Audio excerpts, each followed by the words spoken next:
We're the 21st of November, and here where I find myself in Alsace, it's 7 p.m. and I intend to talk for a few hours. I've made a broad plan that I'm not going to follow, but I will talk spontaneously about what has been on my mind lately, and yeah, I will begin by a little bit of formalism. I know that I improve intellectually every day, every waking hour.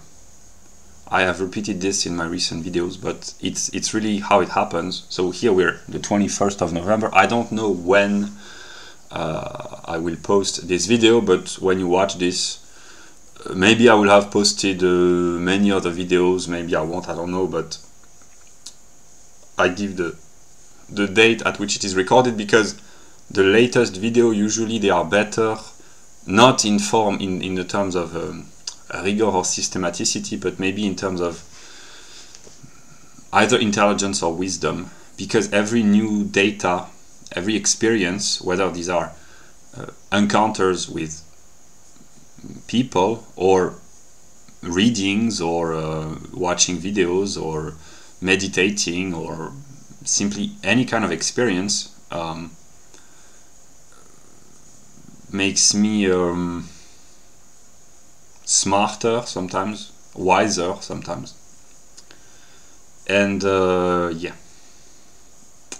Also, I have decided from now on I will put in the description below the latest, the last 2 or 3 videos that I have posted, wherever I posted the video, whatever channel, but I will post the 2 or 3 most recent videos so that there might be a chronological thread for those interested. I intend to do this as long as I publish videos. And I know myself now to be in a stable mood.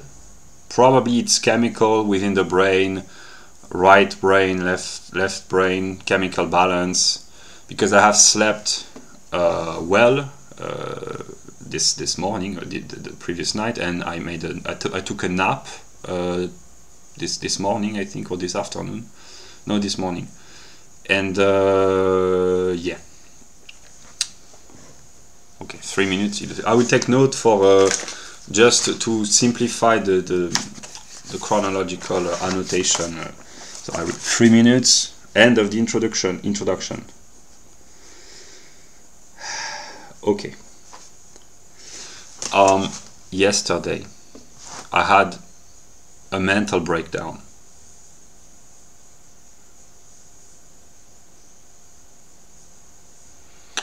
And was mich nicht umbringt, macht mich stärker, I guess. Whatever doesn't kill me makes me stronger or stranger. And I have recovered, partly. And I will explain why and what has happened. But now I follow briefly my my daily, not my daily, that's my the plan that I briefly wrote. I intend to make this video where I will talk for a few hours, not randomly, but spontaneously, with no editing, with no documents, etc. I intend to make a video where I share my documents in English with a brief explanation. Then I intend to make a video about my autobiography in French, and to make eventually lectures. Then I cannot anticipate what's going to happen, but I have projects in the short term, one might say, the coming few days, the coming week. I don't know what's going to happen consciously, but I have short-term plans. But now I will focus on this video. I will talk about truth and about the internet in the Bible they say the truth shall set you free. What is the truth? I've understood recently. Recently means in the previous few weeks or a couple of months. I cannot give a specific date, but I've understood that in order to be free, to liberate myself, for anyone to be free, but here I speak about me, I must be able and must be willing to speak the truth to anyone, and to speak the same truth, maybe with different levels of complexity, but to express the same content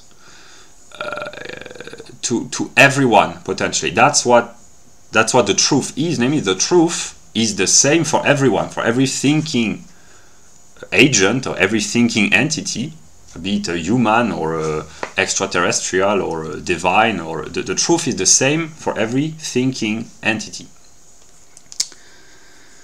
And in order to be free, in order not to be a hypocrite, not to be a liar, not to be a deceiver, not to be a manipulator, one has to be able and to be willing and to actually speak the same truth to everyone.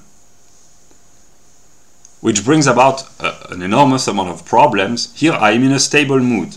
It was not the case yesterday. I was in a state of mental breakdown. So first, I can say this, that people who have, the 5 or 10 people who have been following my videos consistently, what you see in most of my videos, I am stable, I am calm, etc. But I have said this over the past few months on the various channels where I publish video. I've had violent mood shifts, which have not been recorded, sometimes a little bit, but not recorded, not published. So I try to be honest here, that in my private sphere, sometimes I have violent mood shifts, mental breakdowns, outburst of anger, outburst of emotions sometimes.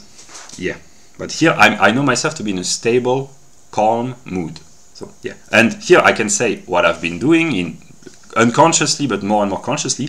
I extract the emotional outburst, whether negative or sadness or anxiety, anger, sometimes joy or enthusiasm. I extract the outburst of emotional outburst, and I rationalize them. When I calm down, then I express what I've understood during my outburst in a calm, dispassionate way.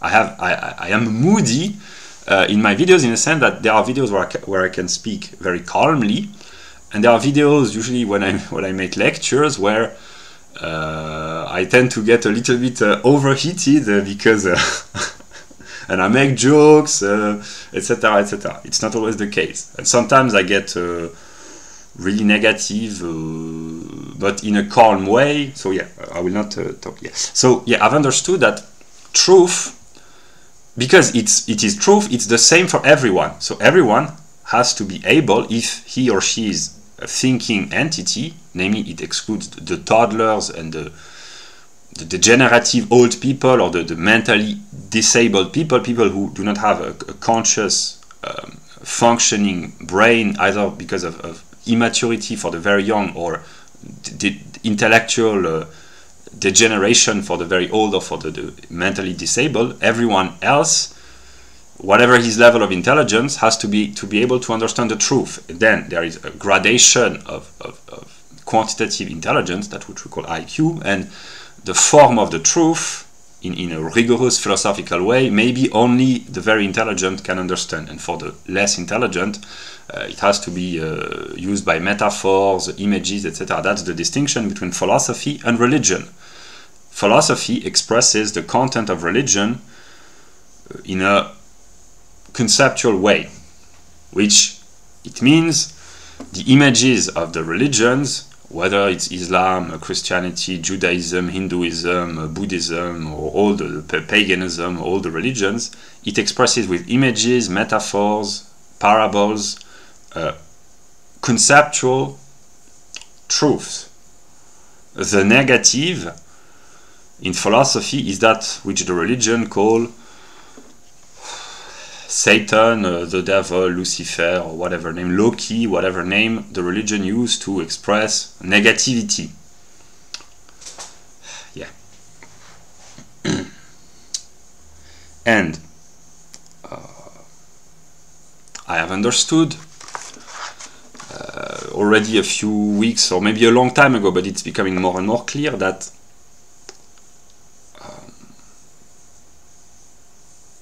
I will just, okay, it's been 10 minutes 30, I've talked about truth. Now I will talk about the internet,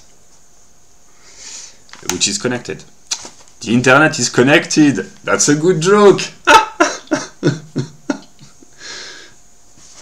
Enjoy while I make jokes which are funny.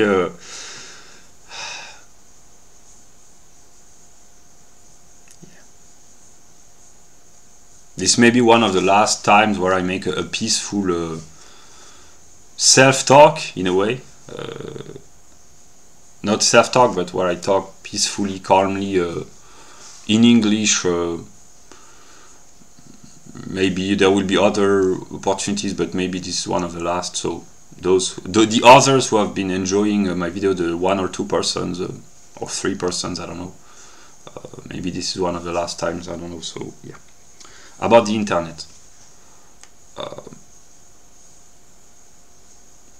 When people speak on the internet, the content of their content becomes the public property of mankind. It is stored physically. Yeah, I thought about this earlier, but what is the internet? Very simplified. There is a physical substratum, the computers, the cables, the hardware, the wires, the electricity, the signals, the electromagnetic waves which circulate, etc., etc., the wavelength when it's Wi-Fi, yeah, the material, the objects, computers, hardware, I don't know how you call this, but where the information is being stored. So there is the physical substratum, but what is being shared, the information, which is made manifest through spoken language or written word.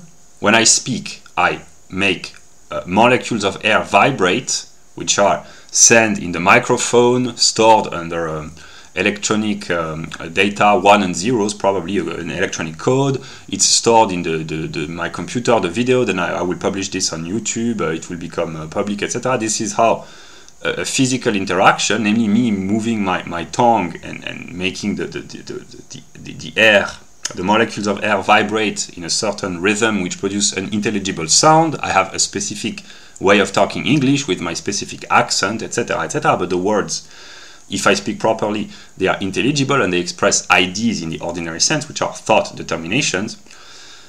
So yeah, and then, or I could publish, or anyone can publish written content, or images, cartoons, or movies, or photographies. It can be images, the written word, signs, symbols, or spoken words.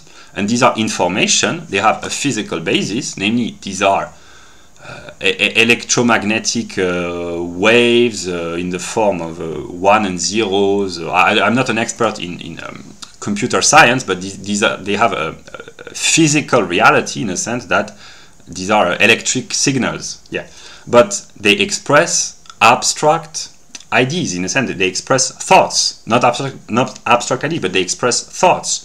An image, a symbol, has a physical reality, but it expresses thoughts which are invisible. Yeah. So when I say that the totality of world knowledge is made intelligible on the internet, it means that all the thoughts which have been recorded by mankind in the form of old books, old documents, old statistical data, archaeological monuments in the form of pictures, photography, etc. The totality of world knowledge, of human knowledge, which had been stored in libraries, stored in how do you call this? where documents are stored. For instance, administrative documents, they are not available in libraries, but in the public offices which store these documents. But they are not made public on the internet, but they are stored by I don't know, the post office, the police station, the banks. If they are very old, I mean very old, if they are a few decades old, they had paper documents which they have been more or less forced, or they had interest, the financial interest to store them numerically, digitally, and all this information, which is the totality of human I mean, not the totality, because the private information about people, their own personal letters, photography, is not necessarily stored on the internet, but the vast majority of human knowledge, public knowledge at least, is stored on the internet and eventually made public, or not, but the books are made public, the works of art. Any person in the 21st century with an internet connection can access all the great pieces of music ever produced. The movies, they can either buy the DVDs on selling sites like Amazon, etc., or they can sometimes buy the movies, download the movies illegally or legally, the video games, the pictures of the great monuments, the books about the history of mankind. This gigantic field of knowledge, this gigantic field of information is being concentrated and made public on the internet, and people, they draw inspiration from this and they produce their own content, and this totality of information, which is, in a philosophical sense, this is human minds, human beings extracting knowledge about the physical world, either transforming the world or thinking about the world, which produces works of art, or buildings, or material objects, or industrial products, or crafts-made products, etc., and intellectual work, which are books, the sciences, etc. All the experience of humankind, of the human species, is made available on the internet. This is the era in which we live, and it's kind of an outburst of information. It's a gigantic field of information. It's an ocean of information, and it can be quite chaotic, because there are I don't know how many millions, billions of hours of content, or billions of pages of content made available, all the books, all the videos ever posted on all the websites, etc., etc. And how not to get lost in such an infinite ocean of information? That's an image. There has to be a structure, a plan, not a plan in the sense of intentional purpose, but a plan in the sense of a map. A map, yeah. A plan is a map, a structure, a view, a compass, a map. And this is what I have been trying to provide, not in all of my videos, but this is what I have been working on for years now, consciously or unconsciously, because, here I express my story briefly, I took the red pill, as people say. I started in 2016, August 2016, September 2016, and in January 2018, so 1.5 years later, I had found a higher level of reality, a high level of spiritual reality. And this is when I began getting interested in the works of Hegel to interpret the conceptual structure, the encyclopedic view of being. Being is the world, if you will. It's not the world. It's the totality of what is, which is being made available in the form of information through the internet. Yeah, there are the pyramids, the temples, the buildings out there, and there are the images of the pyramids, the images of the buildings, and the images of the temples stored numerically, digitally on the internet. There are people working jobs out there, and there are sociological studies written in the form of physical books whose knowledge is made available on the internet, either because the books are being numerized or digitalized, or because people talk about these books, etc. So that's how the physical world exists, and knowledge is being extracted through the form of books, thoughts, conferences, etc., and made available on the internet. Yeah, what was I saying? Yeah, so I have been unconsciously, since 2016, with a break in 2020, 21, but 16, 17, 18, 19, 22, for 5 years, for 4 or 5 years, I've been working consciously or unconsciously to provide the structure, the map of the totality of all that is, that has been, that ever will be, the formal structure, which is an encyclopedia, which means a circle of the totality of knowledge in a rigorously organized, systematic way. Yeah. Yeah, that's the internet. But I still want to talk a little bit about the internet. Yeah. So, yeah. That's what the internet is. Then, what happens is that, and I'm the only person who has understood this as of now, when people speak on the internet, their thoughts become potentially available to everyone, potentially, any human, as long as technology exists. So here, I just take an example. Here we are, the 21st of November 2022.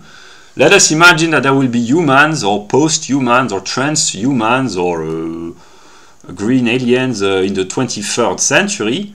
If technology has not disappeared, it will disappear by then. But the post-human of the 23rd century, they will be able to look back at what humans of the 21st century in 2022, what they thought, or 2021, or 2007, or 2013, etc. They will be able to look back and say, oh, this is what humans thought 2 centuries ago, etc. Like we, in a chronological perspective, that we can do by not watching TikTok videos from the 17th century. Oy vey. The life of teenage American girls in the 18th century. That would be funny. That's a joke, that's a joke. I don't watch TikTok, but I broadly know what people talk about. Yeah, but like we, in this century, but in all centuries, we can look back through the medium of written books. The 17th century, they could, through the medium of text, look back at what the Greeks thought, the Romans thought in antiquity, etc. But usually the texts which were preserved were either administrative, accountancy, judicial procedures, taxation, legislation, etc., etc., administrative documents, or the greatest works of the greatest minds, poets, writers, philosophers, etc. But the ordinary people, what they thought, first they were not able to write or to leave a written mark in antiquity, or even up until recently in a chronological perspective, because of the level of literacy, the access to paper, which was very expensive, etc., etc. But it has becoming more widespread with the Industrial Revolution, with the rising standards, working people are accessing more education, so people with a lower background were able to express themselves publicly in newspapers, books, etc., etc. But in the characteristic of the internet age is that anyone, teenagers, young people, and even old people, but anyone, whatever his social status, his level of intelligence, his education, etc., can express himself on the internet and make his thought available to everyone, potentially. It is limited by various characteristic or criteria, or Bestimmtheiten, determinacies, namely, first, in order to have access, people have to have access to the internet. As far as I know, there are broadly 4 billion people who have access to the internet, so half of mankind does not have access to the internet. And of course, there is the barrier, the limit of language. Here I speak in English, which is the most widespread language, not in terms of quantitative number, because I think the Chinese are more numerous, but in terms of extension of international communication. This is the language of international exchanges and discussions. So first there is the barrier of language. I can speak in French. Ich kann ein bisschen Deutsch sprechen. Mein Deutsch ist nicht sehr gut. Ich möchte Deutsch sprechen. Vielleicht würden die Deutschen mich verstehen. Ja, ich liebe die Deutsche. Sie lieben mich auch. Ja, aber ja, mein Deutsch ist nicht sehr gut. So I could speak German a little bit, but it would be kind of a clumsy, very poor, that would be pidgin German, which is kind of embarrassing because I identify as a German and I cannot even properly speak my own language, or my own metaphysical language. So I am trapped in a way, but it's kind of a prison, which is also a window, because language is that here that's very Hegelian. That's that which gives limit. I mean, one is limited by one's own language, and one interprets the world through the lens of the language, the native language, the language that one has grown up with, or the language that one has learned to master. But language is both a limitation, because one speaks usually only one language. There are people who speak very fluently two languages because they have grown up in multilingual households, but it's kind of rare. Usually people master one language as a native language. And if they are very intelligent, they can speak very fluently various languages, but usually one has only one or two maybe native languages. And it is a window because it opens a broad perspective on the cultural products of the works which are available in this language, but it's also a limit because it prevents one from understanding the intellectual and spiritual life or tradition of other countries if the translations are not made and the daily life, the daily intellectual and spiritual life is not translated in real time. In a sense that, to take an example, the political debates or the ethical debates or the cultural debates which occur in the US or in England or in Poland or in Spain, they are not translated in real time in Germany or in France or in Italy. Or they are not translated at all because it's only interesting for those who live the daily TV shows in the US. They are not translated in a country like France, but the TV shows they are translated in most the language of most developed countries. But the Fox News, I watch Fox News a little bit. It's not translated, of course, because it's focused solely on, not solely, but mostly on immediate American political life. And the same goes the political life of the English. Whatever TV shows about politics have in England, it's not translated in German because each country is focused on his particular immediate topic of interest. Yeah, but what was I saying? Yeah, language. Yeah, so there is the barrier of technological access to the internet. There's a barrier of language. I have the opportunity to understand English fluently and to speak English fluently, French as well, and I can understand German and speak German a little bit. It's a little bit more complex, but yeah, this is my limitation. In a sense, my worldview is inherently limited by the languages that I speak. But thank God, most of the work, if not all the works, are made available in English, not in French, not in German, but in English. First, because the Anglo-Saxon from England, Scotland, Canada, Australia, New Zealand, and the US, white Anglo-Saxon, they are the most productive in terms of intellectual content in this day and age, and also the translations of all the works are made available because the Anglo-Saxon countries are well developed, and in this sense it goes for all developed countries. But the production here, yeah, I will make a few short remarks.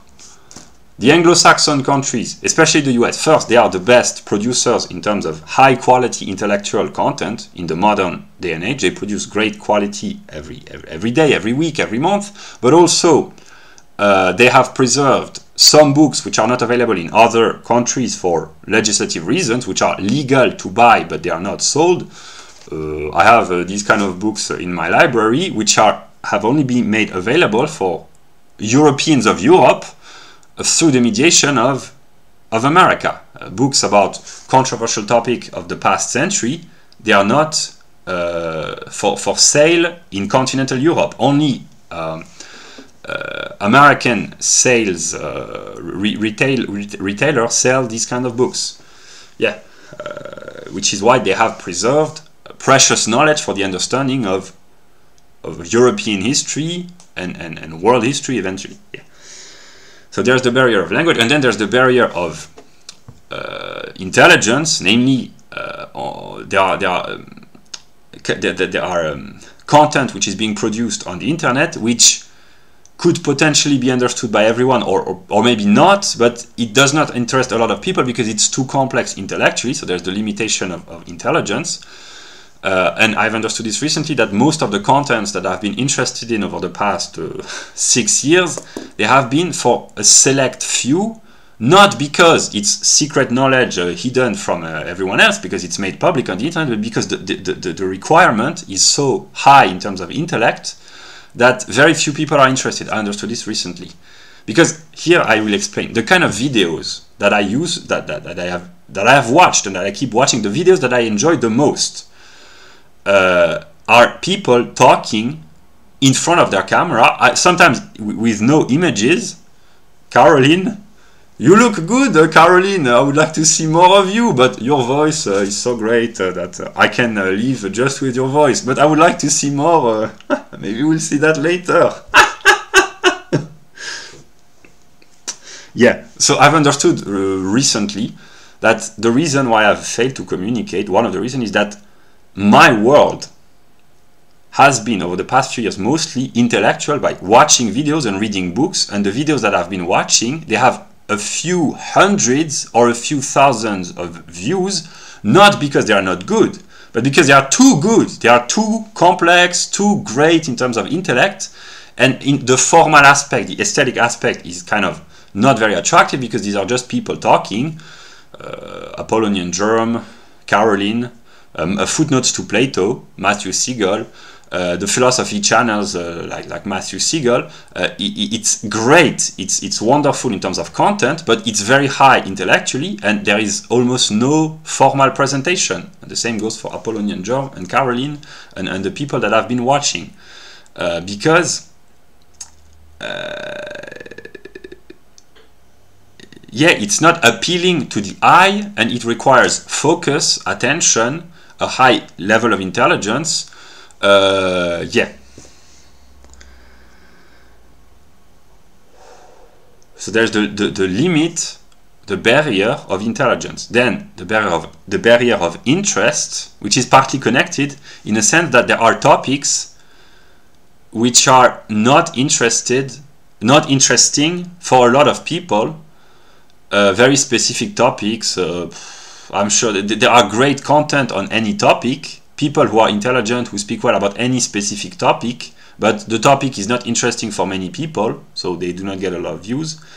And there are people who are intelligent, but they are not interested in interesting topics. So maybe there are people who use their intelligence to focus on analysis of video games. It can be very interesting, but someone who is intelligent and who just focuses on video game analysis or video game videos, playthroughs or whatever, that's not his choice, but that's how he behaves. But he misses on the more interesting topics, but it can be interesting as well. But yeah, that's how it works. So there is the limitation of technology, language, intelligence, interest, which is partly tied to sociological status.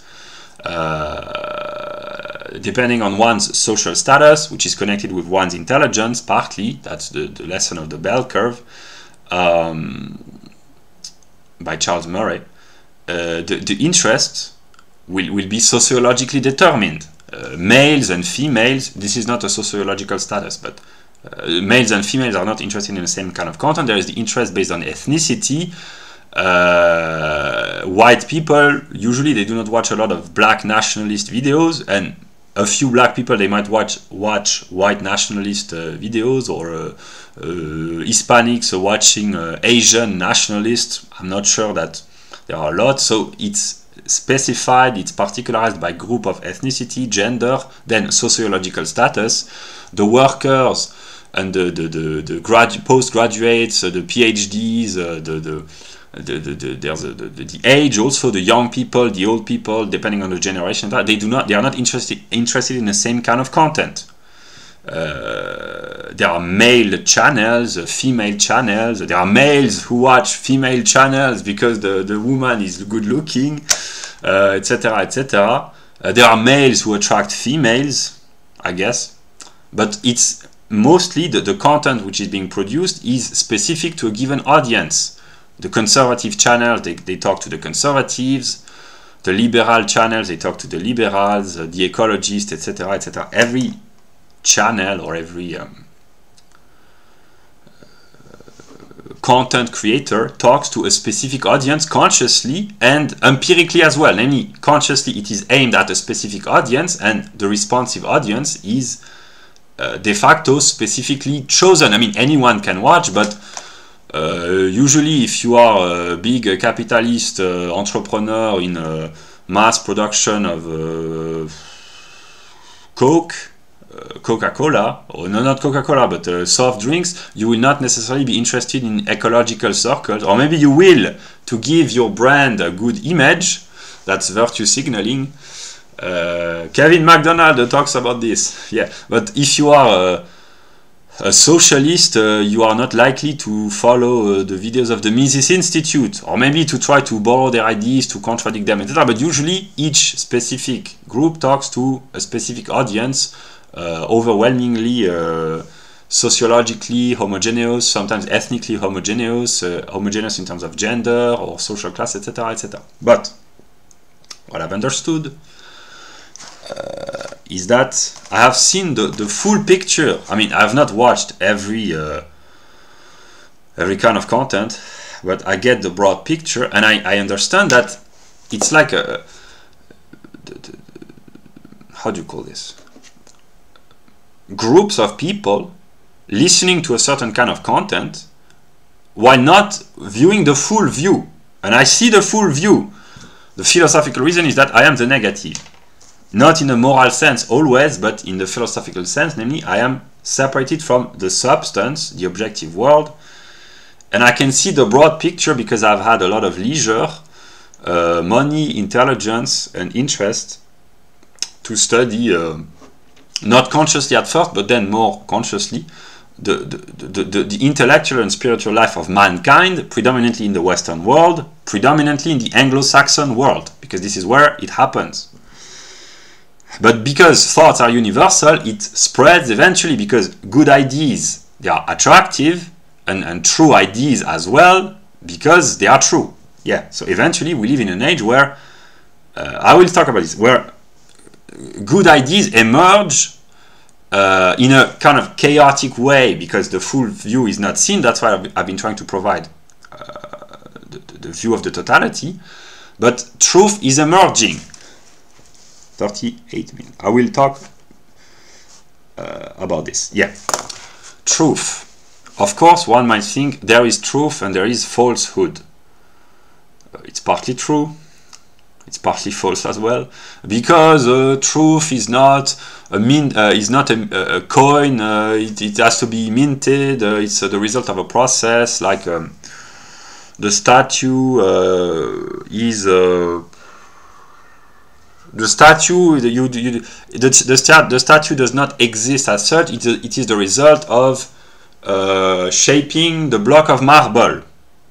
The statue or the painting or the minted coin is a result, and the same goes for truth. Truth is a result of a process, sometimes of a struggle. That's why truth is the process of its own becoming, in a way, and that's why deception and lie and manipulations and hiding of information, etc., it can be negative in a sense that people feel deprived, but it can also bring the positive in a sense that people are searching for the truth, and for some of them it can be quite enjoyable because it brings a quest for uncovering a mystery. It gives prestige and status for those who stand for the truth, not seeing that the truth is a process and that they react to what they call deception, which enables them to gain status. Those who uncover the lies about left-wing scholarship, research on IQ or race, they think that they are the leftist liars, and they are not necessarily right-wingers, but de facto, because they are confronting the left, they are de facto right-wingers. They think that they are standing for truth, but they do not see that it's a process of uncovering, and it enables them to gain status, respect, admiration, etc. etc. People like Stephen Molyneux, for instance, or those who denounce the manipulations of the bankers, etc., like Ron Paul. He has a following, people who are interested in his content because he's a great man. But a lot of people in the internet age, they owe their status to their struggle against lies and deception and falsehood. So truth is the process, is the result of a process, of a struggle sometimes, and truth emerges. Yeah. And truth, there are truths in every field, about IQ, about race, about economics, about mathematics, about chemistry, about sociology, about physics, about logic, about religion, etc., etc. But precisely, the religious and philosophical truth is not a specific truth as opposed to the other. It's the revelation of the totality. Revelation, in ancient Greek, it is what we call the apocalypse. It's the Greek word, the ancient Greek word for revelation. And the revelation is the self-revealing process of truth which emerges at all levels, all layers, in every topic, and this is made available on the internet. What is lacking is the formal view to try to bring a little bit of order and stability in this flowing outburst of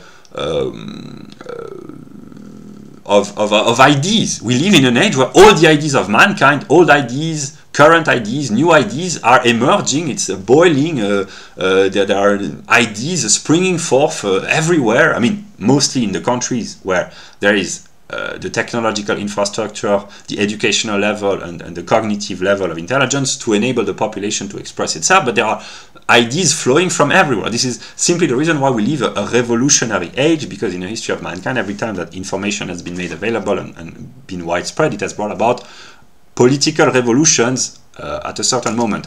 The printing press brought about the Reformation in the 15th and 16th century. The spread of ideas in the 18th century brought about the American and the French Revolution, and, well, the Russian Revolution, the Cultural Revolution. It was not directly connected to the spread of information as such, but the age of the internet will bring about a revolution, a world revolution, not in a sense that let us all take our guns and our knives and start killing people mindlessly. No, but simply a new set of ideas bring about a change of perspective, a change of relation to the world, and new ideas bring about new types of behavior. And here it's widespread, it's worldwide, not numerically because of the technological limitation, but because of the very nature of the internet. All the ideas are available, made available in real time to potentially everyone. Yeah. And the totality becoming conscious of itself is a formal definition of God. The internet is that which enables God to become conscious of himself.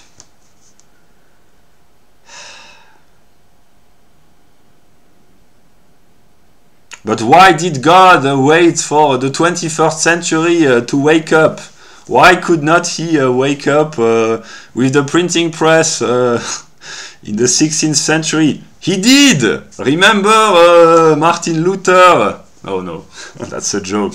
No, but seriously, that's what has happened. But here it's too complex. I will speak ordinarily. But this is what happens. God can be envisioned partly as the whole of mankind acquiring its own self-consciousness, cultural, intellectual, spiritual, scientific, religious, etc., etc. And God becomes conscious of himself through humans. That's why we live in a spiritual age. Yeah.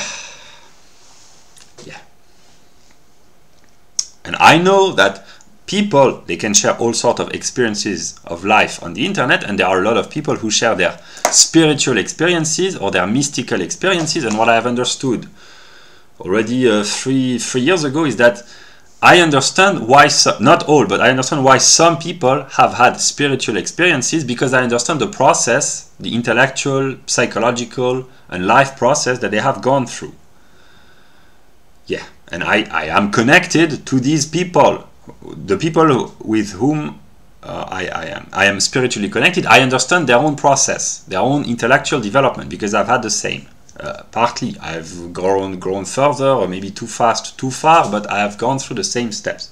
And it's a collective awakening, but it concerns, as of this moment in time, only a tiny, infinitely tiny minority of people, but it's a collective process in a way. Yeah. Yeah. 45 minutes. I will drink a glass of water that I will appreciate. I appreciate every glass of water.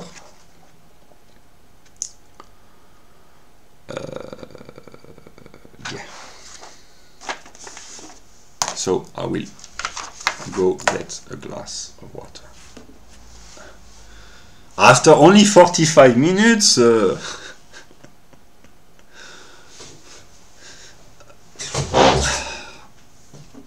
I've had a difficult few days emotionally, but I will not complain. But just a glass of water after having talked for 45 minutes.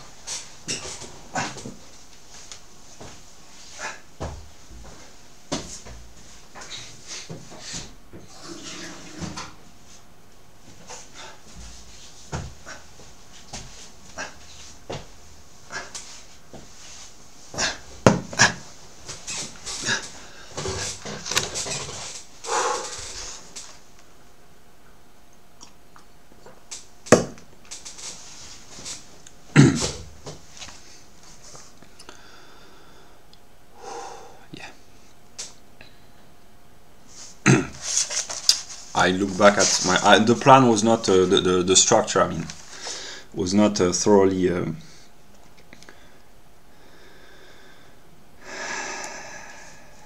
Yeah.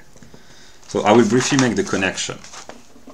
I've understood. I mean, I understood this 4 years ago. Then I forgot or I misunderstood. But actually, there is only one consciousness at some level, which is truth, which is God. That's why we all live within God in a way, but we only become aware of this through an intellectual, cognitive process. There's only one universe, one planet, one solar system, one world. There's only one set of physical laws, chemical laws, biological laws, anthropological, psychological, economic, social, political laws for everyone. There are particularization of these laws everywhere, in a sense that there are particular, different, various, diverse economic systems, anthropological groups, climates or topographies throughout the world, but the fundamental laws which govern the universe, they are the same for everyone, in a sense that anyone who studies individually in an independent way ought to stumble upon the same truth in the realm of physics, chemistry, biology, anthropology, psychology, etc., and economics, politics, sociology, etc., etc., and eventually religion and philosophy, which is the truth, the whole truth in a way, the truth of the whole, of the totality.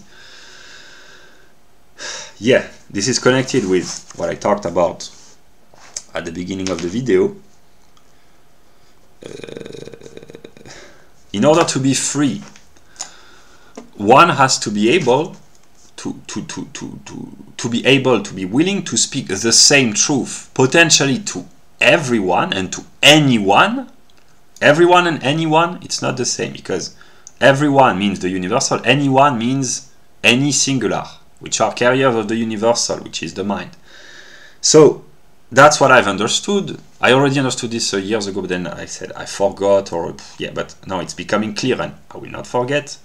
Or maybe I will, but I will try not to. Potentially, anyone can understand. If it's the truth on a universal level, in the sense that if I say I'm drinking a glass of water, here it's 7:47 p.m. It's a singular truth at this moment in time. It's true, but it will be. It's already vanished, because I am no longer drinking this glass of water, and maybe now it's 48. Yeah, so it's not the universal truth, like if I talked about the theorem of Pythagoras or the process of Darwinian selection, which is true in partly true in a cosmological perspective. Yeah. So there are singular truths. I hold a pen in my hand at this moment, and there are universal truth. Here it's a basic distinction, but the truth is universal. It's valid independently of the context, the time, etc., etc. But it has to be purified of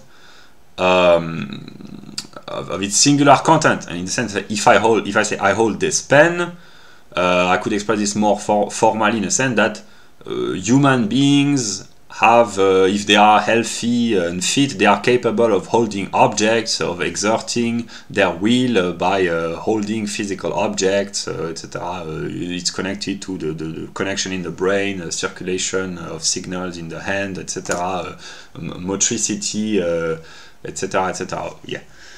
And it means that pens are physical objects, they have shape, they have distinct boundaries, etc. That would be the philosophical, physical, anatomical, physiological truth expressed universally. Human beings are capable of holding physical objects.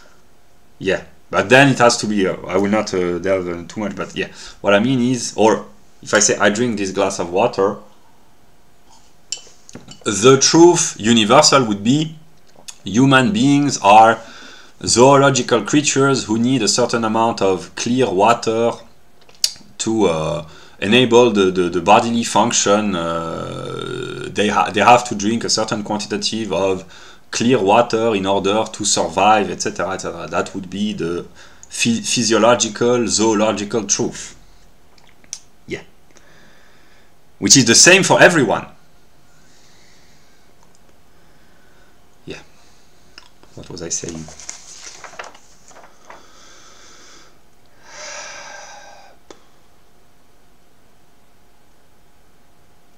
Yeah, so I've understood recently that in order to be free, to liberate myself, in order not to be a hypocrite or a liar or a deceiver or a manipulator, in order to be free, I have to be willing and to be able to speak the same truth to everyone. But there are problems. First, it takes the will, and then not everyone has the same ability of understanding the same truth at the same time, because there are differences in terms of intelligence, culture,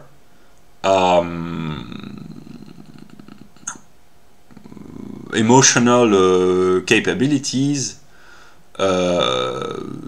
interest. There are many determinations which make it so that not everyone can have access the same truth at the same time. This is the problem, one might say.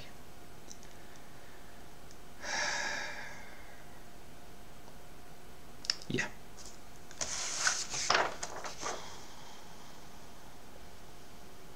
Now I will talk about UPS. universal, particular, singular. The universal is that which is valid for everyone, the same for everyone, at all times, in all places. The particulars are the limitations of the universal, namely, what is general or universal exists through its various particularization. A fruit in general does not exist. A book in general does not exist. There are only particular types of fruits, apples, peaches, strawberries, blueberries, etc. There are only particular types of books.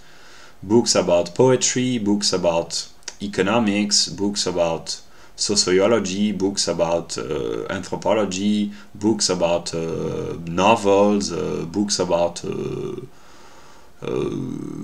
prepping, books about self-development, etc., etc. But a book in general does not exist. There are only particular types, and particular types of books or of fruits or of any kind of object that do not exist either. Only singular, fully determined, individual, concrete objects exist, and they carry within themselves the determinations of the particular and the universal. Namely, each apple contains within itself the particularities of the fruit apple and the particularities of the organic body that which we call fruit. It's a singularized version of appleness or applehood or orangehood or orangeness or strawberryhood or strawberryness, and of fruithood or fruitness or fruity or whatever the English would use to describe this. Yet the singular contains within itself the universal. The universal is God. Each singular contains within himself God in a way. But the difference between an orange, an apple, a strawberry, and the idea of a fruit, and singular humans and the idea of God, is that the fruits, the strawberries, the oranges, the blueberries, etc., they do not know that they are fruits, whereas humans can know their particularities and their universality. Humans are self-conscious. Strawberries are not.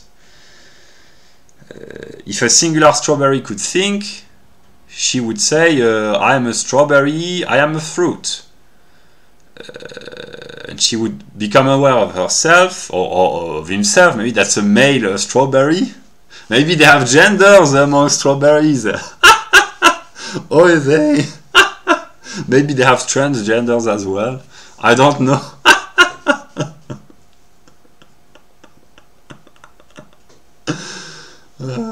I'm not gonna make jokes about strawberries transgender because yeah, but yeah, the strawberry would become aware of himself, herself, whatever pronouns the strawberries use, as opposed to apples, watermelons, peaches, oranges, lemons, etc., etc. And the same goes with humans. Singular humans, they become aware of their particularities and then their singularities as well, in opposition to other particularities. Gender, ethnicity, levels of intelligence, sociological, economic status, political affiliations, etc., etc. One becomes aware of oneself by being confronted for good or for bad. Confronted has not necessarily a negative connotation.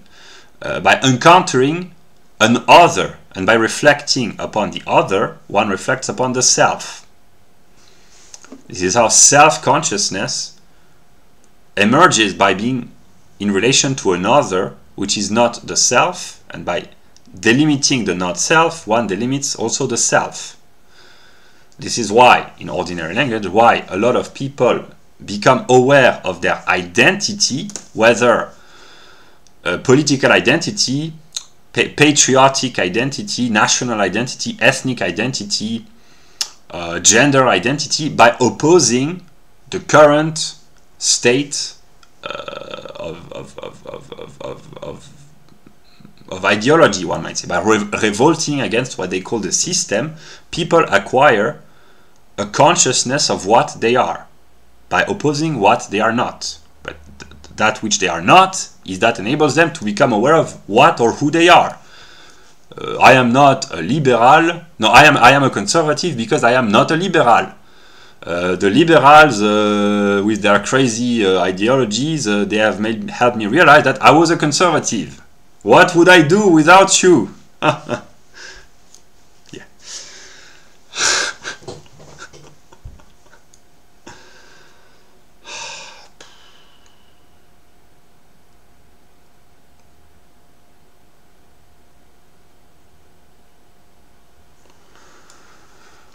The Joker, Eminem in the song Venom, they express the idea that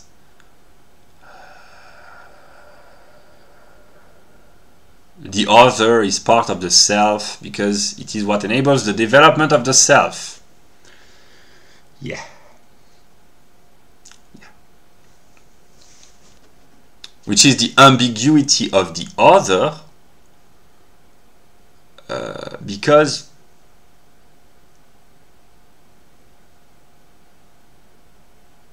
a lot of people hate an other,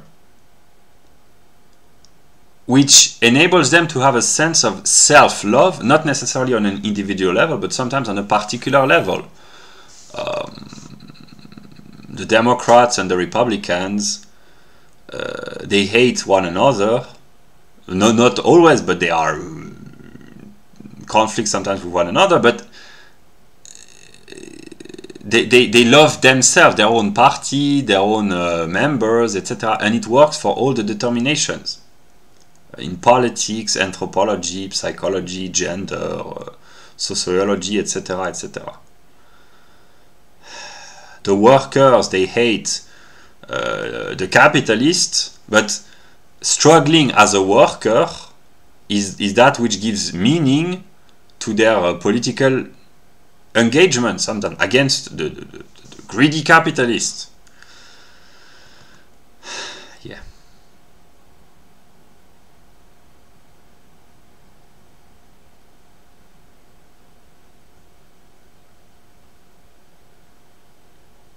Wer lebt, meine Feinde zu bekämpfen, hat ein Interesse daran, dass am Leben bleibt. Nietzsche somewhere says, whoever lives to struggle against an opponent has an interest that this opponent remains alive, because the life of the other is that which gives the struggle its reason for being, or for becoming, maybe.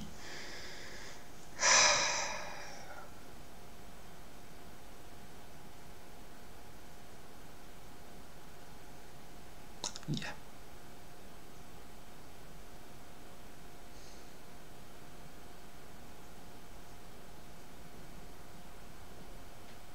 This is the good aspect of competition, because when opponents are competing against one another, they are forced to upgrade, to improve, to develop, to become better if they want to remain in the competition. That's the motive, the principle of competition. The rise of a team, a successful sports team, brings about envy sometimes in the others. They try to imitate, and if they can't, they try to find a new formula. That's the principle of capitalism in a good sense, namely competition for creating better products in a more efficient way, which forces innovation, improvement, efficacy, efficiency, etc., etc. Yeah, but it can be exhausting sometimes. Yeah.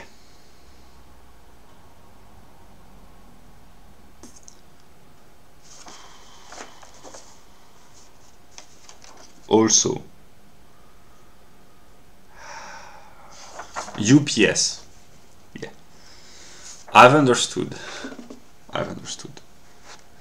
1 hour and 3 minutes.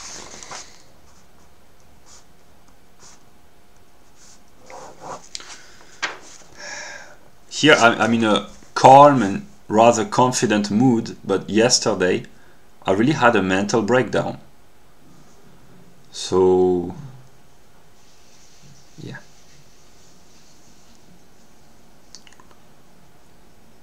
I will talk about UPS in connection with the internet. I will speak about me as an individual, I have spent 2.5 years of my life studying pure abstraction, pure universality, which are the categories of logic, on a daily basis. Quality, quantity, measure, identity difference, ground and existence, Erscheinung, cause, effect, substance, accidents, the concept, etc., etc. Possibility, contingent, necessity, universal, singular, particular, judgment, syllogism, etc. Object, mechanism, teleology, chemism, the idea. I've studied pure abstractions for 2.5 years. That's the moment of pure universality, pure thought. And I've held the belief, of course, that it was good. Because what is universal is that which is valid for all. This is God in the pure abstraction. And I've held the belief that it was good. And that the singular, which is the negative in a philosophical sense, namely the universal, particularizes itself, and the particular singularizes itself. Fruits become strawberries, which become individual strawberries. And strawberries and watermelons and blueberries and peaches and oranges, these are particularization, and each singular fruit is a singularization of the particular, which is itself a singularization of the universal. But the singularization of the universal, in the first moment, we call this a particularization. And the particularization of the particular, we call this the singularization, or the singular. Yeah. But the singular is that enables, in a way, the universal to become conscious of itself by negating itself.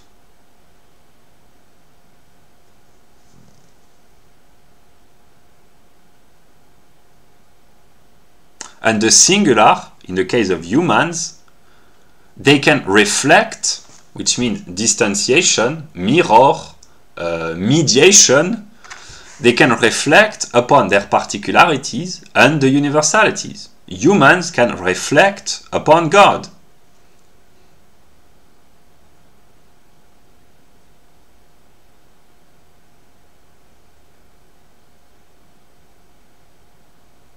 In a more simplified way, simplified example, human beings as thinking entities, as thinking animals, they can think about zoology and about the human species, Homo sapiens.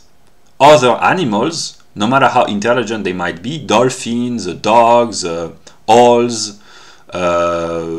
whales, horses, they cannot think about their species and their genus. Humans can. In the sense, mammals and primates and what's the name? Monkeys, in a way. Apes, primates, apes, primates, mammals, they exist only for humans. An ordinary ape, an ordinary monkey, or a gorilla or a chimpanzee is not aware that he is a chimpanzee. Humans are aware that they are humans. A cow is not aware that she is a female. She is, but she is not aware consciously. The bull doesn't know it either. Humans, when they are not transgender, they are aware that they are males or females. When they have not been brainwashed by by modern ideology. That's a joke, that's a joke. Yeah, so the particular and the universal become conscious of itself through the singular. So it's the moment of reflection. That's a negative relation to the universal in a philosophical sense, but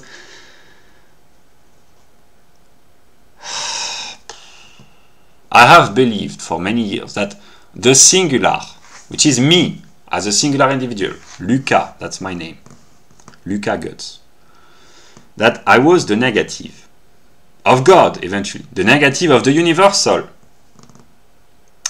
And that this negativity was only moral, that I was just,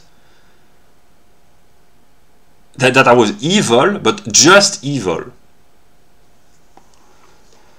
I will not deny my evil aspects, my wickedness, that I have been trying to overcome, but my negativity is not just moral, it's also philosophical and epistemological, namely it is that which enables to produce knowledge.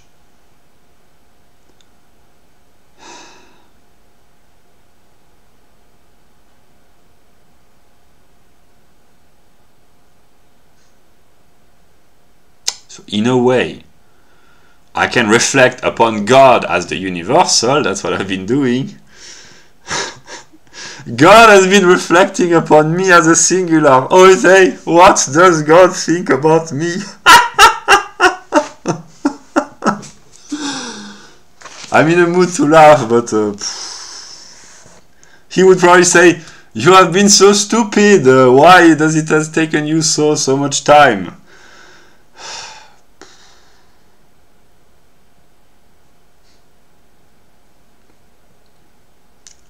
I have understood recently, over the past few weeks, past couple of months, that I have lived in the mind of the universal, the pure abstraction of God, the pure categories of logic, the natural sciences, and the categories of Geist, which is spirit.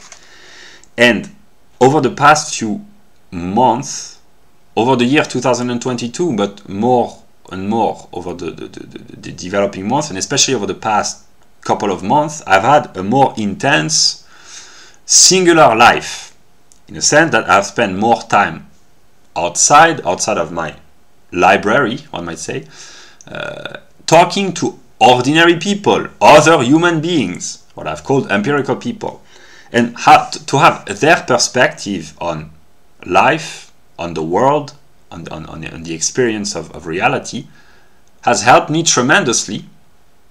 Because, here I explain what has been happening to me as a singular individual. I have lived isolated, socially, psychologically, intellectually, for years. Since 2009, basically, with a few exceptions, a couple of years where I was a little bit more socialized, a little bit more. In 2020 and 21, partly 2019 in hospital, but broadly I've lived, let's say, 2 years more or less socialized since 2009. So I have lived almost completely isolated for 11 years of my life. Most of these years have been dedicated to studying, unconsciously then consciously, observing, studying, thinking, collecting, etc., etc. And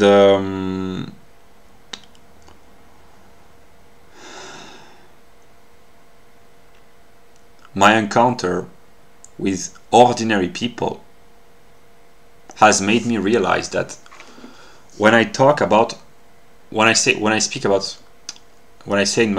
some of my videos where I express, when I use the expression talking more or less seriously, is when I use universal categories to talk about reality and about people. When I categorize, conceptualize, use philosophical language to talk what I call seriously.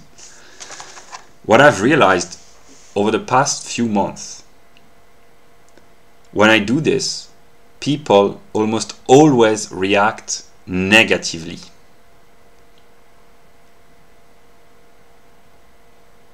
In their body language, in their expression, when I speak seriously, I receive nothing but negativity.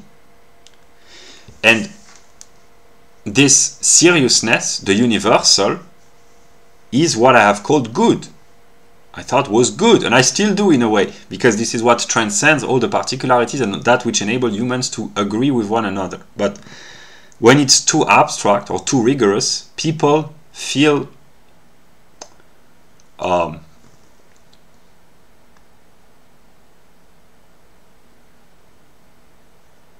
oppressed, maybe in a way. And the singular, which is me, Luca, what I've called my empirical self, but me as an individual, I have thought and believed that I was the negative, which philosophically I am, but that I was just completely negative in all aspects, that I was not worthy of receiving any positive comment because of my negativity, evil, moral bankruptcy, etc., etc. But I have come to realize that when I am just me as an empirical individual, people, some of them at least, they kind of like me. When I'm just an ordinary human with my flaws, with my insecurities, with my emotions, with my ordinary human self, I can relate to others. I mean, others can relate to me partly. Then there are the distinctions of generation, gender, ethnicity, culture, intelligence, etc. I cannot relate equally to everyone because I am precisely the singular is the individual which is just himself and different from all the others in his singularity. That's what makes the uniqueness of the human experience, is that each human is unique in his singularity, but the particularities transcend the singular, and the universal is the same for everyone. Yeah, so I have realized recently that the people who know me empirically, usually they kind of like me,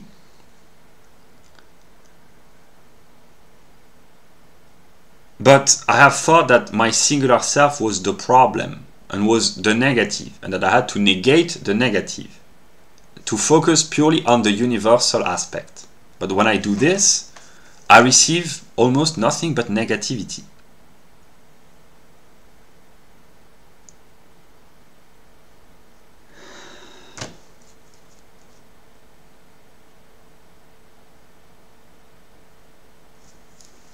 Here I will talk a little bit more seriously.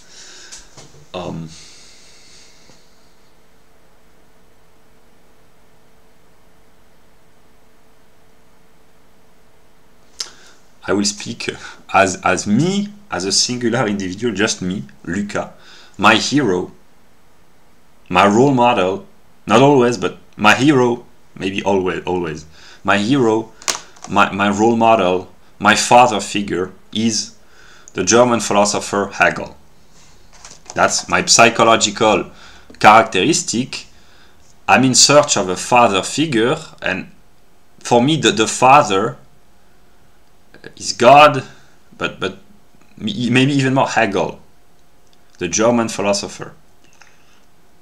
Here I'm in a mood to be stable, etc., but sometimes I can get quite emotional. I have tried to imitate Hegel because he has been my hero, and then my mentor, my father. First, the hero and the father, it's different.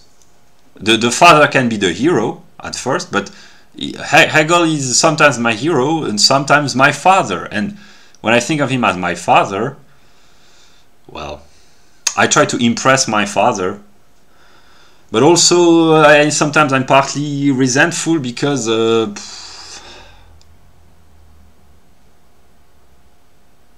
there can be abusive fathers. Yeah, but and sometimes it's just an alien, and I have tried consciously to imitate Hegel because this is the man. Hegel is not a man, the man that I have admired the most. So it's basic developmental psychology. I'm aware of this, but being aware is not sufficient to overcome this, in the sense that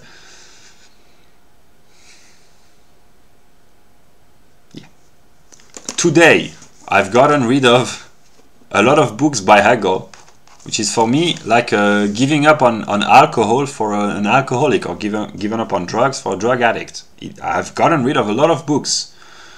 There are still many books by Hegel here, but these are in German. But the books that I have been tempted the most to read, the most tempting books, Die Wissenschaft der Logik, the grosse version, the great logic. I have gotten rid of them. I have gotten rid of my most serious addiction today, yesterday and today.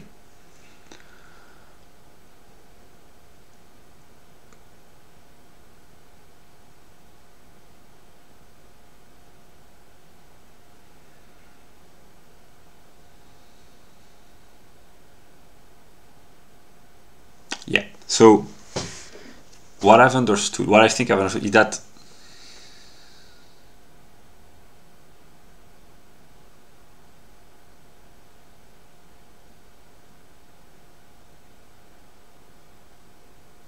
I have sought, I have sought to be just like Hegel.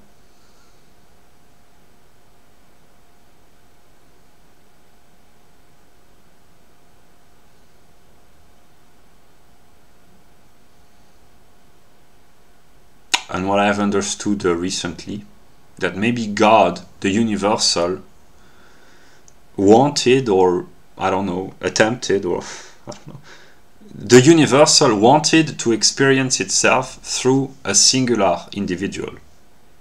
God wanted, maybe, it's a hypothesis, it's in a chronological perspective, that's not how, that the universal wanted to experience itself as a singular, with whom I identify. And I have understood really that what I have been trying to do as a singular level for the past 4 years, more than 4 years, 4.5 years, is to try to imitate the universal, which is God, but for me I call this Hegel, but yeah. And so I've just realized recently that I've published, I think, more than 534 videos, more than 530 videos. And in a lot of them, I try to negate my singular self. I talk about my empirical self. I've not spoken about my name, because I call this my empirical self, but actually I have a name. This is Luca. And I have made fun of myself, I have laughed at myself, I have humiliated myself in various ways, I've revealed embarrassing information about myself, my psychology, my psychoanalytical problems, my sexual problems, my vices, my fears.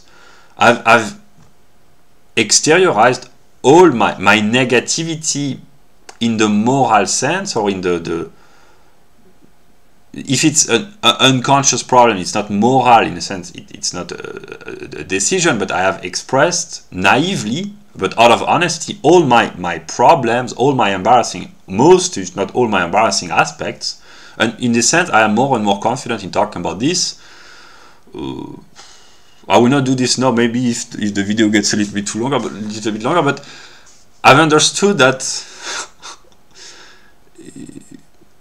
now I can speak, not confidently, but I will explain why. But I could speak. I will do this maybe in a few dozens of minutes, depending on the length of the video, talking about my psychoanalytical problems, my sexual problems, while knowing what I said earlier in the video, that anyone can access this. So I have a name, I have a personal history, and I am willing to talk about my most embarrassing aspects. I mean, no, precisely.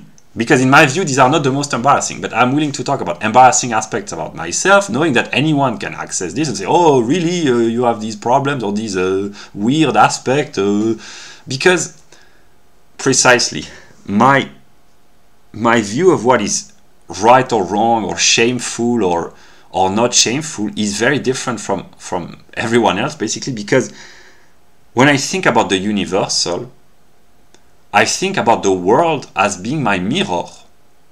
Namely, when I think about myself, I think about myself as a singular individual, but also as being reflected in the world. I do not understand how the interaction functions, but when I look at the news or when I read books about the situation of the world, I know that there are countless problems, which, connected to what I said earlier, these are our problems as a world community.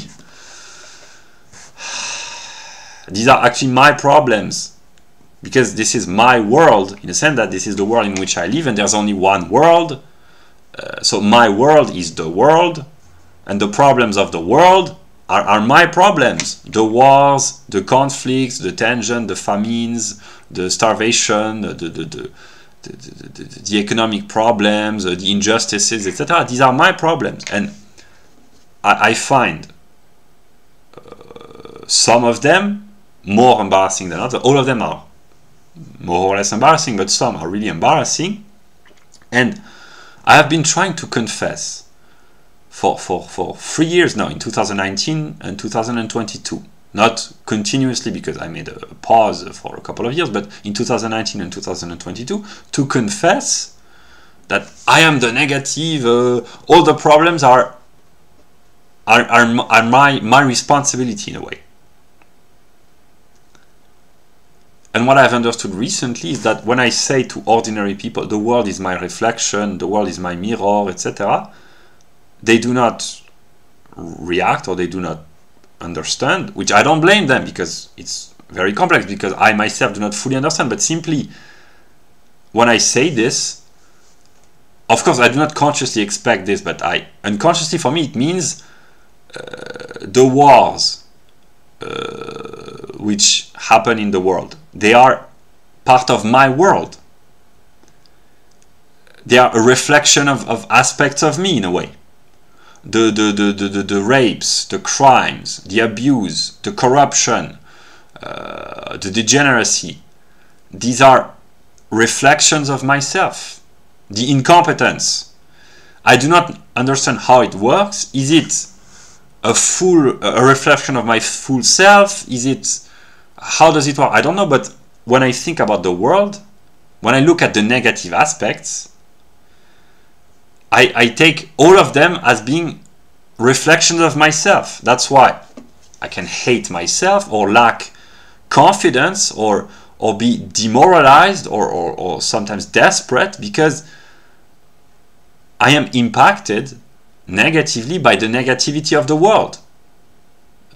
Because if the world is my mirror, if I see ugly aspects in the world, these are ugly aspects of myself. It's very difficult to look at oneself in the mirror and to see ugliness. It's not pleasant.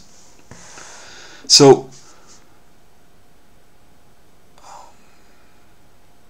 that's why it's not that I'm confident, but I have become kind of indifferent to confessing what the vast majority of people, if not all people, would find completely embarrassing, namely talking about their intimate problems. I will not do this now, but I do this. I have no problem in saying that, because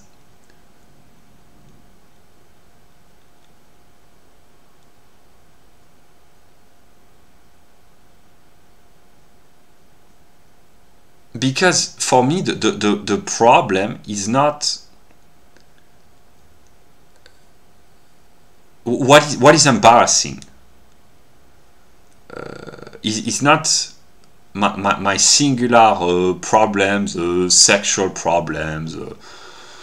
I haven't had sex for 11 years. When I had sex, I was not a very good lover. Probably I suffered from... let's talk about embarrassing things. How do you call this in English? Not partly impotent. No, I was not impotent, but I was not always very efficient. How do you call it? Premature ejaculation, maybe it happened to me.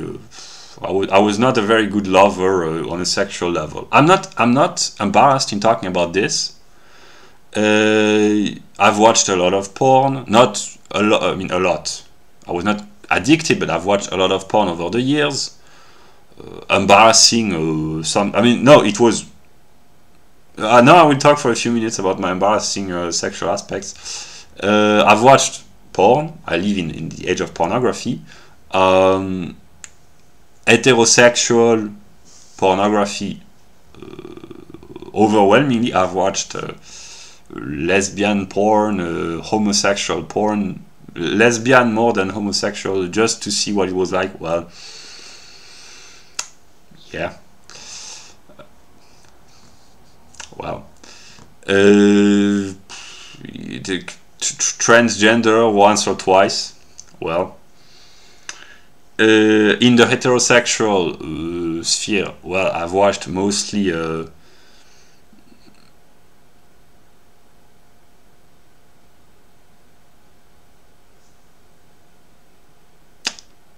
how should I call this? Ethnically homogeneous intercourse, but also BBC, as they call this. I've watched this. Anal sex, predominantly. It reveals an aspect of myself. It's kind of embarrassing to say this, but I have come to a point where what I find embarrassing are the economic, political, geopolitical problems, but they are partly a reflection of myself, but my singular self, in a way,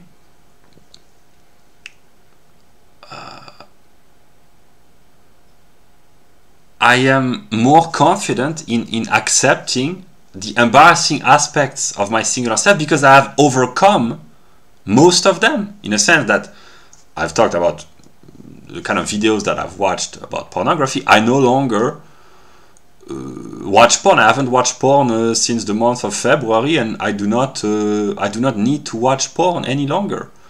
I do not masturbate any longer. I do not have sex any longer, obviously, so I'm no longer a sexual failure because I no longer have sex. But yeah, and up until a few months ago, I realized this in around June or July, that I simply experience sexual lust. Not overwhelming, but when I encounter an attractive female, overwhelmingly European, blonde most of the time, I am sexually attracted.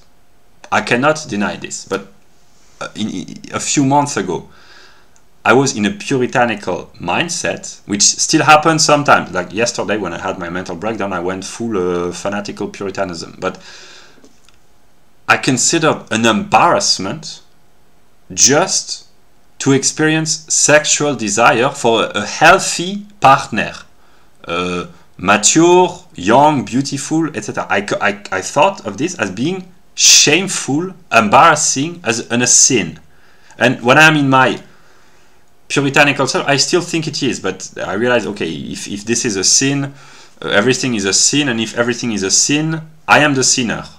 So fanatical Puritanism, I have this tendency, but I have to moderate this. Yeah. So I found myself a few months ago in a position where just to be attracted in a healthy way, there are unhealthy kind of attractions, attraction and repulsion, or sometimes they're partly connected. There are unhealthy tendencies in me eventually, but the healthy tendencies, namely a young, I mean still relatively young heterosexual male, it's healthy to be attracted by young heterosexual European blonde women, or attractive young women, predominantly European. But yeah, it's kind of healthy. It's a sign of vitality and the life force, in a way. And I consider this to be a sin, to be morally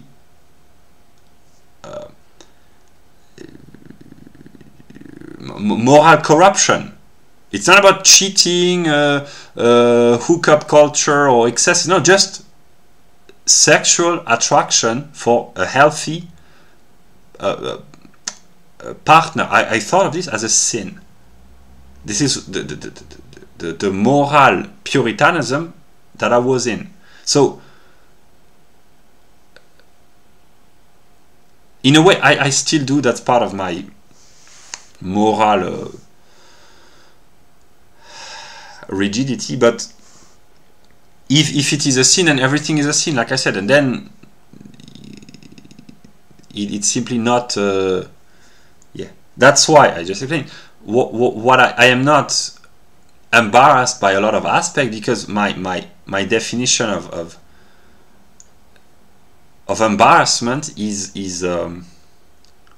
different, in a sense that when I think about the whole of reality, I think about all the embarrassing things in reality, all the crimes and the abuses and the moral and financial and political corruption. This is what I have identified with when I thought of myself as being the negative. And I will not deny that this exists in my reality, but I have overcome many personal problems. I have progressed morally and in terms of virtue, therefore I am more confident, and that's why I have reached a point where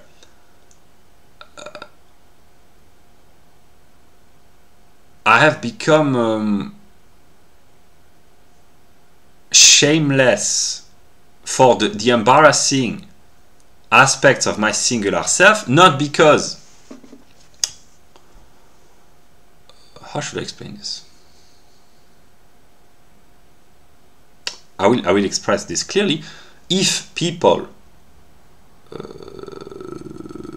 said to me, you watch porn, you watch anal sex, you were a bad lover, you are mediocre at making love, you are pathetic sexually, etc., etc., which is not completely true, but even if it's true, I really don't care, because this is connected with what I said earlier, the universal and the singular.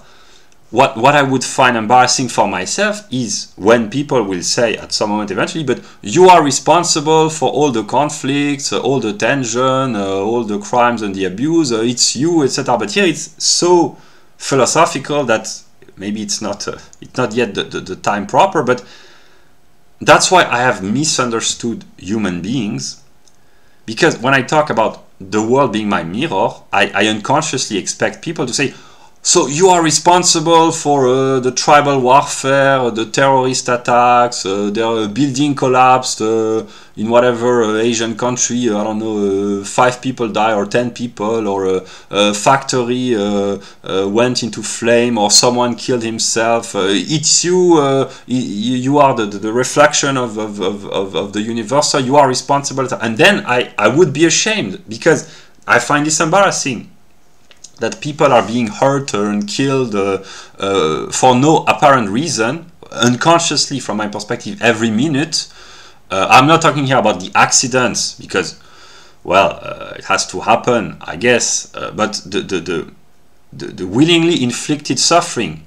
I know that in my reality, which is reality, there are women who get abused every minute somewhere on this planet. There are people who get cheated, who get robbed, there is theft, there is moral corruption everywhere, in various quantitative determination, but everywhere in the world. And I feel embarrassed about this, that I'm not consciously aware of all of this, because it would require, and I would spend days and days and days just studying all the negativity of the world, and I would become completely insane. So I'm not trying to escape completely, but I'm trying to find the balance between knowing that it exists, crime statistics, corruption, fraud, manipulation, deception, wars, conflicts, etc. I know that it exists. I do not spend too much time focusing on this, but I do not try to pretend that it does not exist, but this is what I suffer from. And that's why I am not ashamed to talk about my psychoanalytical, psychological problems. I will not go out in the street tomorrow or once the video is published and talk to the first person and say, hey, I did this or that many years ago, and that's embarrassing, because he would think, okay, you are an insane person. But if eventually everyone will have to know about my own personal problems, and some of them are really embarrassing, but I feel no shame, because for me what is shameful is all the negativity which occur in the world daily, and of which I know that it's an unconscious manifestation of me, but I don't know how it works, how it functions, and I have failed to stop this. And that's why, here I explain, what I've done recently, namely in the past few months, is to try to work on my singular self and to solve most, if not all, the problems of my singular self, while not understanding how the action-reaction, the interaction between my singular self and the world, how it functions. I am unaware. I don't know how it works, but I've understood recently that if I want to bring peace in my reality, and eventually I want to, because the conflicts, psychological, political, geopolitical, they kind of drive me insane. They are a product of me, unconsciously or consciously, but this drives me insane. So I try to solve all the problems, and the method that I've tried to use was to try to solve the universal problems by talking about politics, geopolitics, science, talking to the most intelligent people. But it has failed because I've understood over the past few weeks, couple of months, that I cannot solve universal problems. I cannot tell others how to run their lives if I am myself completely irresponsible, completely immature, and completely unstable. So that's why I've gone in a process of taking care of my singular self, not in a sense of putting makeup, doing bodybuilding and stuff, but taking care means asceticism, minimalism, being responsible, cleaning my room, becoming a principle of order in my immediate reality, and helping solve problems, singular problems, on my immediate environment, which begins with the room in which I live, my relationship with my neighbors, the relationship with my family members, and the relationship with my neighborhood. That's what I've been doing over the past few weeks in an intensive way. That's what I call my own American Revolution. I will talk about this in more detail later, but for me it means to be responsible on a singular level and with immediate interaction, to bring order, stability, with the connections around me on a singular level, and not doing just that. If everyone did this, that would be great, but the rest of the day I think about universal problems and I publish content like I intend to do with this video, namely to try to unite stability and order on a singular level. And if I can be stable, which hasn't worked always, precisely because yesterday I had a mental breakdown, but if I can be stable on a singular level in a clean, secure environment, just because my library is ordered, my room is clean. As of now it's not, because I've made some changes, but broadly it's structured and order. If my mind is cleared, if my diet, in terms of not just the food I eat, but my daily hygiene and diet schedule is very simplified, low consumption, simplicity, I spare a lot of time which I can dedicate to thinking, to working, etc., etc. So if I put order, also that's what I do introspection. I study my own psychology every day.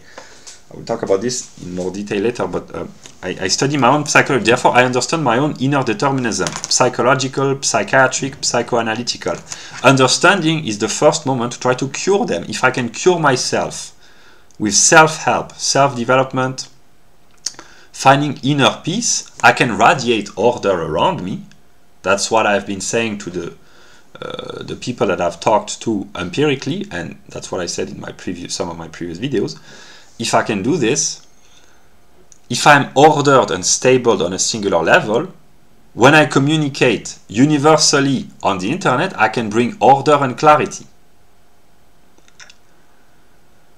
Yeah, that's why there has been a switch of consciousness recently. Namely, I do not suddenly think, oh, my singular self is good, but I've understood that the negative and the positive, they go hand in hand, one might say. So I'm not just negative, which is a logical understanding which has helped me prevent mental breakdowns, because I know that I cannot be completely negative. My very existence has to bring the positive for logical reasons.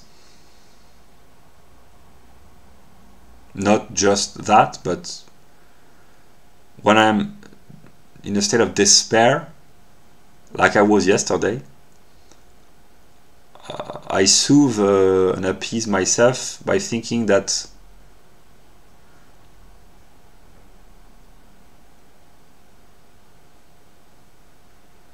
even if I bring negativity, suffering, and pain, moral pain or physical pain to others, if they suffer, at least it's a proof that they care about something, or if they are angry against me, it's a proof that I exist. This is the kind of thought that I've had, that when people throw negativity at me, it makes me feel alive, because I receive a proof of existence, basically. To experience pain and negativity is a way of asserting my existence. This is the kind of thing that I've doubted, and being plunged into the singular empirical world has helped me clarify this, because I have had moments where I've asked myself, but do I exist? Is anyone aware of my existence? When I talk about my worldview. Yeah.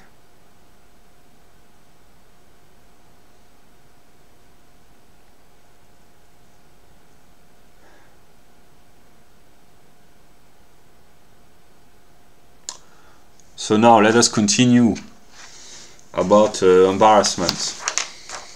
Because maybe I will talk about this again, but I have started, so yeah.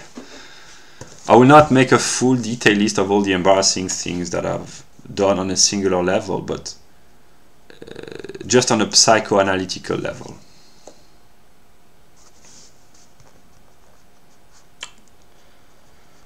It's not very ordered, the structure of the video, but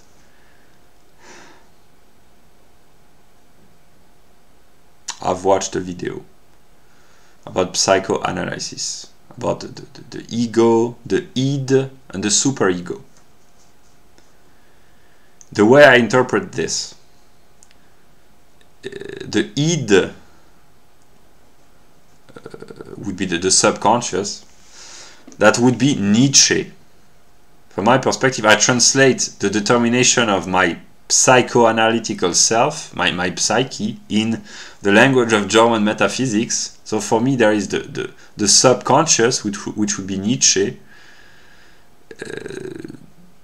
The superego sometimes would be Hegel, in terms of intellectual achievements, demand, requirements. It would be Hegel, and the ego would be Kant, but sometimes it's the opposite. Kant would be the superego in terms of moral imperative, acting right, and Hegel then would be in the middle, so they are kind of interchangeable sometimes. But I just spontaneously, I had never studied psychoanalysis except by making self-introspection, one might say, but I understand spontaneously with my own categories, namely I use German metaphysicians to translate the psychoanalytical problems that I have, and I've done this with Hollywood movies. If it's The Dark Knight,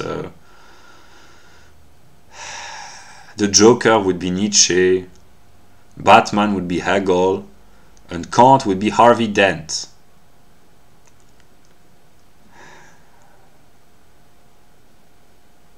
Or Batman can be Kant, and Hegel can be Harvey Dent.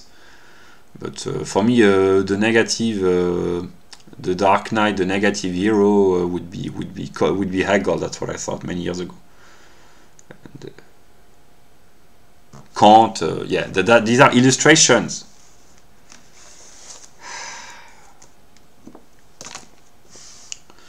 And here I will talk about embarrassing things.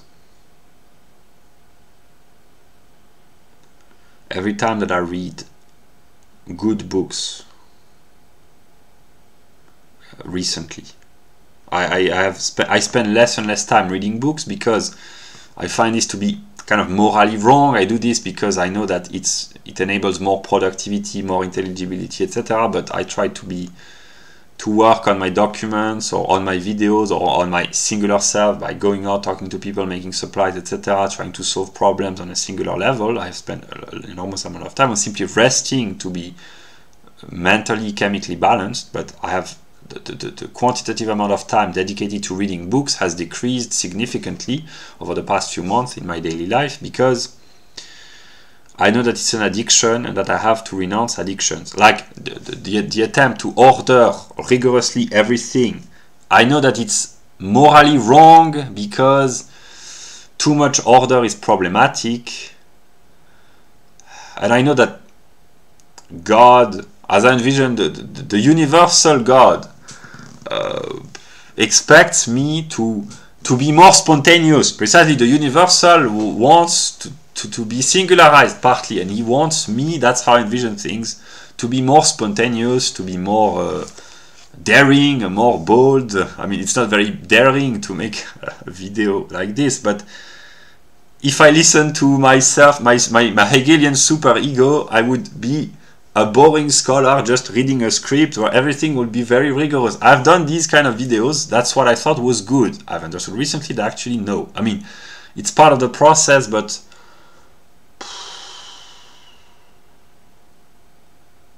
it's a skeleton. That's just the structure. I have to be more spontaneous. But yeah, let us talk about the concept. Universal, particular, singular. The concept is one. Every human being is made in the image of the concept, namely every individual human being is a singular individual with particularities which connect him to the universal, which is God through pure thought. In psychoanalytical language, no, in anatomical language, it's written in the works of Hegel. I've discovered this recently and it helps clarify. The universal would be the head, the brain, the mind. The mind is not physical, but the head and the brain is physical. The singular would be the negative tendencies of man, namely the lower parts, the belly, and the sexual organs, which is a thirst, hunger, sexual desire, which is considered to be sinful if excessive, or just sinful depending on the perspective. And these are the moment of the singular, namely each, from a Protestant Christian perspective, human being, or even a Muslim perspective, but Christian, puritanical Protestant perspective, human beings are sinful or negative through their singular self. Attraction for thirst and hunger, which can bring greed,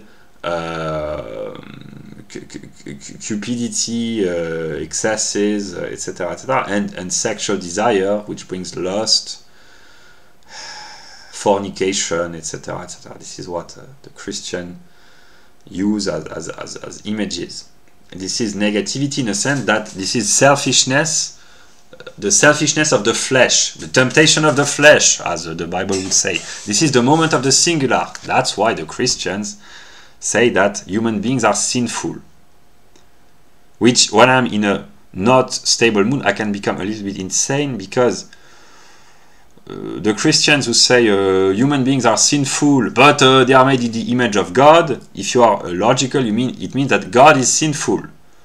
If humans are made in the image of God, that's the beginning of the Bible. If humans are all sinners, negative, worthless, morally bankrupt, etc., which is what the Puritanicals think, which I have thought, and when I'm in an unstable mood, I do not think this about humans, I think this about myself. But by reflection about humans as well. When I'm really negative, when I'm puritanical, when I try to be a good Christian, as I envision this, I become really negative because everything is sinful, everything is... I'm not in this mood. I was in this mood yesterday. But I understand now. So, yeah, this is, the singular is the moment of negativity because it is selfishness, what the Christians call the temptation of the flesh. But precisely, being back into the empirical, ordinary world, partly with Christians, has taught me that actually these kind of Christians, the puritanical, they only exist in America. And they are partly a reflection of my mind, in the sense that I am partly a puritanical and I understand the US so well, more than most Americans, because I sometimes identify with the archetypal American Protestant that I imagine as a very rigorous, fanatical Puritan. But my wanderings in the empirical world, I'm never disconnected from the empirical world, but my encounters with singular individual human beings, people who surround me either geographically or through empirical connections,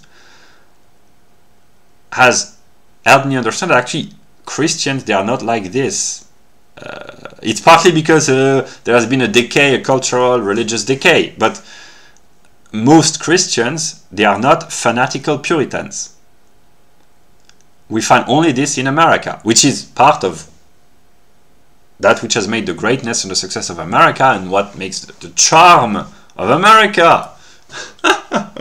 What would America be without those Puritans? Very useful, these fanatical Christians who think that, yeah, because here I will make a joke. It's not a joke, but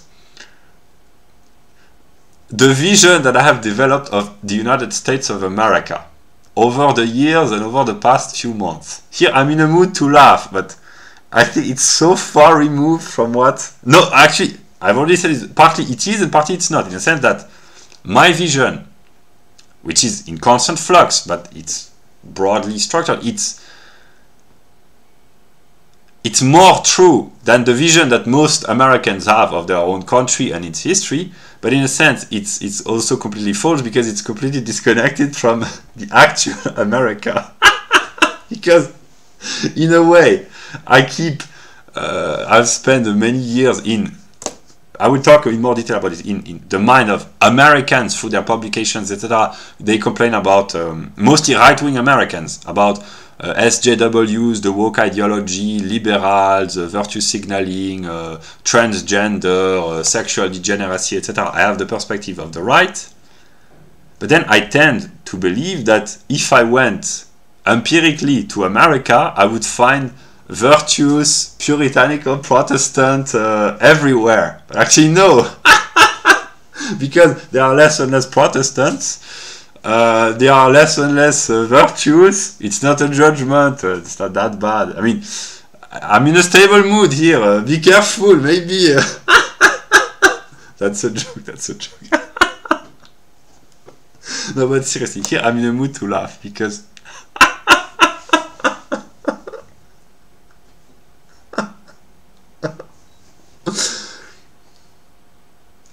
I'm in a mood to laugh. Yesterday, while thinking about the same topic, I had a mental breakdown, an emotional breakdown. But I have developed a vision of Christians, predominantly white Christians, European Christians. Europeans means anthropological European, white Christians, which, in my view, they are predominant in terms of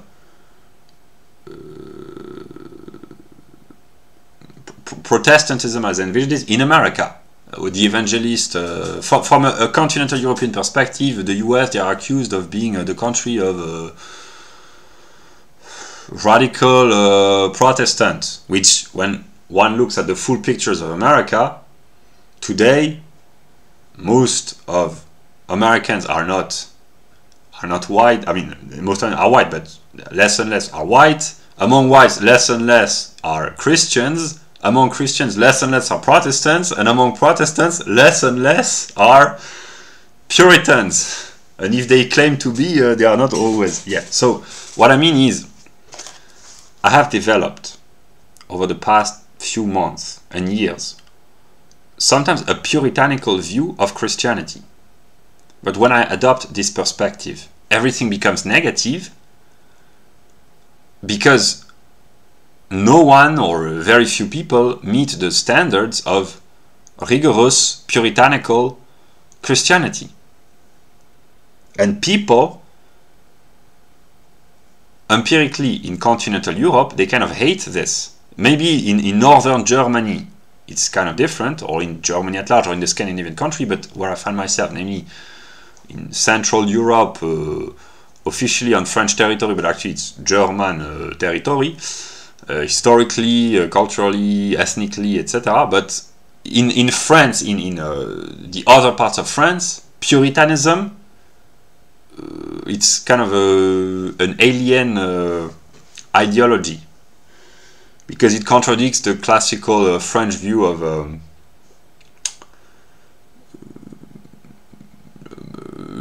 bon vivre, living well, which means hedonistic tendencies. I do not judge the French people, but France, the central France, Paris, and the classical aristocratic and then bourgeois lifestyle, and the lifestyle of French in the positive aspect is associated with hedonism. Puritanism is the antithesis of hedonism. It's the opposite in a way. But to believe that modern Americans are all Puritans and anti-hedonistic, of course it's completely ludicrous. But I needed a reality check to just realize this.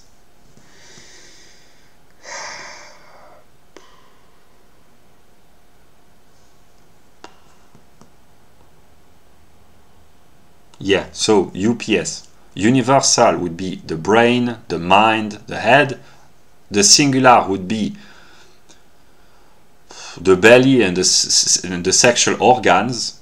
And the particular would be the heart, which can mean the emotions and courage as well. The breast and the chest, the breast, the heart.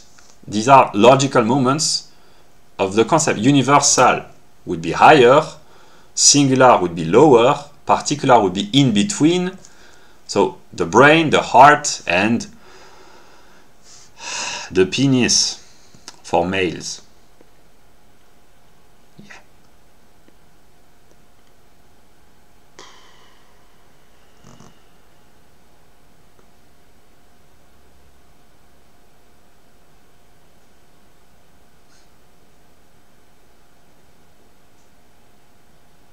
I'm a little bit frustrated because I intuitively understood this more than 4 years ago without any formal. That's why sometimes I'm very frustrated, because I've understood a lot about God, about the philosophy of Hegel, with no formal training.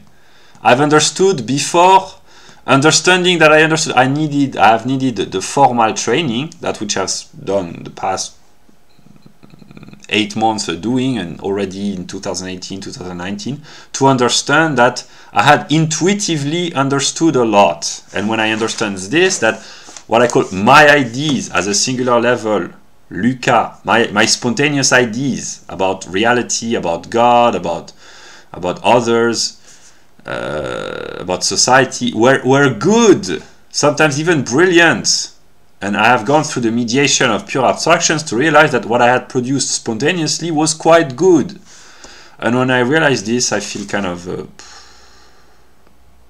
depressed, because I've had great ideas that I thought were worthless because they were not on the same standards as those of Hegel. Because Hegel, the writings of Hegel, they express things in a perfect logical, conceptual, philosophical way.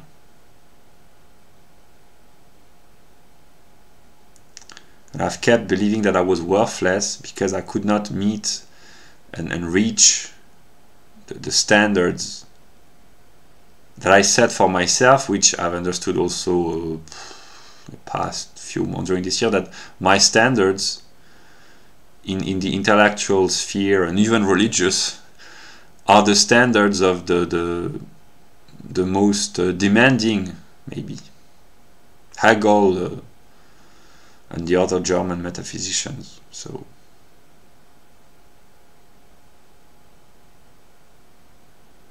this is part of one of the vices that I have given up on, the quest for perfectionism. I've given up on this. It's a strong tendency, a strong impulse, rigorous, systematic, order, perfection. I know it is wrong. I mean, it's not wrong per se, because if it enables people to improve, it's not. But if it becomes obsessive, an obsession for perfection, it's kind of counterproductive. So I've given up on this vice, like the temptation to read some of Hegel's books, the temptation to read a lot of books all the time. I give up step by step a lot of vices. I will not list all the other vices that I've given up on. I call these vices from my perspective. For myself, these are vices. I've given up on a lot of vices, but this is connected with my mental breakdown of yesterday, because I have gone through a process of moral improvement, not always, but a virtuous path of giving up a lot of dependency, addictions. I had not all the addictions on a singular level, but some of them, and I've given up on a tremendous amount of material dependency, one might say, in terms of comfort, lifestyle, food, pleasures. I've given up, and I will still give up on a lot. And this is connected to the mental breakdown that I've had yesterday. Basically, for the past 4 years, since what I call my God experience in August 2018, I have tried to abolish evil, to get rid of evil. I've been in a struggle, not in 2020 and 21 when I was disconnected, but the end of 2018, the entire year 2019, the entire year 2022, I have been in a daily, constant struggle against evil, which I have identified and believed to be my singular self. That's why I've humiliated myself, laughed at myself, and that's why I have revealed pretty much everything about me as an empirical individual, while thinking that I was doing good because I was struggling against what I thought to be evil, namely my physical existence. But I have come to realize recently that it's a little bit more subtle than just universal, all good, singular, all bad. It's a little bit too simplistic to think in these terms. So I've come to a point where I've realized that my singular self, I am not completely negative. Philosophically, maybe I am, but morally I'm not, because I have improved tremendously. It's not good enough, I still have to improve, but I am willing more and more to be moral. I've stumbled upon a passage by a work of Hegel. It's part of the process. The Beautiful Soul. I hadn't read this for years, but now, okay. Here I'm in a mood to be kind of how do you call this? Cynical in the sense. But yesterday I had a mental breakdown because I have tried to improve morally. Seriously. Every day I work on trying to improve morally. This has been my focus, not to improve intellectually. It has been the entire year 2020 to improve intellectually, but also morally. But the moral aspect has taken the predominance. I've been more and more focused on improving morally by reducing my dependence on the physical world, being virtuous, by taking more risk without taking completely inconsiderate risk, which I have done, but the more I improve, the less inconsiderate my risks are, but still by confronting myself with uncomfortable situations while trying to remain stable, ordered, and honest. I'm not always honest, obviously. but I try to obey a certain set of principles. I try to order my soul, my mind, and my lifestyle by obeying principles. That's what I call being a Kantian. It's impossible to be a rigorous Kantian. That's counterproductive because there are too many. But I try to nonetheless act according to principles. But there are the question of the consequences, the contradictory principles, the conflicted consequences, the complexity of the situation, etc., etc. But yeah, I've tried to improve morally. And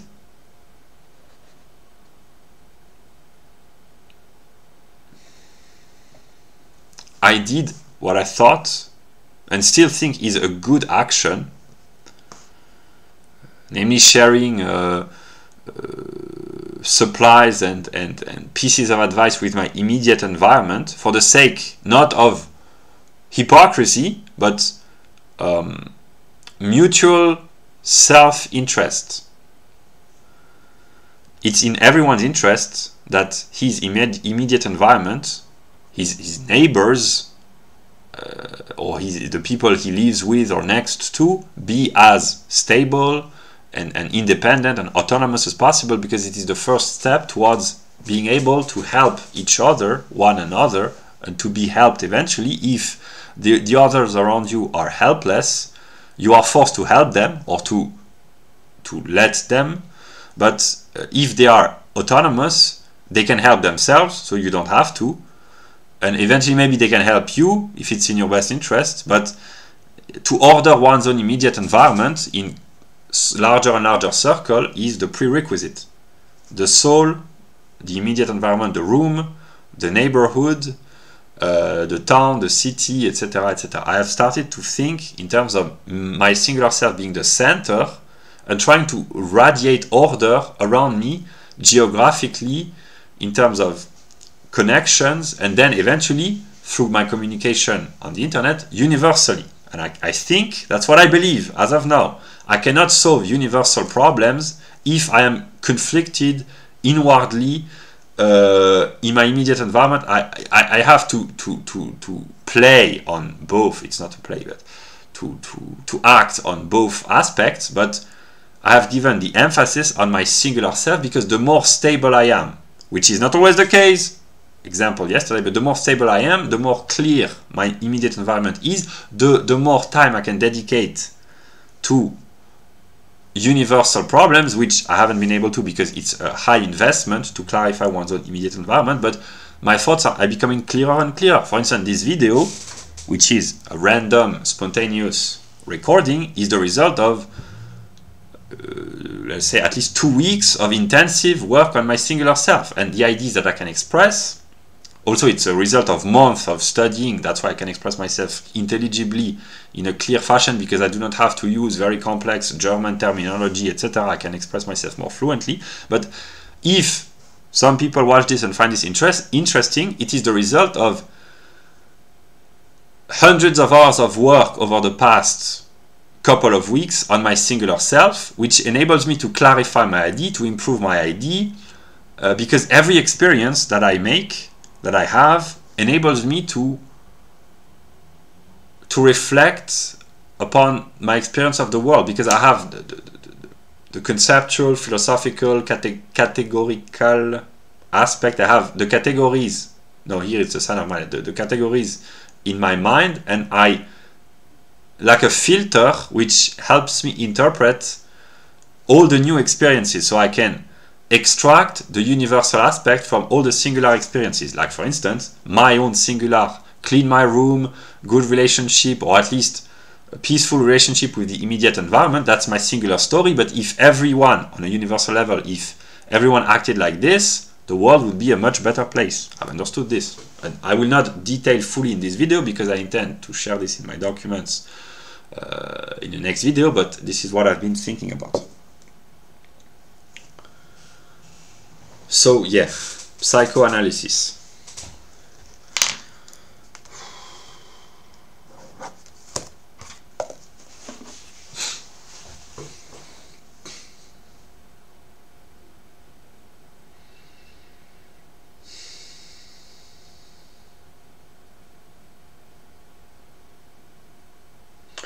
I discovered during the month of June or July that sex, the presence of sex or the absence of sex, but sexuality, is an aspect of the human experience. It took you a long time to figure this out.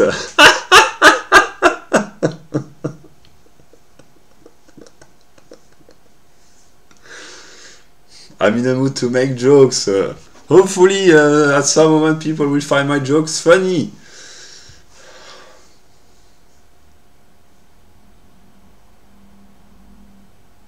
Here I will be critical with myself, because it's part of what I am. I'm very self-critical, but I'm not knowledgeable enough about psychoanalysis in the empirical aspect. I haven't read much of their books, but I get the broad view. But the fact that I am spontaneously attracted by pure abstractions, whether this is the logic of Hegel or even the logic of the Anglo-Saxons, I've briefly stumbled upon while cleaning my library, logical books. I love pure abstractions, logic, mathematics. I love pure abstractions.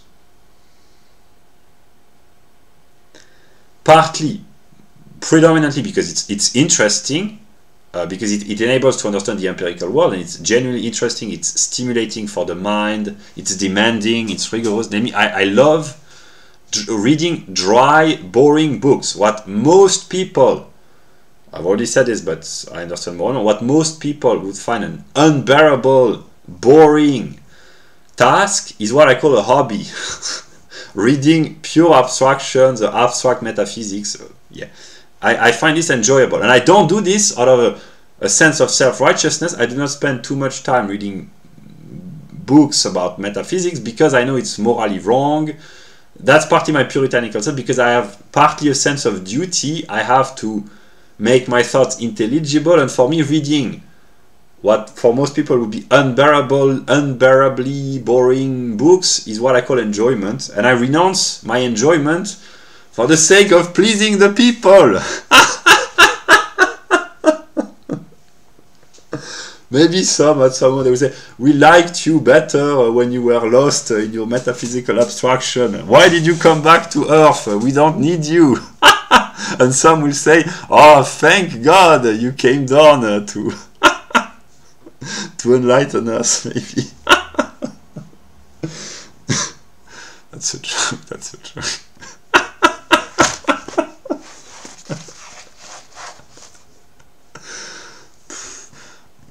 I went through such an ontological, emotional, psychological crisis yesterday that I grant myself the right to laugh at good jokes, maybe.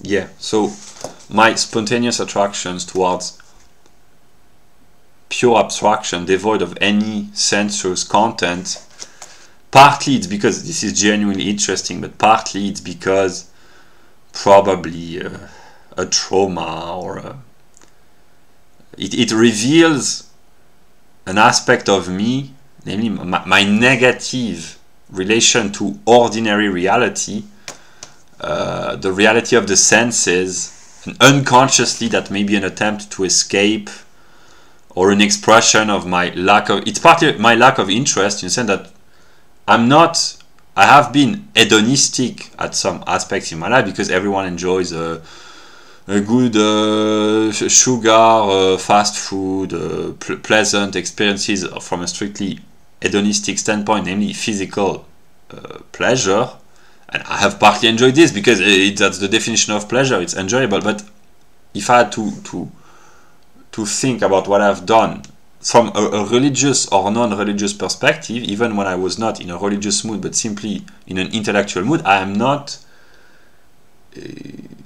overly hedonistic in a sense that I can easily get rid of the material pleasure for the sake of intellectual stimulation. Yeah, in a sense, my pleasure is, for instance, reading a good book, between eating a good meal or drinking a good drink, or reading a good book. I would choose reading a good book any day of the week. Yeah, that's my even if I do not how should I explain? Spontaneously, I am not hedonistic. I mean, I am. I will not deny this, but spontaneously, my hedonism is kind of intellectual in a way. That's why getting rid of a lot of books by Hegel, the best ones for me, is kind of a sacrifice. That's virtue signaling. I am signaling my virtue. I can give up on my addictions. Which here I laugh, but it's actually very serious, because I'm not addicted to porn or alcohol or drugs or cigarettes or whatever people may be addicted to. I've been addicted to reading books, buying books, reading difficult, intellectually stimulating books, and I've given up on these addictions because the universal would be addiction, which is a vice, and whatever particularization, be it alcohol, drugs, fast food, or metaphysics, reading metaphysics, the particular contain the universal within themselves. Namely, whatever your addiction is, if it's an addiction, it's bad. Maybe if you're addicted to love, maybe that's good. Shakira, addicted to you, or Kesha, your drug is my love. No, your love is my drug. Sorry, let's not invert. That's a joke. Yeah, so maybe there are good addictions.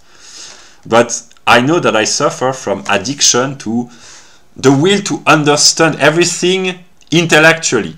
It's an addiction that I have. It's a vice, it's a temptation. The will to read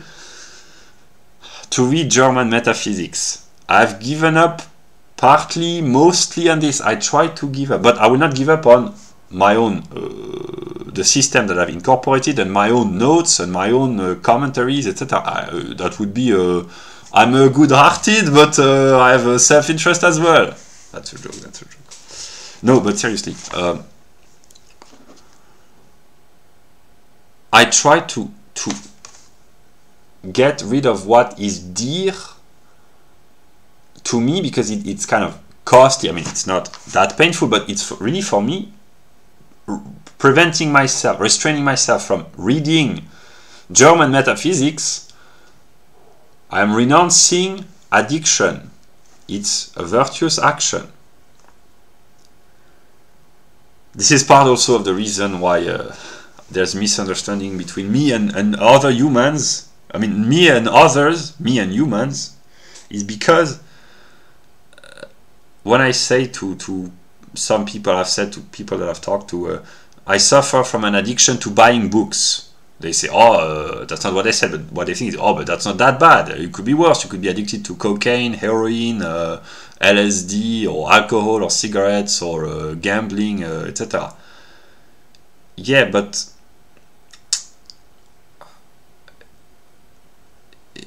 I understand why they think like this, but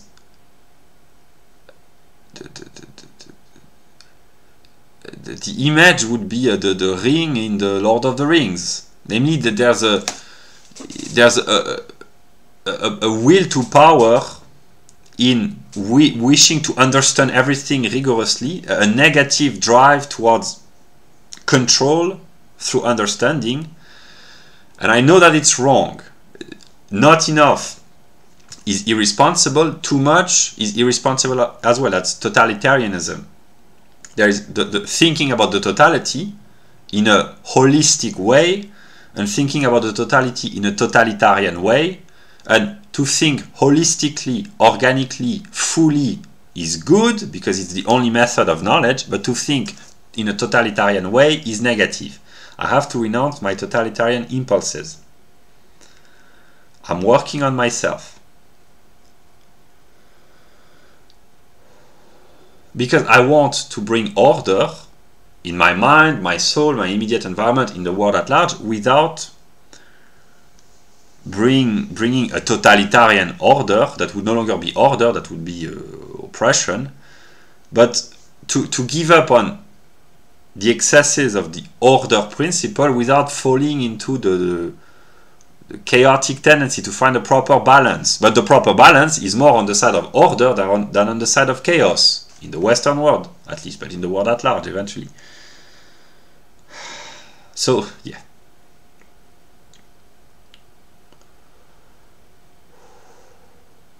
The reason why I had a mental breakdown is because I have worked very hard to abolish my own evil, namely my own...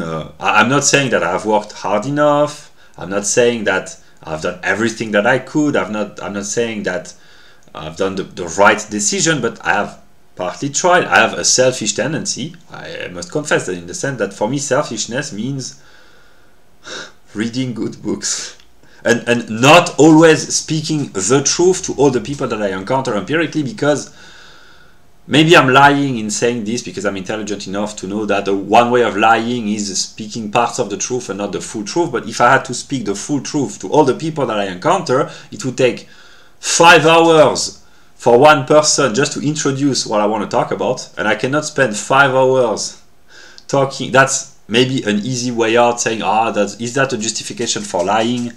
No, but, and this is connected with what I said at the beginning of the video. To speak the truth means to speak the same truth to everyone, and on a singular level I can only speak to 1 or 2 person, at least in the current context. I'm not gonna start talking sitting or standing on a, how do we call this? Yeah, in front of a crowd of people.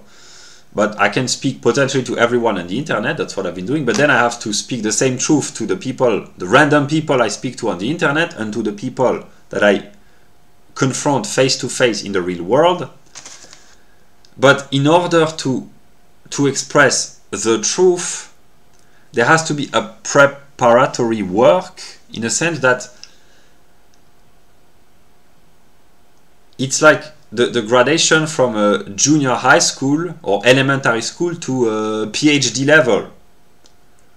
You learn probably chemistry, biology, physics, literature in junior high school. If it's not run by the state, of course, otherwise you don't learn a lot of things. That's a joke, that's a joke. Yeah. So there are truths for junior high school level in the hard sciences and the social sciences and the humanities. These truths are the same than the truths which are being shared with PhD students in university and colleges, but they are more rigorous, more fully developed, etc. And the same goes with truth in general.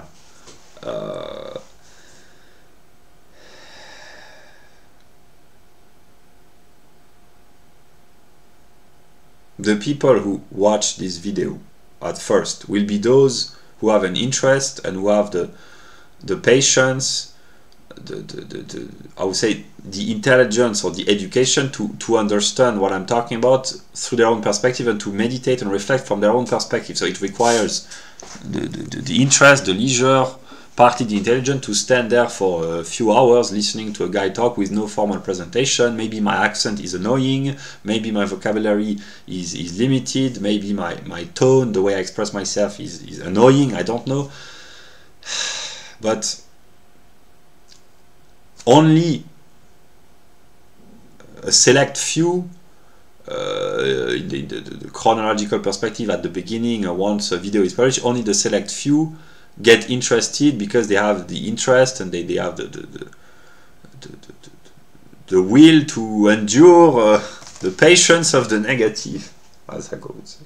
Whereas if I talk to empirical person, I have to maintain their interest. This has been one of my problems, because I have felt sometimes the need that I had to pay people to get their attention, which is prostitution. I pay people not to talk to me, but to let me talk to them. I haven't done this consciously. I have a few times, I think I've said to a person or a couple, I give you a little bit of money if you let me talk. I didn't say this formally like this, but it was basically the deal was I give you money or I buy you a few stuff if you let me expose what I've been working on, just to test the interest that my work might arouse or not arouse in others. So this is the kind of insanity that I've been led to, namely to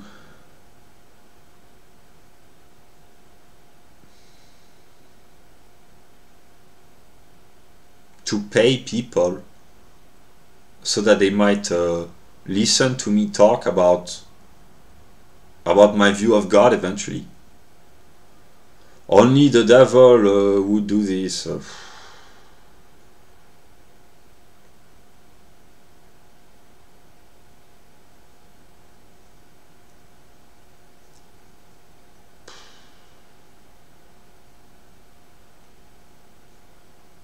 I've not literally gone out. I mean, even if I haven't, but that's why I cannot condemn prostitution. I mean, not that I don't do this any longer. I can, but I understand prostitutes and how do you call this, pimp, because actually it's the same process in the realm of sex, which for me is intellectual conversation. My problem is to find intellectual partners who have the interest, the intelligence, the knowledge my problem on an empirical level, to find the partners who are willing to exchange ideas with me and who can broadly understand what I talk about. And in my current geographical and cultural context, it's impossible, simply because the knowledge I intended to talk about is the knowledge developed in the Anglo-Saxon world, predominantly in the United States of America. It's potentially accessible to everyone, but there are limitations, namely to have the level in English, the intellectual capacity, the IQ, the education and the leisure, and also the interest, and all these criteria. It's not, the conditions are not met at this moment in continental Europe, not everywhere, maybe in small circles of intellectuals or intellectual circles, yes, but in the ordinary lives of people, the intellectual life of the Anglo-Saxon world is completely alien. Here I make a brief commentary. The intellectual life of a country like France, I understand the intellectual life of France because I speak French fluently, but how should I explain this? The intellectual life of a country like France in the 21st century is, so I'm talking here about the intellectual elites, the journalists, the intellectuals, the scientists, etc., the college professors, etc. It is so far below the level of what happens in America. And in Canada, partly with people like Peterson, Stephen Molyneux, and others, but America, the Northern American continent, and especially the US, it's so removed. I know that it's slightly better in Germany. I do not know enough, but what I think it's slightly better in Germany. It's better in England. Probably, here is that's a hypothesis, but probably the intellectual life of the English in the 21st century is better than France and maybe better than Germany. Here I don't know enough about, but because Germany there are problems of the moral and legislative aspect is even worse than anywhere else in continental Europe. So the German, they have been dumped down even more than all the other Europeans of Europe, I mean of continental Europe. But nonetheless, the Germans are very smart, these Germans. They always find a way to regain their intelligence. Maybe, I don't know. Maybe at some moments, I don't know, people, or maybe I myself will discover, maybe I'm a German. And no, I know that I'm a German.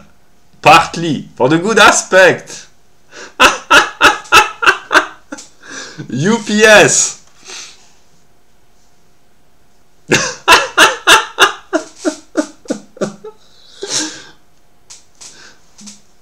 I will let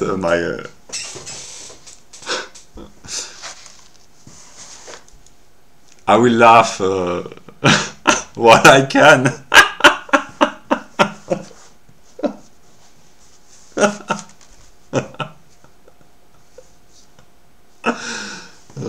I'm in a mood to say, oh, I love Germany. Of course I love Germany. How could I not love Germany? Well, yeah, no, but yeah.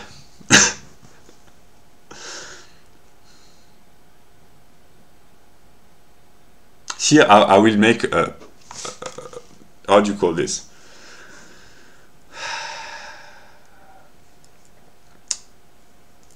A side note. We live in an age where I identify as a German. Intellectually, I'm sure. Metaphysically, okay. But culturally as well, because I have a broad here doesn't mean extended, it means vague. Broad in the sense of broadly. Not broad in the sense of extended, but broadly. Which is kind of negative in the sense that it's not sufficient. But I have a broad knowledge of German culture, German metaphysics, of course, German philosophy, but German culture historically as well. But the modern life of Germany, I do not read German fluently, the German newspapers, the German news, German TV shows, etc., modern German culture, so I have only a very fragmented, very, very limited knowledge. There is the barrier of language, etc. But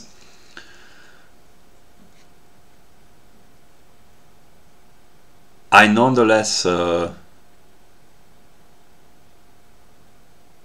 feel at home in Germany.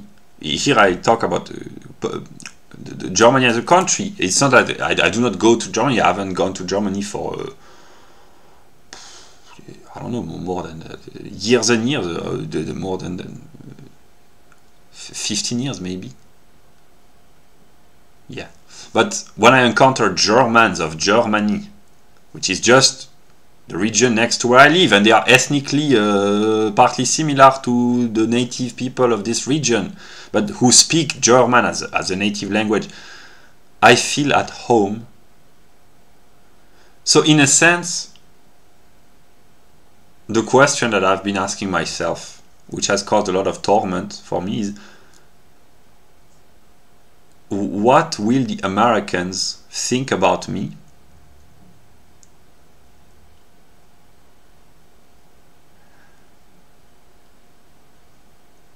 but what will the Germans think about me?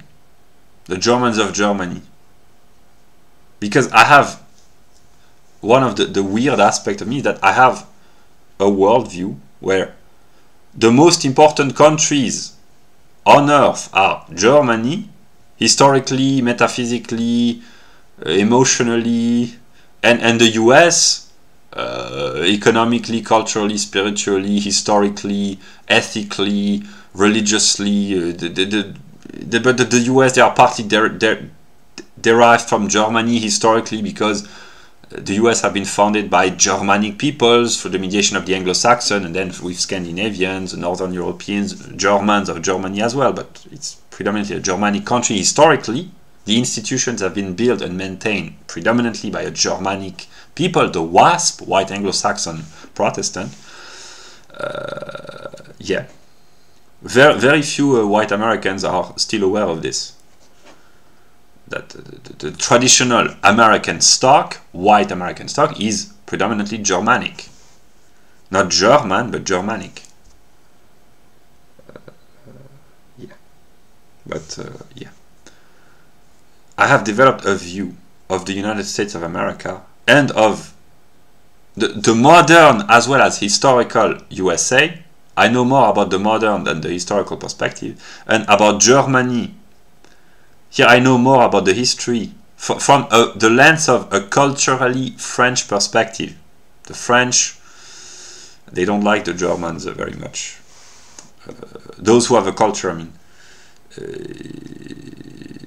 Or sometimes they do, precisely because they have a culture. It depends. There are Frenchmen who have loved the Germans. I think about Céline, and there was Madame de Staël in the early 19th century. There is a Germanophilia in the French elites throughout the history of France. People who have loved or admired Germany from the French perspective of what I would call a central France in a way. Yeah, but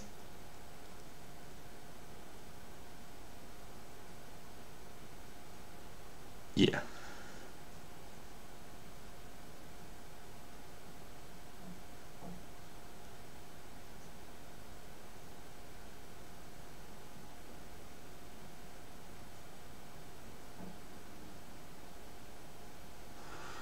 Yeah.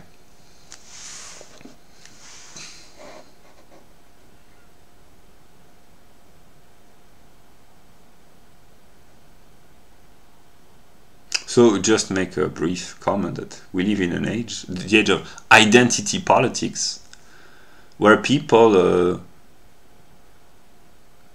are told that they can become not whatever they want, but there are a lot of possibility for their identity, sexual identity, gender identity, citizenship identity. Anyone can become a European citizen from the perspective of the European Union, or an American citizen from the perspective of the immigration policy, or everyone can become a female or a male, whatever his gender of birth, etc. But I have become, unconsciously, in my mind, an American. I'm trying to become an American, but I have adopted an American view, a view of America, and a view of Germany. And yeah.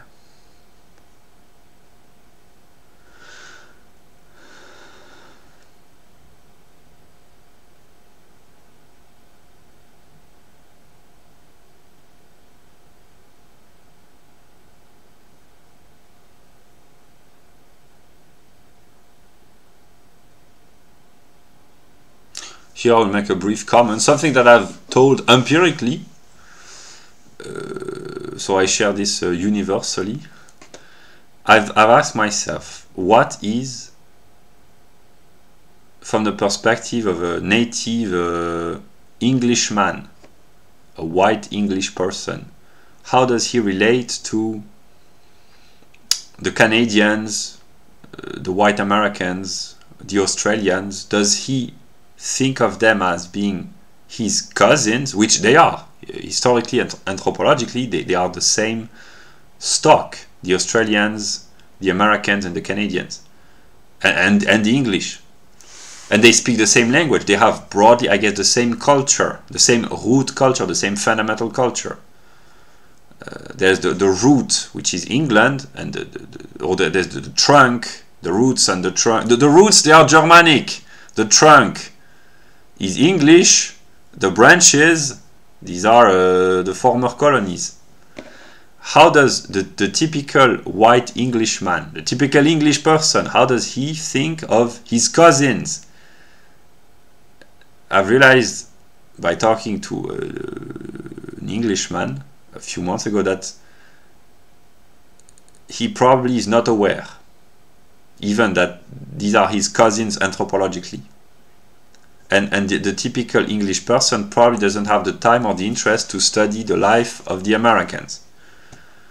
And here I'm in a mood to trash talk the Anglo-Saxons, what I can maybe. The typical Englishman, if he has a little bit of culture, I know that he looks down on the Americans, thinking them as arrogant, like, ah, you decadent Americans, we in England, we have a culture. Well,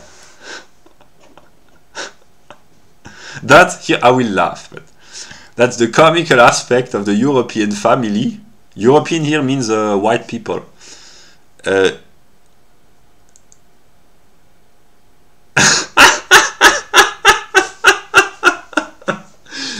Every European of continental Europe can look down on the Americans and say, you have no culture, from the perspective of a traditional European with a culture. The Italians, the French, the Germans, the English. But the Americans, they can look down on continental Europe from an economic perspective and technological perspective and say, you have no wealth, you have no materials, you have no independence. We control everything. So both can look at one another in a yeah. But what is more important? Spirit is more important than just business. Yeah, but that's kind of the here I will be more serious. That's kind of the kind of pathetic, not in the moral sense, pathetic in the sense of pathos. When I read a few books by American economists, when they talk about Europe, for them Europe is social democracy. So here that's what I call intellectual degeneracy from the part of the intellectual elites of America, the white Americans who think that Europe is just social democracy, and Europeans who think that America is just capitalism. This is a proof of the cultural decadence of the elites in the Western world, that they to reduce Europe to social democracy and to reduce America to ultra-liberalism.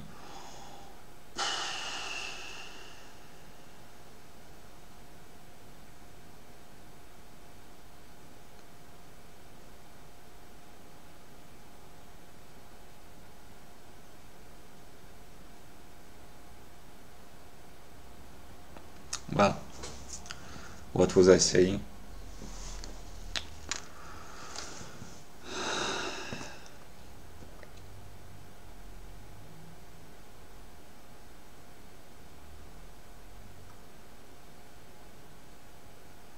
Yeah. How does the typical Englishman thinks of Canada, US, Australia, New Zealand, South Africa partly? The same relationship, that's a relationship of analogy, namely the former British colonies are to the typical Englishman what Quebec is to the French. And I've realized that it's connected with the internet. Everything is connected with the internet. Yeah, connected in the sense that for the average French people, they are completely unaware. I mean, they are vaguely aware that people from Quebec, they speak French. They are aware of this, of course. I'm not adopting the intelligence of the French people on this, but very few are aware culturally that the people from Quebec are derived from emigration from France. I don't know from which part of France, but these are immigrants, many people who left France to settle in Quebec, and they are connected to the French, although there is less of a connection of blood even within the white French population than it is the case with England, because it's slightly less homogeneous depending on which part of France. This is what Lothrop Stoddard talked about in his books. But yeah, but nonetheless, the Québécois, the people from Quebec, are to France what the Canadians are to England in a way. But I can understand through a relationship of analogy that the typical Englishman might not think of the Canadians. I'm not even talking about the Americans, because the relationship is kind of different with the War of Independence, etc. Yeah, but to think of the Canadians as being some sort of cousins overseas, I understand why they might not think like this, because the people from central France, they do not think of the Québécois as being cousins overseas, because they are told that we have more connection, and this is what the official language says to the French people. The French people have more connection with people from Africa through language than people from Eastern Europe or from Quebec. Yeah, so that's the level of forgetfulness in which a lot of Europeans find themselves in.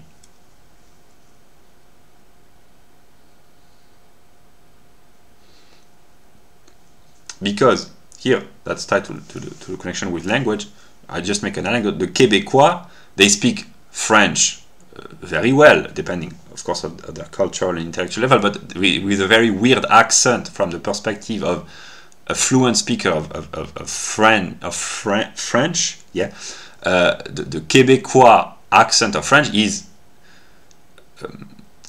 noteworthy. It strikes the ear immediately. And I guess that from the perspective of a native Englishman, the same goes with Canadian or American accent, or rather it's the opposite, the English accent, the British accent from the perspective of a native white Canadian or white American. Yeah, but yeah. This is just an illustration of singular, particular, universal, in the sense that on a singular level my language is French, and I can understand the connections with other French speakers, but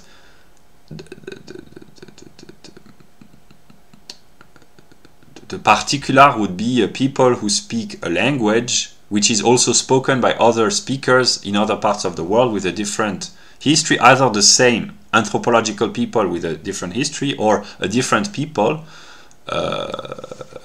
Yeah. So here, that's why it's important and it's interesting to have the perspective of all the singulars and the particular groups on the totality. Yeah.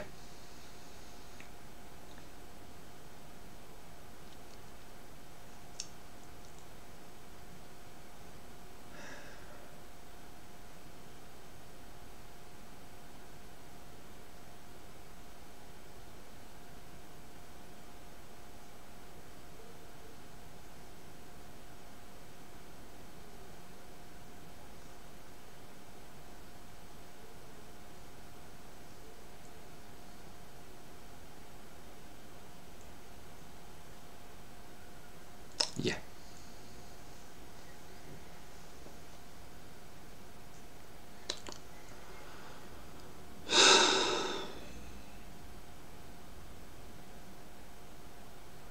Human beings are made in the image of God because the concept is the philosophical expression of God in a way, UPS, and every human has a singular, a particular, universal.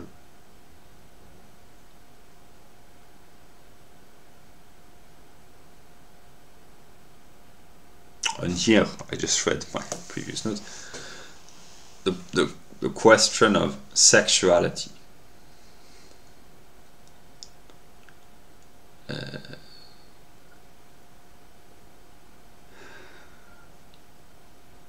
In Greek mythology and Nordic mythology and Roman mythology, in European mythology, there's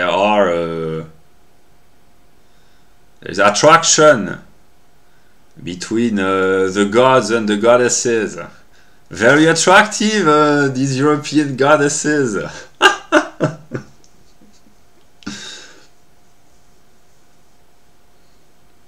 Caroline?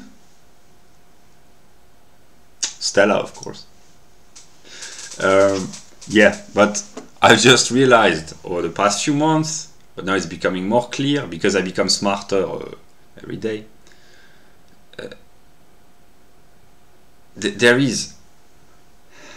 I have struggled and I've suffered so much from this discovery, but there is partly desire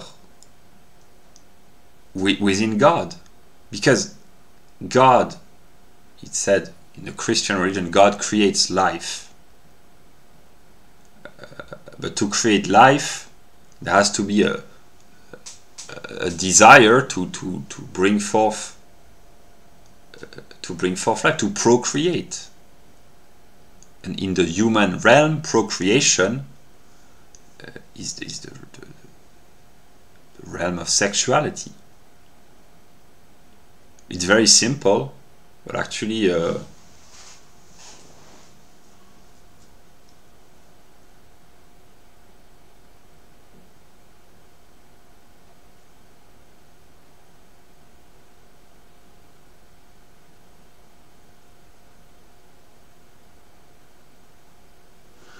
because I went through a puritanical phase, and I still have this tendency to consider that sexual attraction,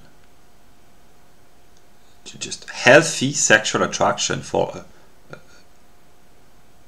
person of the opposite sex, of a healthy, young, fertile person, is in itself unhealthy, because there is attraction, but this fanatically puritanical view, it's not Christian in the good sense.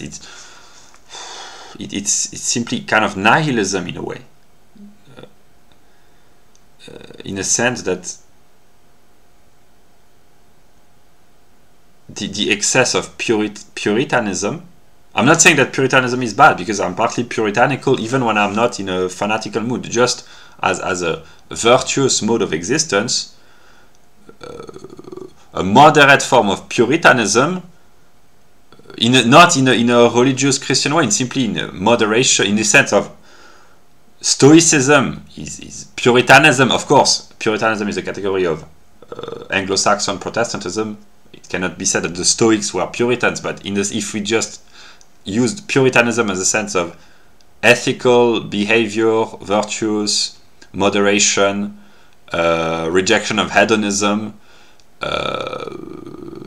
struggle against one's own lower tendencies in the name of religion, whether it's pagan or Christian. If we broadly define Puritanism in this way, then Puritanism is good. But historically it's mostly the name Puritanism is mostly associated with Anglo-Saxon Protestant of America, and partly also in various ways of Germany, Switzerland, England, the Protestant countries. But the name can change, but the idea, the idea remains the same in a way, but it's more intense in the US historically. But the excesses, of course, they are wrong, not morally, but they are detrimental.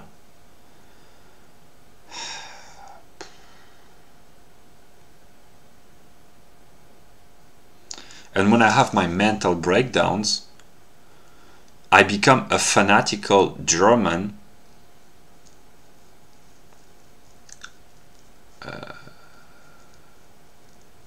a fanatical German.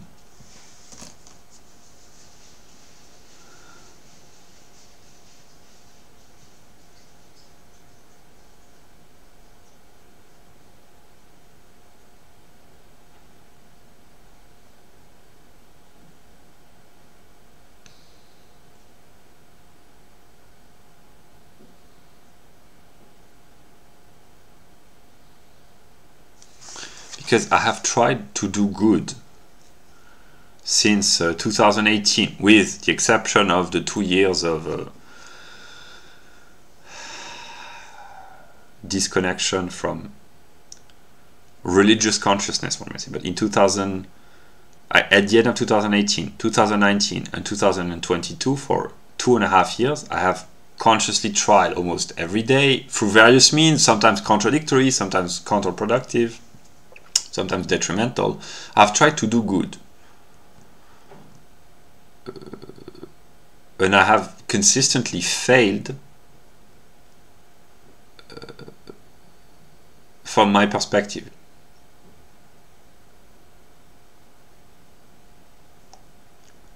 And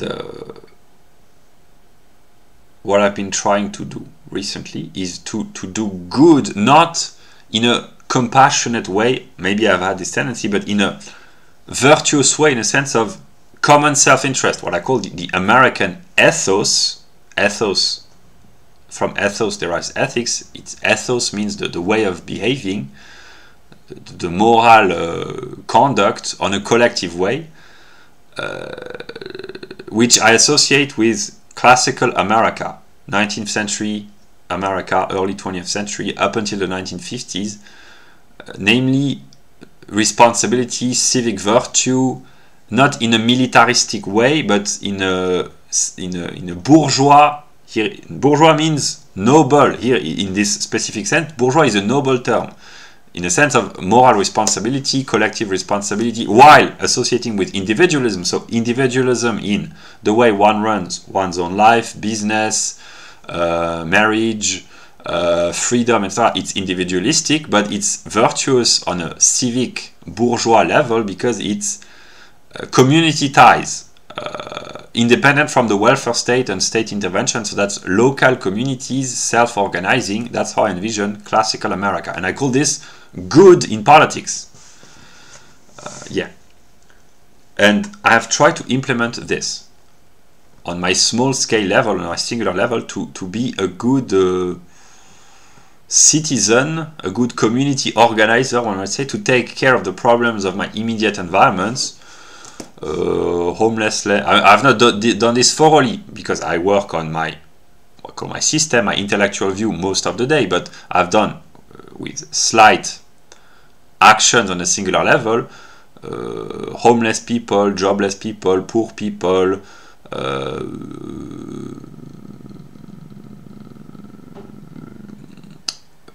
just doing public donations for the good of the community, the neighbors, for the sake of maintaining good relations with one's immediate environment, etc. Cleaning the streets for the sake of civic duty, in a sense. So I've tried to implement what I call the American ideal from the citizenship point of view. Let me to be a good citizen. Why not being involved in political organization, but to be an individualist who understand that it's in everyone's best interest to have a minimum of mutually reciprocally self-interests, maintaining one another's self-interest for the sake of everyone's good. That's how I could translate this. Individualism associated with civic virtue. This is the American ideal simplified to the utmost in the 19th century, early 20th century. That's how I envision this. I've tried to implement this.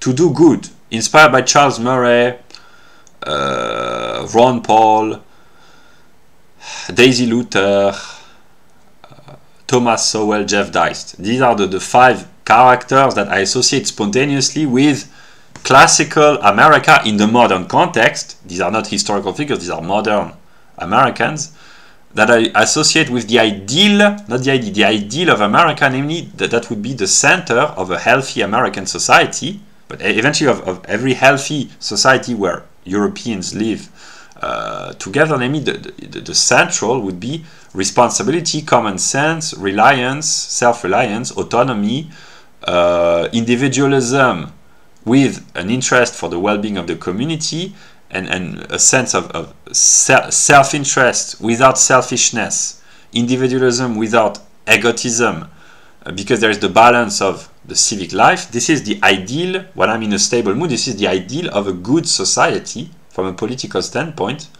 where Charles Murray, Ron Paul, etc., Jeff Deist is a little bit right-wing, but he's here to restore the balance.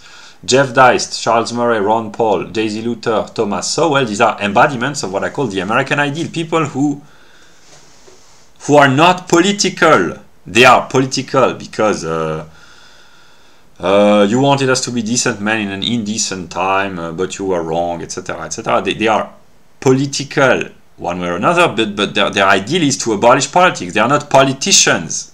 They are beyond politics. I mean, Ron Paul was a congressman, yeah, but what I'm trying to express is that they are too intelligent to waste their time with the political game. The purpose of a country like America was to abolish politics, to preserve politics while abolishing politics, because the purpose of every society ought to be to abolish politics, because it's a waste of time and resources. And libertarianism, the traditional American ideal is to abolish politics while remaining limited government. It's not the modern radical form like defended by Murray Rothbard, Hans Hermann Hoppe, which are a reaction to the excesses of the state. So I understand, but traditionally America was, in my view, maybe I'm deluding myself, but I don't think so, the greatest achievement in the sense of stabilization of a society with the most limited amount of politics possible. because a society with no politics at all would be anarchy in the good sense, but it has barely existed in the history of mankind, or totalitarianism, where there's no politics, but there's no freedom, there's no intellectual life, there's no freedom. Yeah, so the ideal would be, is, has been, was, still is, the American ideal of the 20th century, namely self-reliant, autonomous, competent individuals organizing in families and communities without state intervention, or really to the strict minimum of maintaining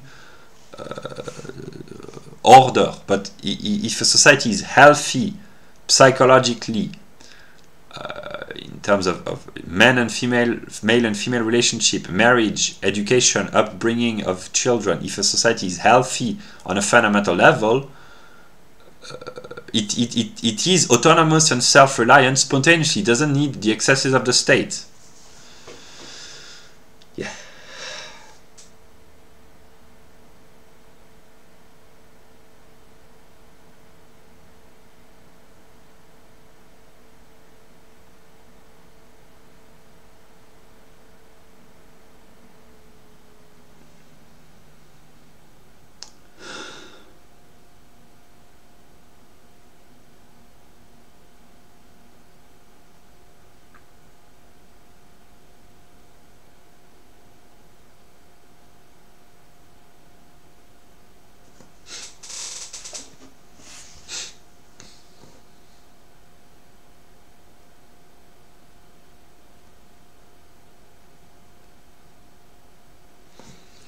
Maybe I've already thought about this, but it's becoming clear. Maybe my life has been so chaotic on an individual level up to this point that I have unconsciously found, and thought that I had found order and rigor in the conceptual frame of German metaphysics, which it is, but recently I've understood, maybe it's too late, but at least I've understood that too much systematicity, too much rigor is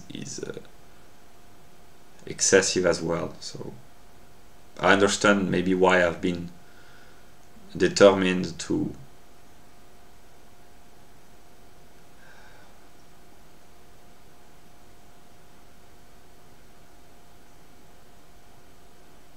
favor a certain type of philosophical view.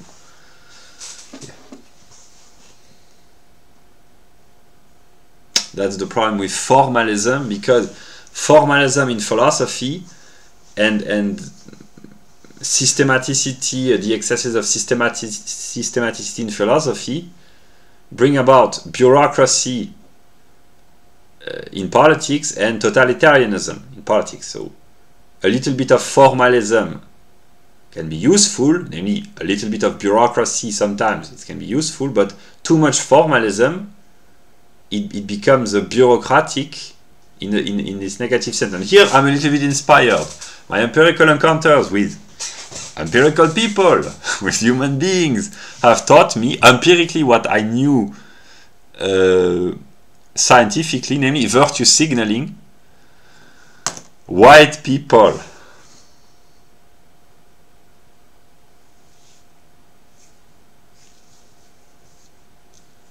here I'm in the mood to laugh, but the formalism when it comes to consumption of products, of organic, ecological products,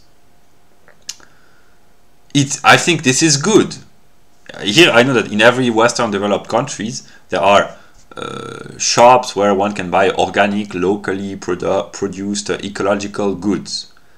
But it's very rigorously determined which brand deserves to be called labeled organic, or it rigorously obeys a certain standard legislation, at least in bureaucratic countries like countries which belong to the EU. But I don't know exactly who set the legislation, but there are criteria to meet. But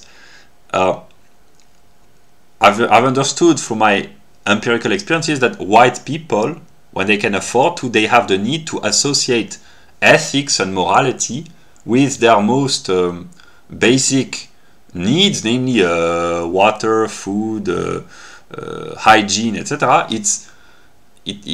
For white people who have the opportunity, it has to be ethical. That's what Zizek talks about with Starbucks coffee. If you drink a Starbucks coffee, a certain quantitative amount of the price is given to fair trade or charity or whatever. Of course, it's universal, but it appeals mostly to white people. I don't need any sociological studies because I've studied briefly the works of Kevin MacDonald about virtue signaling, and it's being reflected in everyday consumption. Predominantly white people need this ethical validation of everything they do. Everything they consume, it has to be ethically validated, not for the sake of virtue signaling, but for the sake of feeling good about oneself. I can drink tea because it's fair trade.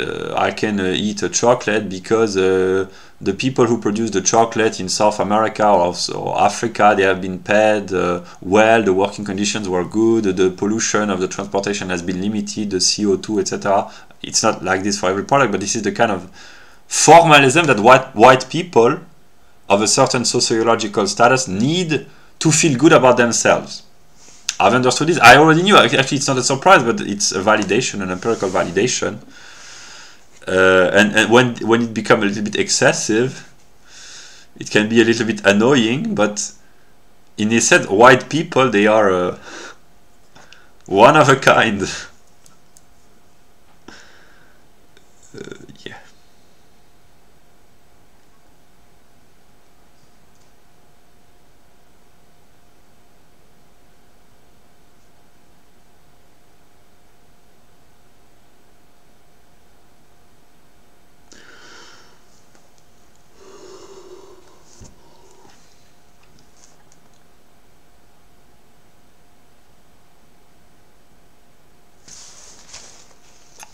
I will drink a glass of water.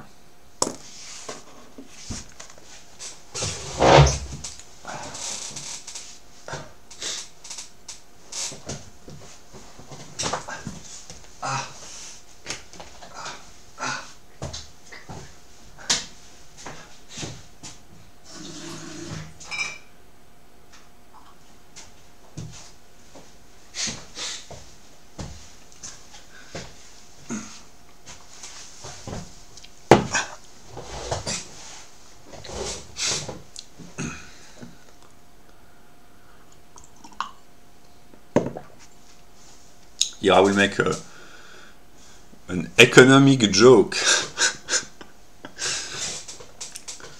My body hurts because I've been picking up the trash in the street for the past few weeks, past couple of weeks at least, for moral purposes.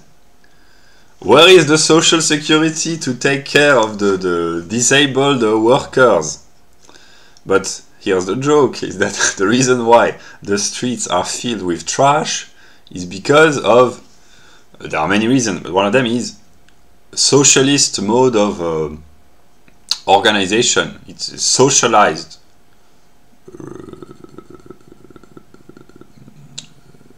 cleaning of the streets, and therefore it's not done properly. And I'm trying to prove this point by cleaning it myself to prove that socialism is inefficient. But then when I do this, I suffer physically just a little bit. It could be worse. I can endure. But I suffer the physical consequences. No, I struggle to walk because I have muscle problems or articulation problems. But then, where's the social security? That's comical because one is a reaction against the problems caused by the other. There are many, in a socialist country, in every socialist country, there are many problems that the state takes care of or pretends to take care of, which are a response to problems caused by the state. So, the state offers a solution which causes problems, which brings about another solution, which causes more problems, so it's a circle of bureaucratic statist activity.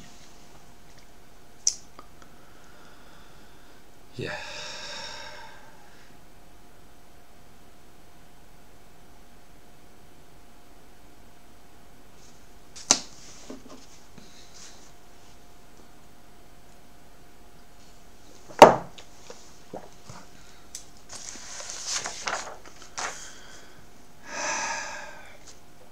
So yeah, I just check what I had written before the video. UPS about the negativity of the universal.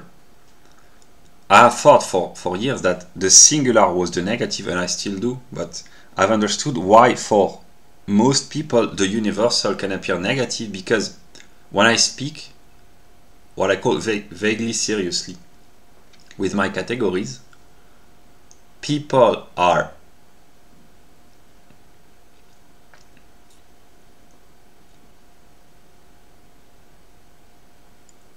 they react negatively because they feel categorized. That's not how they relate, but they feel downgraded, because to universalize people means in a way to negate their singularity, which appears as negative because people experience themselves as being singular individuals, which they are on a singular level, but the universal is the moment of negation, because it's the moment of abstraction. In a sense, I explain in ordinary language, that's the scientific view. Namely, each singular individual of a biological species contains within himself the genus, the universal. Each dog is a singularization of the idea of doghood, which is the genus. The same goes with cats, deer, tigers, bears, birds, trees, etc., etc. But for humans, it's not that it doesn't work, it applies as well, because humans are thinking animals, so they can be determined zoologically. This is what we call anthropology, when it's realistic. But humans do not enjoy usually being categorized, because they experience themselves as singular with their own psychology, and they don't wish to be biologically or psychologically, in terms of problems or intelligence, or sociologically in terms of status. They don't like to be categorized, because it's the universal here is an abstraction which is forced upon them when someone classifies them scientifically, and they respond negatively, because to say to a woman you are a human female, which is true, every woman is a female, but I don't know how it sounds in English to say to a woman, hi, you are a very attractive female. I know that it can arouse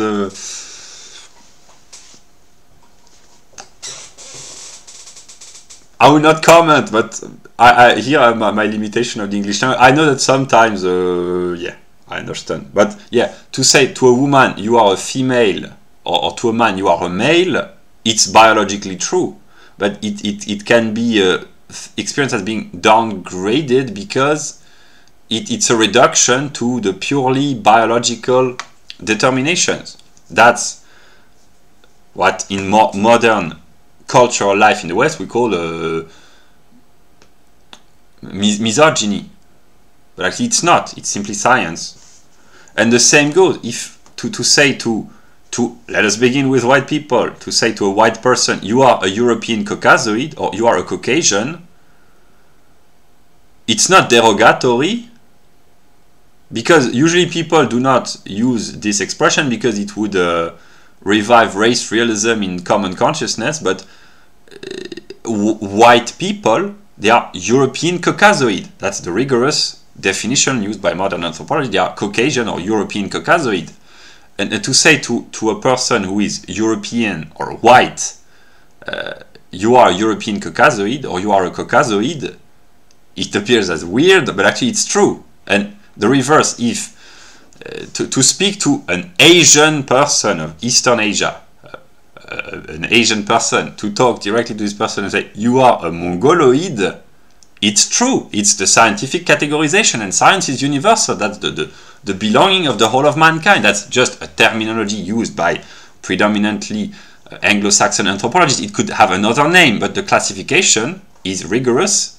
And there is a rigorous anthropological classification, and when talking to an Asian person, if one says to this person, hello dear Mongoloid person,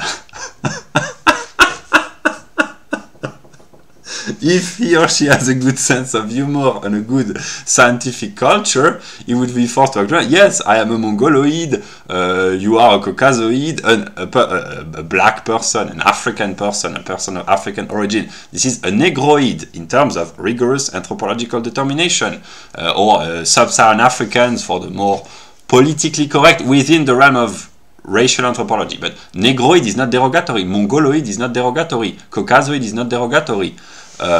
These are the three main branches, but there's also all the others. They are more Australoid also. It's the name given by anthropologists. But this is an example of the universal here in the realm of anthropology being forced onto a singular. Many people would not enjoy, most of them, given the cultural, current cultural context, they would not enjoy being called Caucasoid, Mongoloid, Negroid, although it's true from an anthropological standpoint. On a sociological basis, people may not enjoy being called by their, depending on how the social classification works, but the sociological status in terms of occupation, not the singular job, namely baker, plumber, fire brigade man, police officer, hairdresser, doctor, etc. These are, or lawyer. These are singular occupations. But I don't know how it's classified in some countries, but the sociological classification in a broader sense, namely blue collar. Not all blue collar workers would enjoy being called, you are a blue collar person, or you are a white collar. The person will say, no, I'm not a white collar, I'm a banker. Yeah, but a banker belongs to the sociological classification white collar job, or an engineer, or etc. But if one universal category is predicated onto the singular, people experience this as negative because it negates, in a sense of abstract, their singular aspect, which they identify their identity. So they experience this as a negation of their singular identity. Psychological, all aspect, or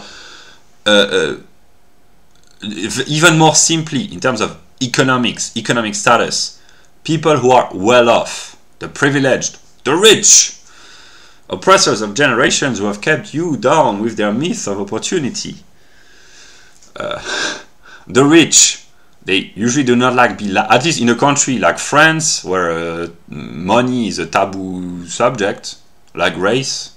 In the US, neither money, race is, but less, but neither money nor race is taboo, or it's morally taboo, but not legally.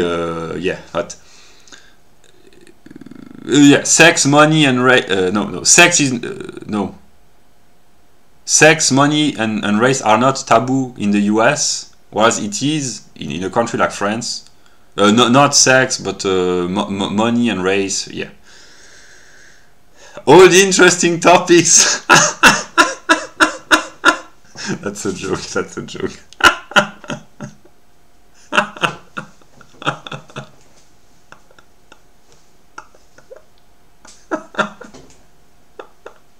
That's a joke.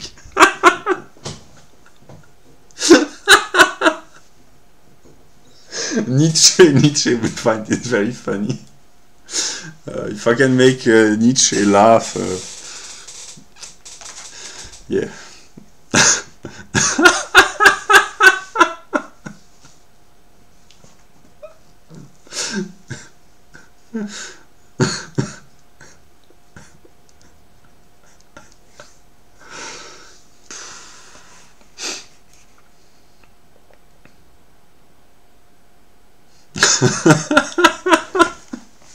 Here I laugh because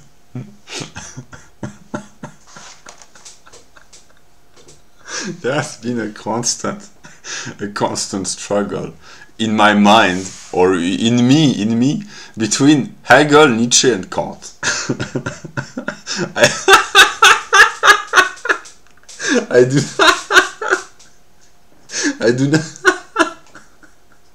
I do not hear voices, but I imagine what Nietzsche, Hegel, and Kant will think, and it's like the angel and the demons and the no, it's not like this, but they are really the three aspects of me, I guess, in my best moments, maybe.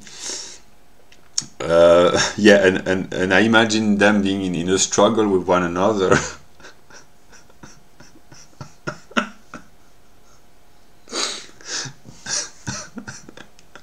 Yeah.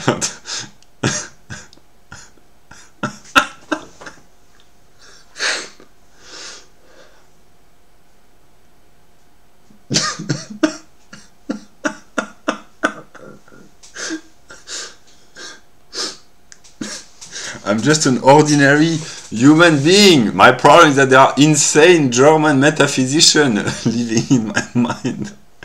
There's also Heidegger, Fichte, Schelling, Böhm, Leibniz, Schopenhauer, Stirner, and the others. Yeah. What was I saying? Yeah. People do not usually appreciate being universalized because it is a negation of their singularity. And yeah, the rich people, wealthy, privileged, well-off people in a country like France, where it's kind of a taboo to talk about money, that's a cliché. A cliché and a taboo at the same time. It's true that it's a taboo, but it's a cliché to say this, like, it's, yeah, but yeah, talking about money.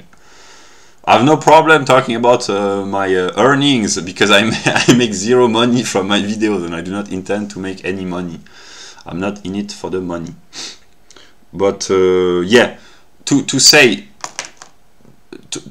to a person, you are with the rich, you are in league with the rich, it's kind of derogatory in a country like France. In America, in second half of 20th century America, that would be a compliment. In France, that would be an insult.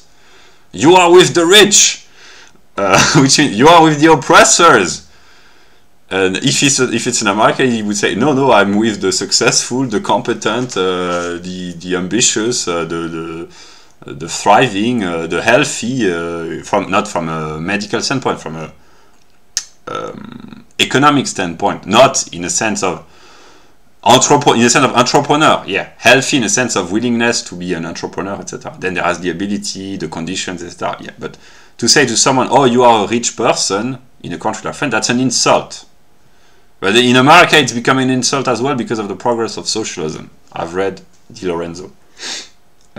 Yeah, but what I want to say is, yeah, to predicate a universal determination to singular individuals, it's categorization, it's experienced as being negative, because the rich person, or the mongoloid person, or the female person, or the blue collar person can reply, yeah, but I'm not just the universal determination that you try to implement, to impose upon me, which is true, because a human being is fully determined. It has many determinacies, universal determinacies, etc., etc. But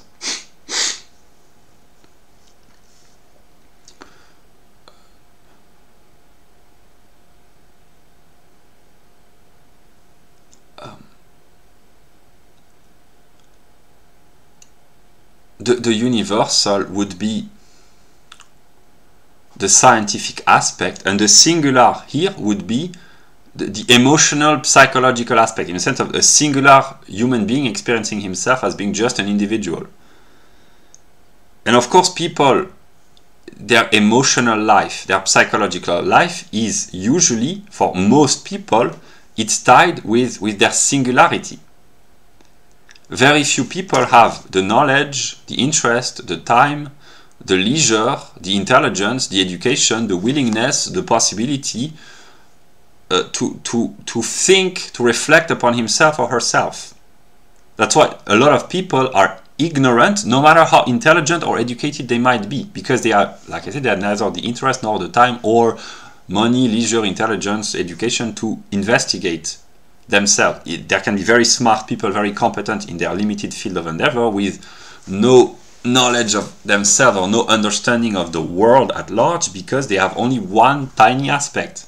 There can be very competent CEOs which are blinded by their purely economic view, or very competent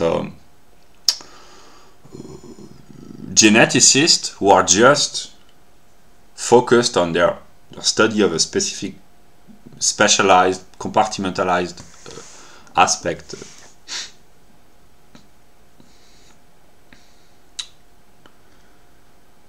That's why a lot of people, the overwhelming majority of people, do not understand intellectually the world in which they live. They understand on a day-to-day basis the practical aspect, but on a universal level, they are blind because they do not reflect upon their own universality. Like I said, they do not have either the time, leisure, money, intelligence, willingness, interest, etc., etc.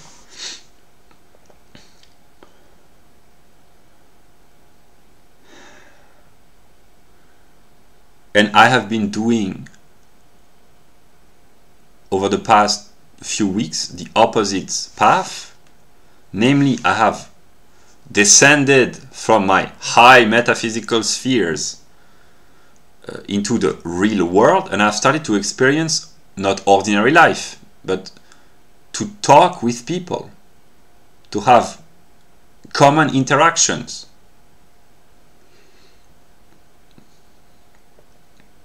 Which for me is brand new, in a way. And what I can say is that I have a spontaneous tendency to sociologically, in the broadest sense, sociologically classify people in real time, unconsciously.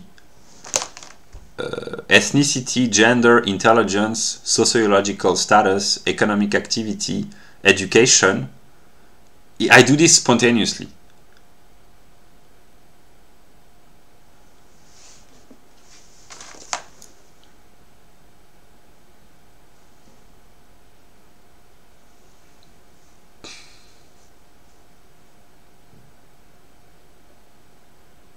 What most people call positive in the emotional, moral sense, namely their singular identity, I have called this negative from my own perspective for years.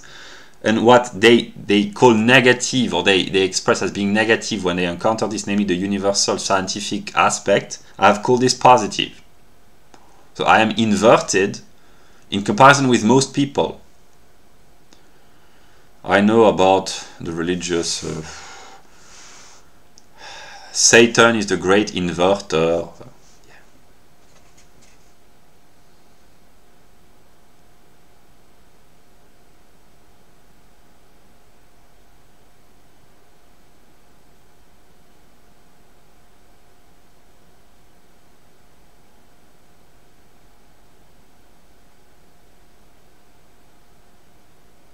Here I will be honest.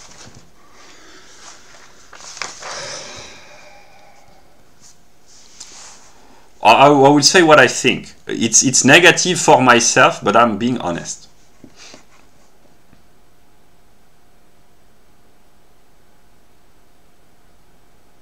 I experienced this for the first time 4.5 years ago, in 2018.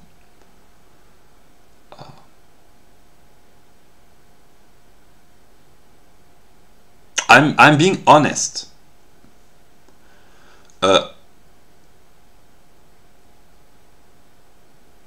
When I encounter empirically young, mature females, attractive females, I am attracted. And when they are too young, I know that it's wrong and I'm not attracted, not consciously at least. So in a sense, I'm not a conscious pervert, in a sense that I know the limit. An 18-year-old, here it's not a matter of quantitative determination of age, but a young woman who looks to be 18 or 19, if she's attractive, I am partly attracted, more or less consciously, because this is how I function as a male. But if she looks less than that, if she's not, she doesn't look like a woman, I am not consciously attracted. Instead, I'm not a pervert in this sense. But what I've understood is that when a man grows up in maturity in terms of intellect and confidence, when I encounter young women from an intellectual standpoint, namely also from a physical standpoint, namely in their early adulthood, late teens, there is a tendency, which I know is wrong, and I'm not tempted like I am tempted to read metaphysics, but I understand that there's a temptation which was awakened in me when I encountered Stella, not empirically, but when I discovered Stella 4 years ago. This is where I experienced this for the first time, which is I call desire in a negative sense, namely the desire to shape another person, which is thought of as being weaker because of lack of experience or because of the naivete. There is a will in males, in me at least, but I know it's the case for most males who grow up in confidence or in intelligence. There is the will not to possess sexually, or at least it's not conscious, but to shape intellectually. I know this is the case because this is what I experienced 4 years ago with Stella, who was the most attractive, and still is the most attractive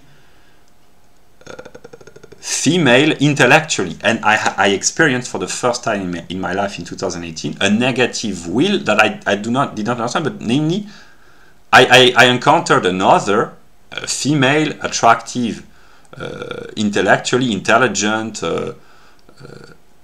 and I had already, although I was much less intelligent than I am now, but I had already understood that when a man grows in intelligence, knowledge, and confidence, there is a negative will within him. Not only negative, but there can be a negative will the will to shape another, envisioned as younger, more malleable, and female, not only, but female, to shape the mind of another,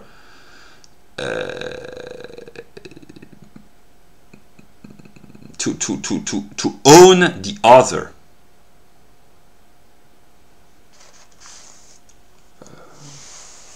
Yeah, and I know this to be negative because it's not just negative, it can be for the good, to teach, to share knowledge. In this sense, teachers, for the good, for the positive, they want to shape also the mind of younger students, but it can become negative when there's a will to really shape completely the other. Yeah. And I have had this aspect in me, and I still do partly. I have improved consciously because I am really attracted when the other I know is a female, not necessarily naive, but less knowledgeable. There is partly a dark will to shape the minds of others who are intelligent but less intelligent. That's partly the temptation. Here it's an image of an artist would see a great block of marble. There would be the temptation to shape the block of marble to make a statue. This is the metaphor that I used 4 years ago. Yeah, and I have this in me, and I know it's partly negative, but it's not just negative, because if the statue looks good, well, but I experience this. And I know that it can be the source of really moral negativity.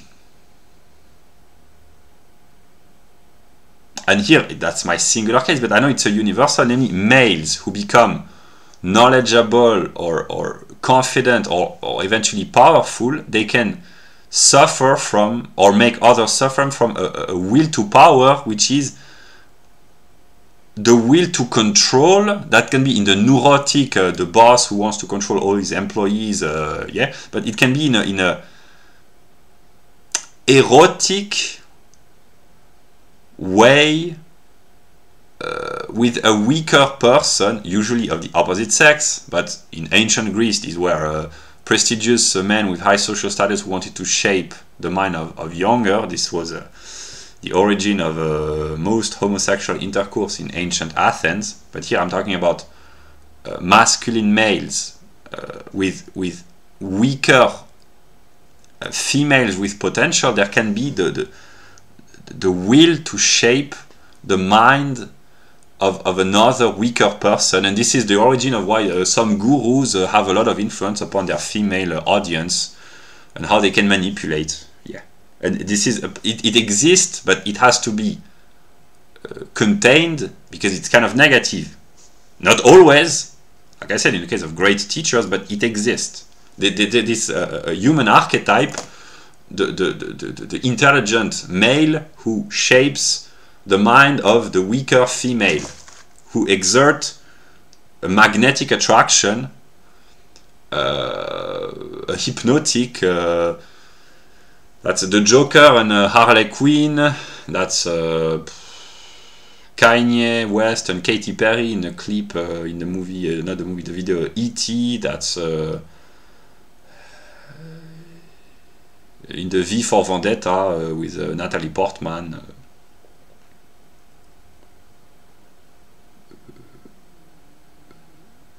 Yeah, there are other countless examples of this relationship.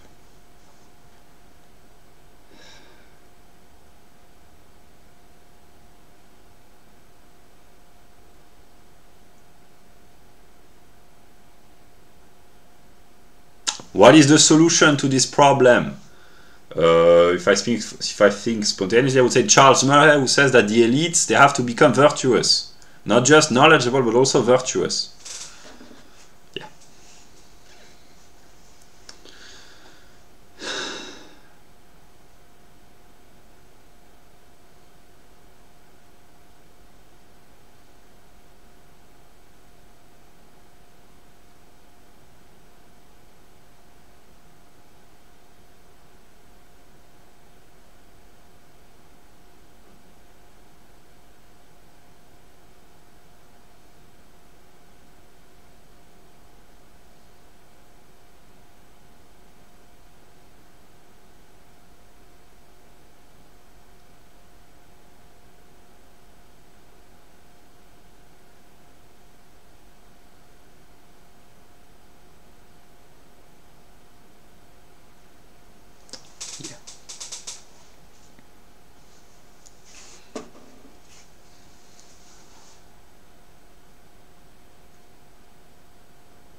Self-discipline, to master oneself mentally, emotionally, physically.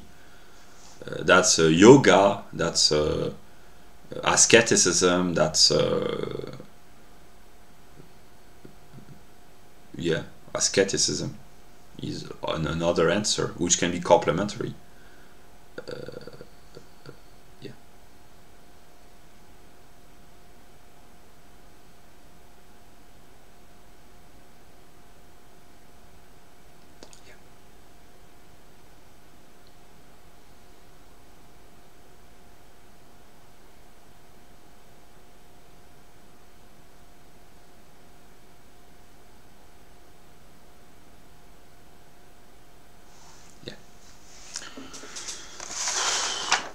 Okay, about UPS.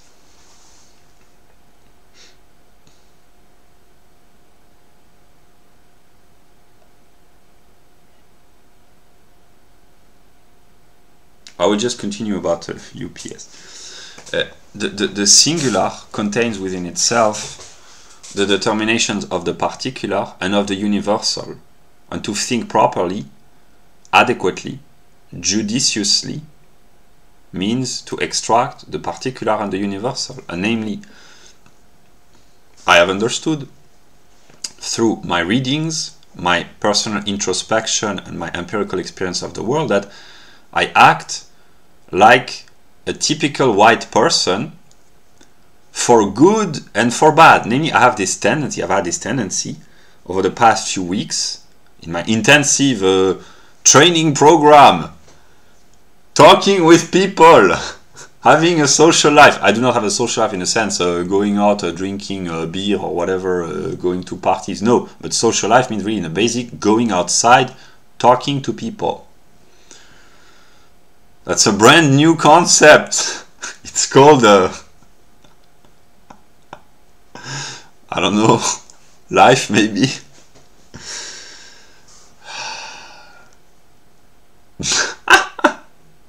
I'm in the mood to laugh, but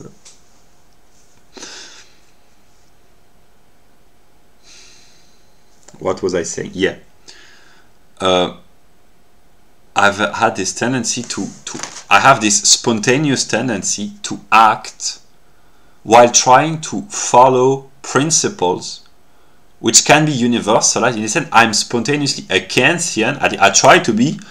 I'm not always a Kantian, but I try to be spontaneously a Kantian without ever having read the moral philosophy of Kant. I've tried to read Die Kritik der reinen Vernunft, and some other more accessible books, but I've never read Kant. So that's why I speak about Kant. I've never really read Kant. I speak about Nietzsche. I've never really read Nietzsche. I speak about Hegel. I've read a lot about Hegel. I no longer will, not in excesses, because I've gotten rid of the books. They will come back probably one way or another. If they are really what I think they are, for the good, I will be able to reconstruct the books with or without the help of others. That's a test, maybe. That's also a fight against addiction. Also, yeah. But maybe here, if I have the temptation to get rid of the book because it's too tempting to read, maybe that's a proof that I have not overcome completely. So the real renunciation would be to have the book in my library and not to open a single page, which I haven't for months. I haven't opened the books that I have been tempted to read, namely the really serious work about logic and metaphysics.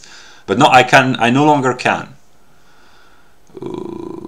Is it a sense of, is it an expression of weakness? Namely, if you are an alcoholic and you have to get rid of the wine bottle or the whiskey bottle or the vodka bottle, or is it a sign of weakness even if you stop drinking? Or would the strength would be you leave with the vodka bottle or the whiskey bottle or the wine bottle and you do not have the temptation to open the bottle at all? I don't know, maybe here it's too subtle, but I live in a library. I have the temptation to read most of the books. I read a few of them a few hours a day, but I can keep my temptation in check.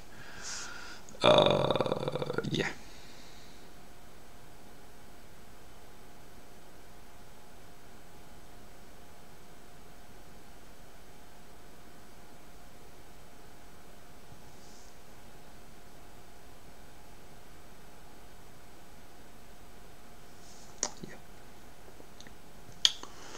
So yeah, what was I saying? So yeah, one of my particularities is to be an anthropological European, and I spontaneously think like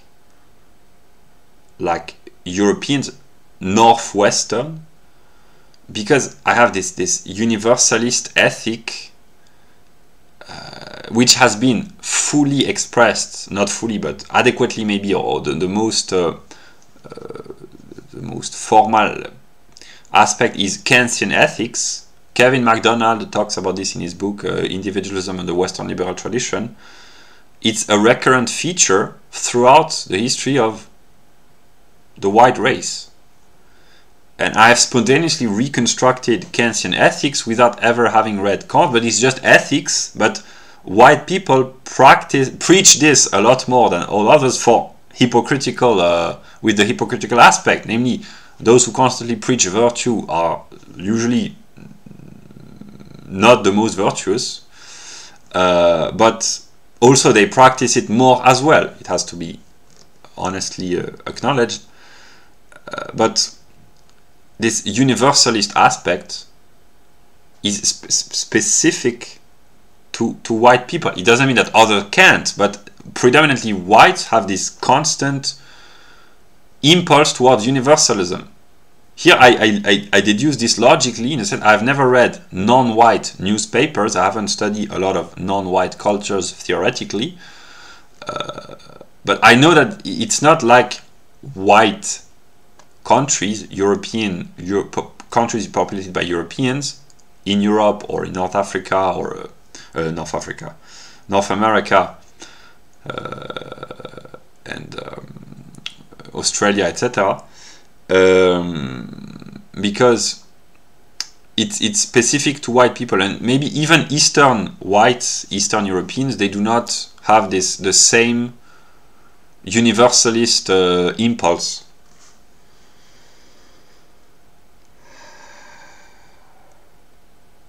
The example is climate change, anti-racism, democracy, tolerance, feminism, but also ethics of consumption that I talked earlier, ecological footprint, libertarianism. I've been reading a book, Spontaneous Order by Chase Rachels.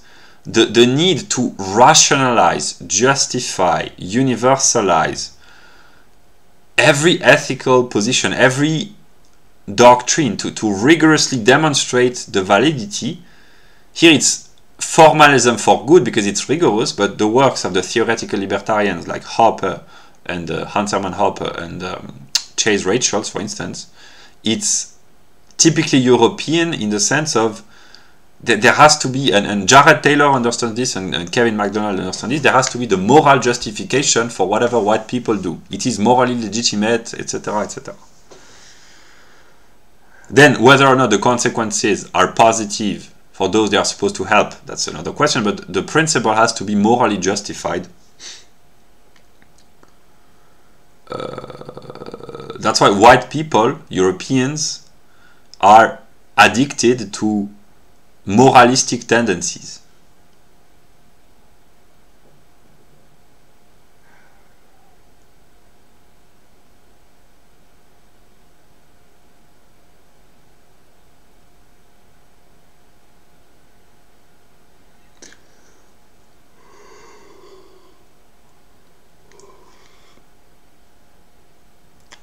Also about what I call my own American Revolution, which is connected with UPS.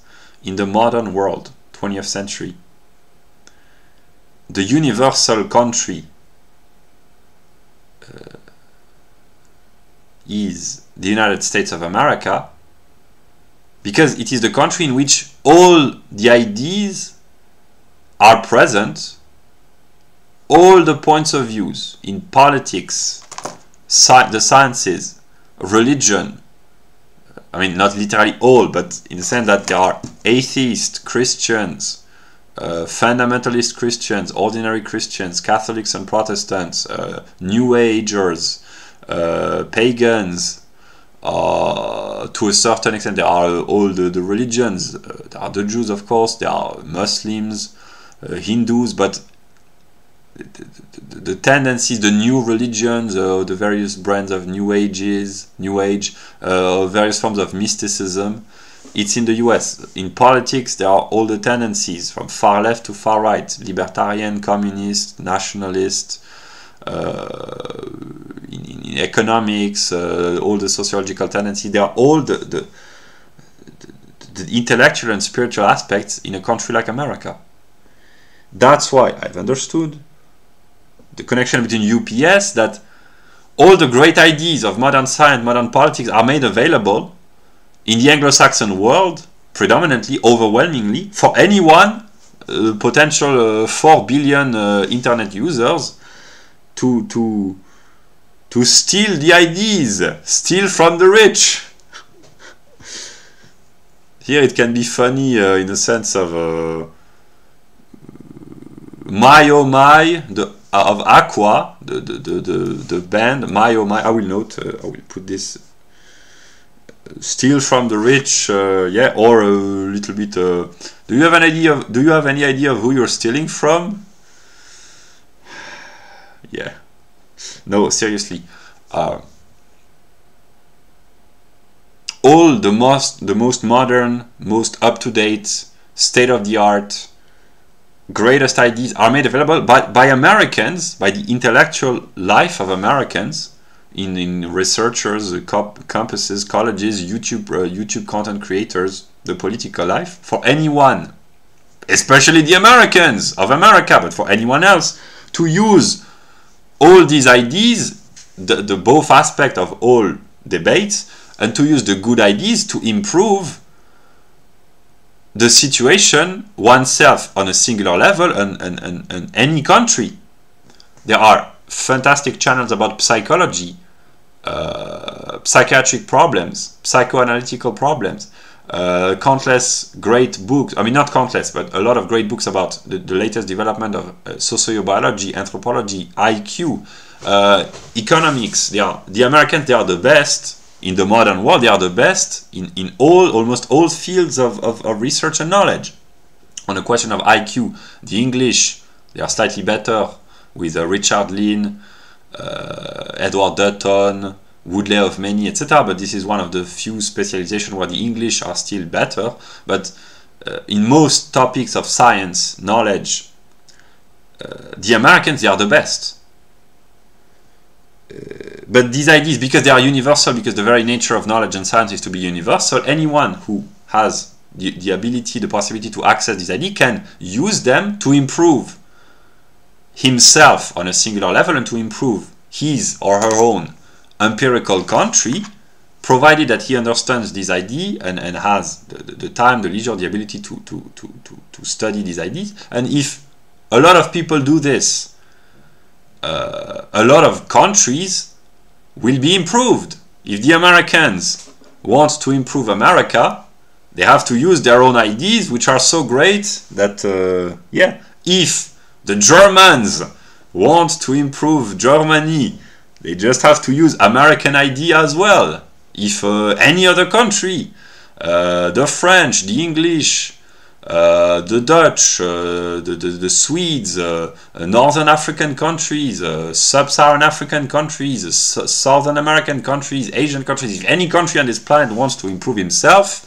they can just look at the modern intellectual life of America, notice that it's the greatest nation on earth, economically, militarily, technologically, intellectually, sometimes ethically as well. It has gone through a tremendous development in a historical perspective, from a small British colony, a set of British colonies, to the greatest world superpower. The recipe is for all to see, but there has to be taken into account the religion, the anthropology, the ethics, etc., etc.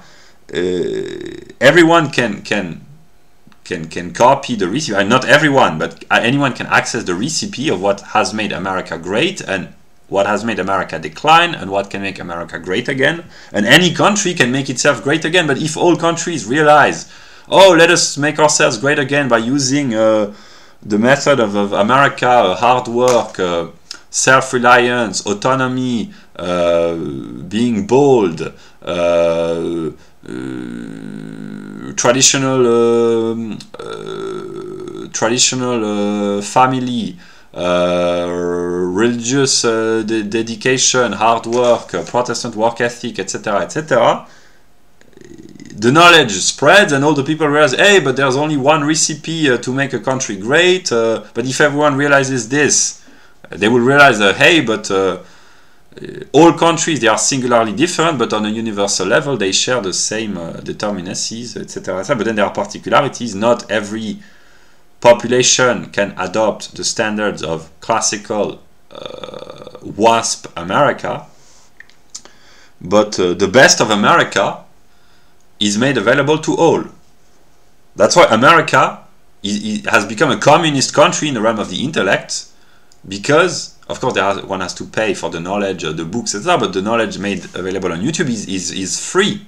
That's why America has become communist for the better.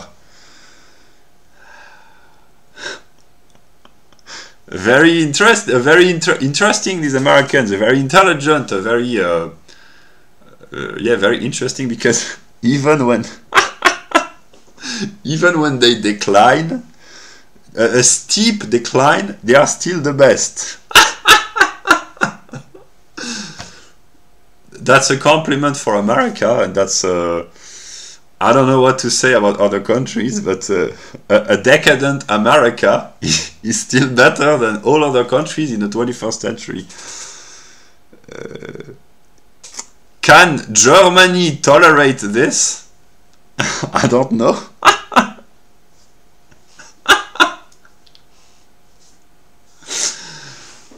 More seriously, the best ideas of the modern world and the best historical ideas in a historical perspective, all the best ideas are made available on the internet, which is an American invention, on American website, originally like Wikipedia, American political group things, think tanks like the Mises Institute, the Ron Paul Institute. It's an outburst of great ideas in all fields: psychological, anthropological, economic, sociological, religious. All the best ideas, they are for everyone to seize. And what happens in the modern world, that people, I didn't write this, but in the note, but I remember thinking about this, that people, here I give the perspective of France as a citizenship country, but I know it's the case in many countries. People are still trapped in their mental box of the nation state for the negative aspect, for the limitative aspect. Of course, the return to the nation state as a revolt against globalism, which is abstract universality, what I talked earlier, that's the negative aspect, it's a pure abstraction, but the return to the nation state in a continent like Europe. America, it's not a nation state as it is in Europe because of historical reasons. It's different. It's a nation and a state, but it's not as how should I explain this? It's more of an institutional country than traditional European countries like France, Germany, Sweden, England, Italy, etc. But Italy, there has been a complex process of unification. The same goes for Germany. So here it's complex. I will not make the view of European history and Northern American history, but what I want to say is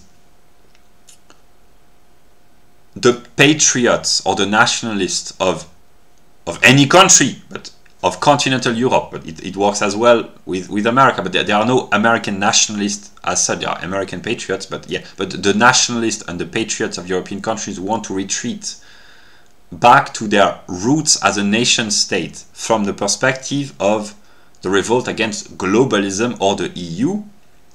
It's limitative because all countries are doing this. Populism in England, populism in Sweden, populism in Italy, populism in France, populism in Germany. But if all countries do this, if all the particular revolt against the abstract universal, globalism, it's the fulfillment of the real universal, which does not exist independently of all its particularization. That's the process, simplified, which happened, namely Europe. Here it's not continental Europe, here it's Western civilization, namely countries populated by white people, by Europeans, anthropological, are revolting against the abstraction of globalism, and because all the Western countries, namely Western continental Europe plus Canada, US, Australia, New Zealand, etc., are doing this, they all return to their roots by acquiring knowledge on the internet, but what they don't see is that knowledge is universal by its very nature. So at some moment, intelligent people will notice, hey, but there is only one set of knowledge on a universal level, namely about economics. Oh, I will not list all the topics: economics, sociology, anthropology, psychology. They are the same for everyone, and they are made accessible to everyone on the internet. That's what I've been talking about. And I've understood recently, over the past few weeks, that the reason why, one of the reasons why I failed to communicate is because I talk about the universal. I recommend books, intelligent, good books, to the people that do not watch my videos, or to the few 10, 15, 20 people who watch my videos. But I've understood by watching at my own videos that I have to apply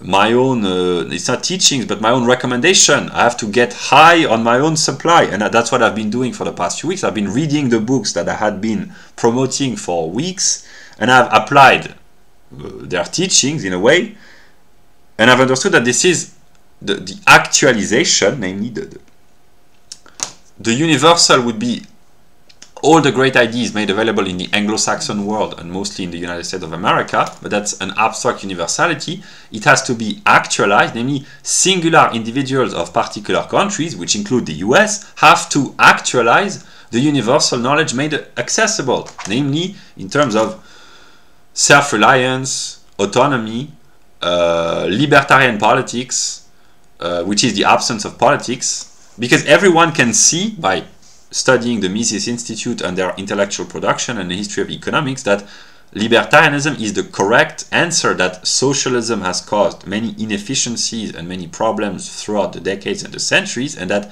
it's made available for everyone to see that socialism hasn't worked. It hasn't worked historically, it doesn't work empirically, it doesn't work theoretically. It has been demonstrated by Mises and more later by all his followers. It doesn't work. So anyone with an internet connection with the sufficient knowledge from any country on this planet can notice, hey, there really is a problem with socialism. There really is a problem with the excesses of state regulation, state intervention. There really is a problem with crime. There really are diverse human groups with a diversity of potential. It's not rigorously determined, but there are mathematical distribution, etc., etc. Race realism, which is not racism, it really helps shed light and enlighten and clarify and understand human societies wherever they are. The universal of science is really the same for all. The mass media, they are really not adequate for sharing the truth. It's by revolting against the mass media that the truth can emerge. The school system, there really is a problem in most, if not all, Western countries, but in all countries eventually, because the very structure of compulsory education is problematic. Bullshit jobs, it's universally a waste of time. The banking system, it's universally corrupt or inefficient, or etc., etc.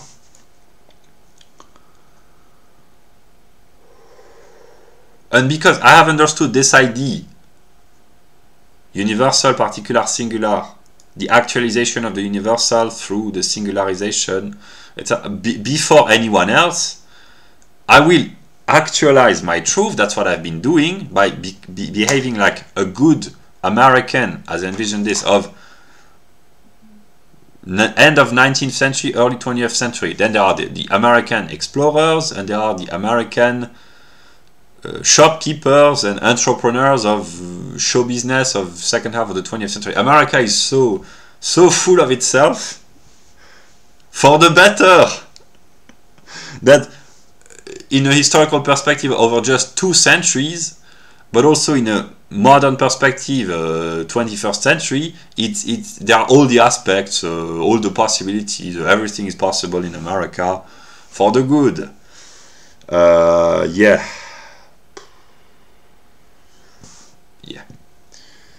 So,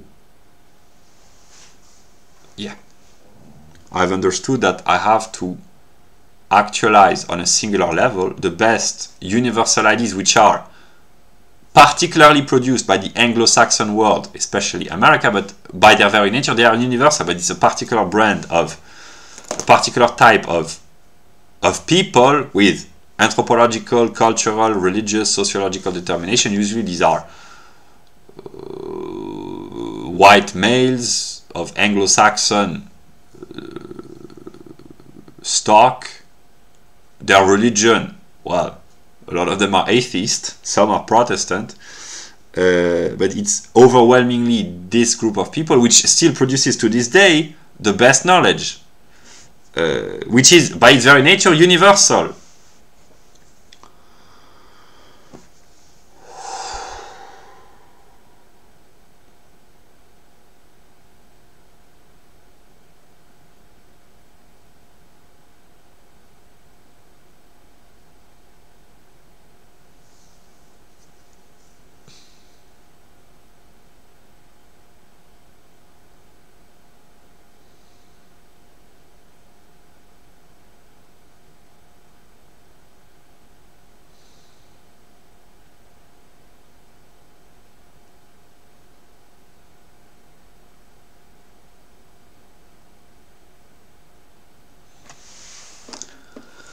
I wrote also in my note that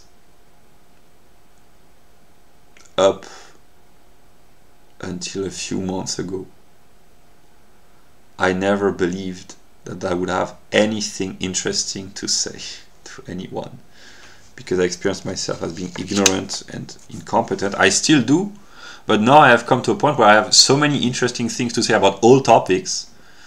I've just realized that I could pick any book from my library and make a great lecture if I took the time to comment, analyze, think, structure. I could make a great lecture on all the topics, scientific topics.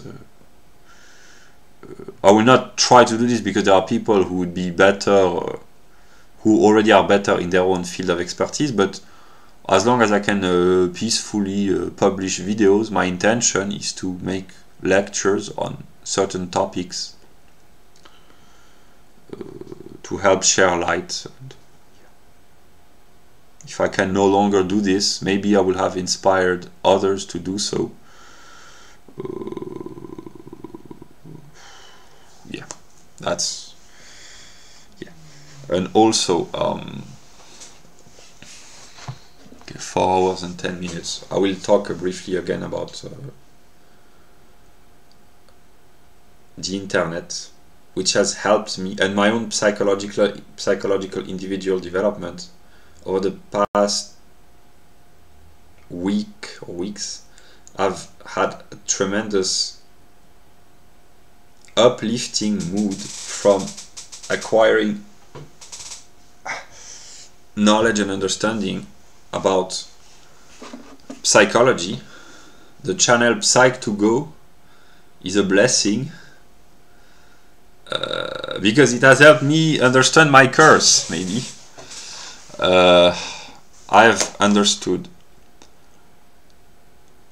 the determination of high intelligence, and I suffer from almost all the characteristics associated with highly intelligent people, the psychological, intellectual characteristic.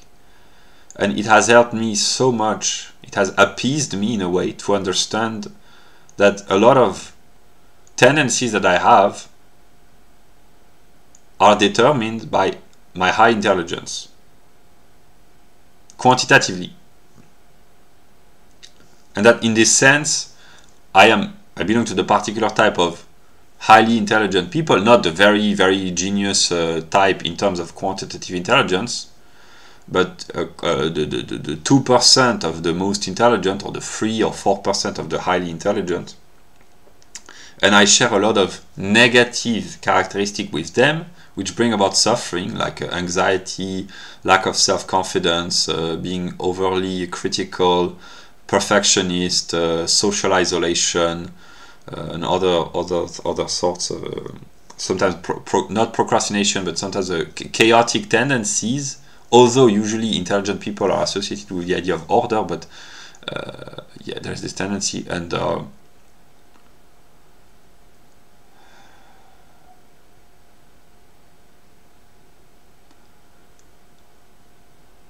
self-criticism, an emphasis upon overly analyzing one's own behavior, to be critical in an intellectual way of everything, not in a negative sense, but to analyze, to interpret, which causes anxiety and yeah. Failure sometimes from suffering from lack of social and emotional intelligence. It's the autistic aspect. Also, I've studied psychiatry. I intend to publish a document with a lot of links.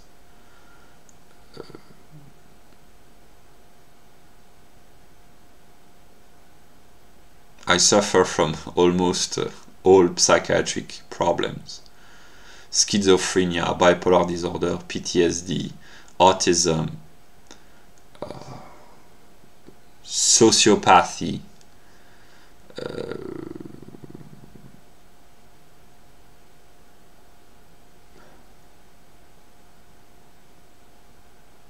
psychoanalytical problems as well.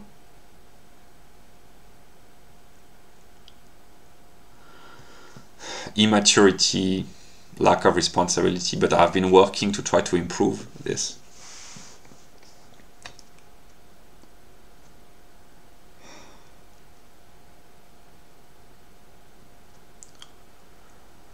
It has been a great help, and I will keep using this help. That's why we live in an age of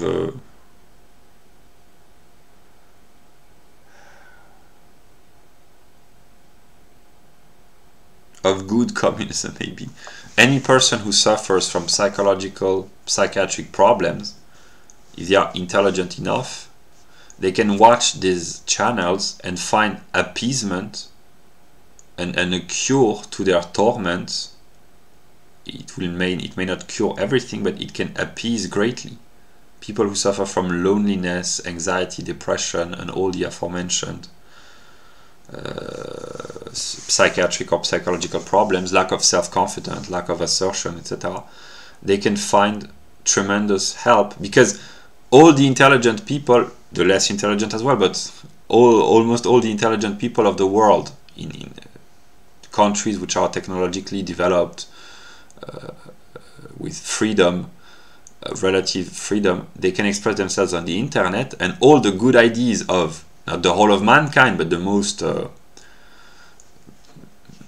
those with the most abilities, they are being shared on the internet, and what lacks is simply the formal structure to see the view of the totality. This is what I've been providing, but I use the content of the formal aspect, namely I use advice and enlightenment and guidance sometimes from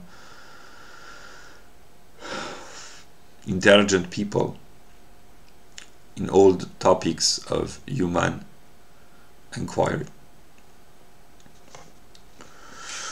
I also wrote, I come from a position where I thought up until yesterday, and I still do in a way, that maybe I will never be able to talk to anyone. Actually, I know I will, because I've already succeeded to talking to one follower. Not me, another. But eventually I will go from a position at someone where I have talked to almost no one, and suddenly I will talk to not almost everyone, because of the lack of widespread access to the internet worldwide, but eventually because of the very nature of knowledge, the very nature of the internet, the very nature of the mind of God, and what I said earlier at the beginning of the video, knowledge is universal, and to be free, one has to speak equally to everyone. I've understood this.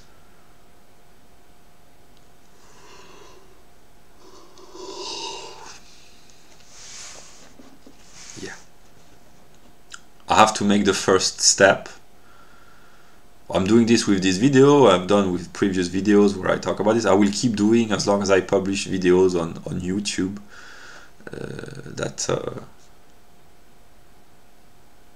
I've understood the formal purpose of the internet, what it is, and its purpose in a way. I've understood this before anyone else. That's my American entrepreneur mindset that I will assert.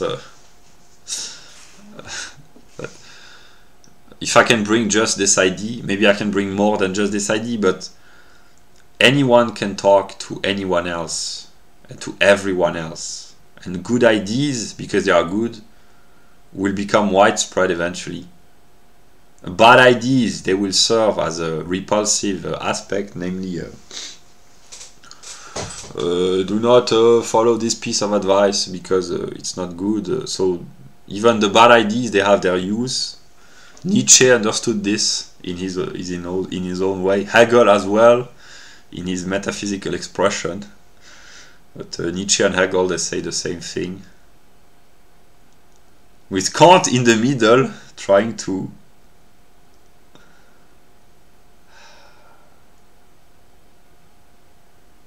here I'll be more serious about my not my dichotomy, but my trichotomy. tripartite separation, Kant, Hegel, Nietzsche. That's that it works in psychoanalytical view.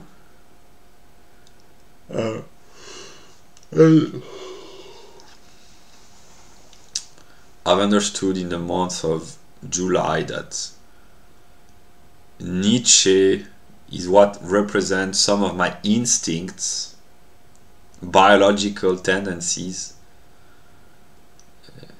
impulses,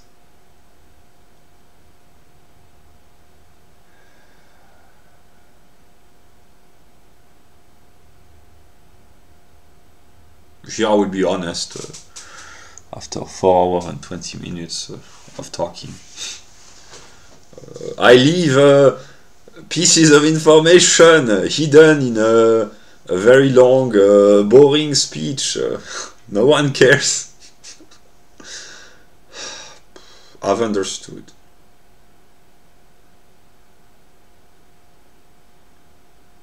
It was in the month of July.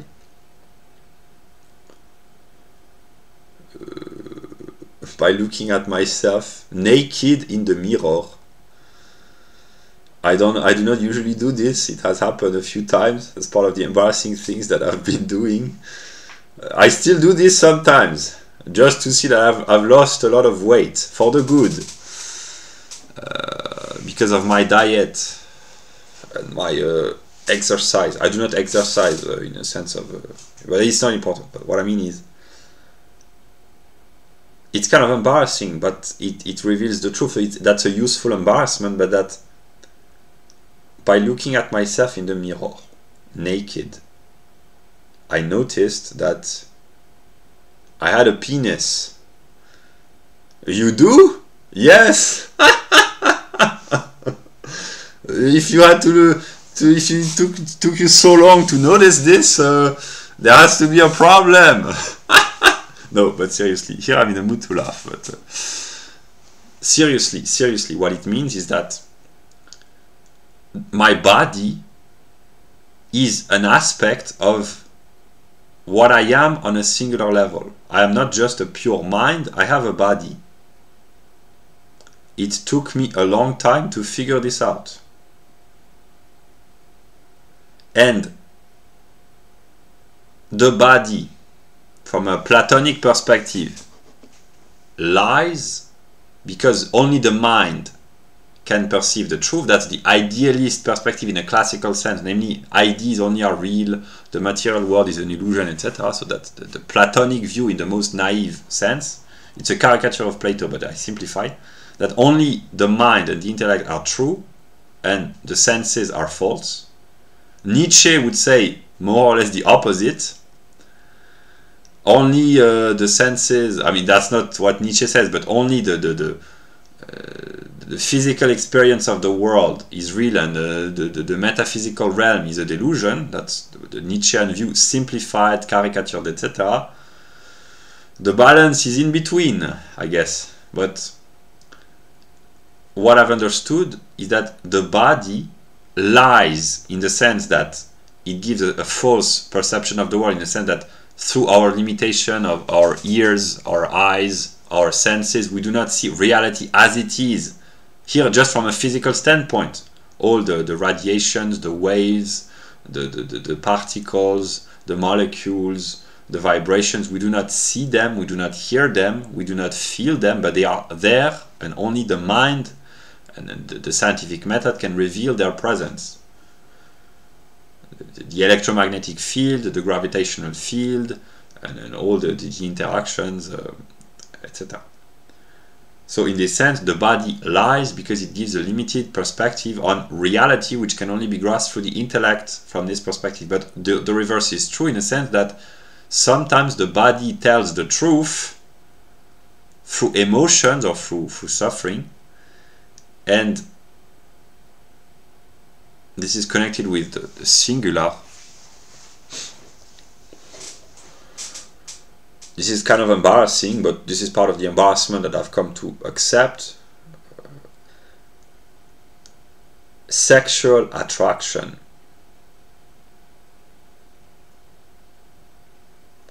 cannot be denied by the body, in a sense that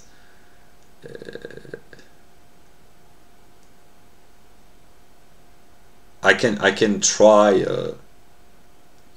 with my will to negate the influence of the senses, and that's what I do in an ascetic path. But sometimes when I am turned on, usually these are by thoughts, by healthy thoughts. I mean,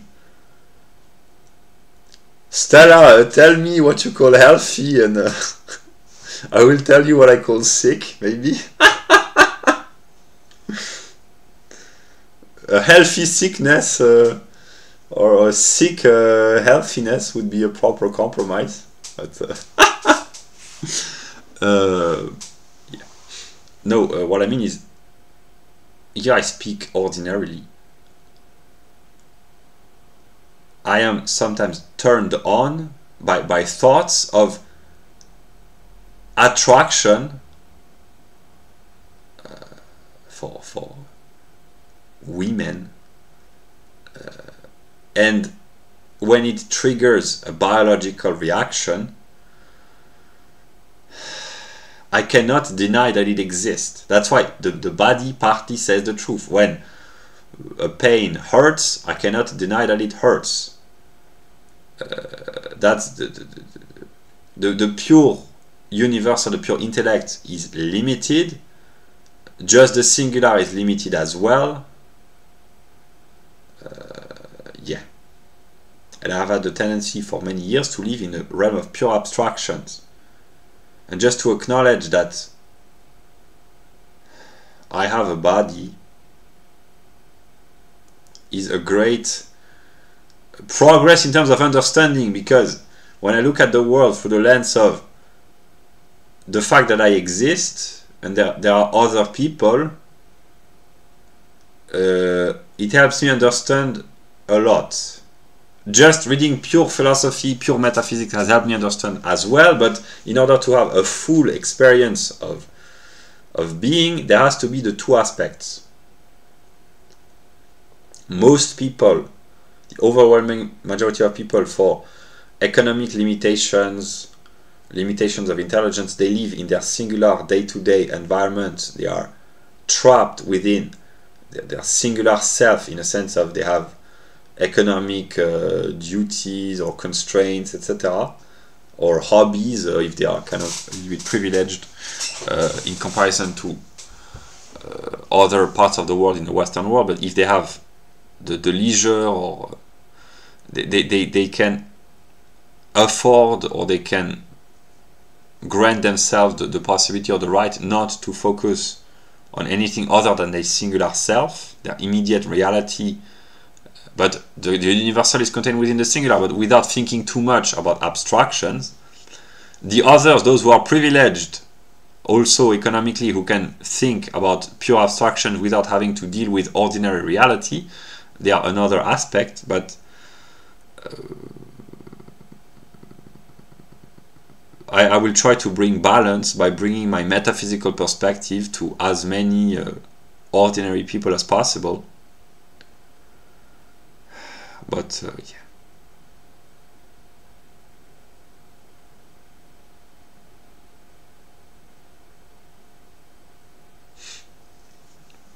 I'm becoming a little bit tired. It's been 4 hours and 30 minutes. It's 23:25 p.m. I will go to sleep.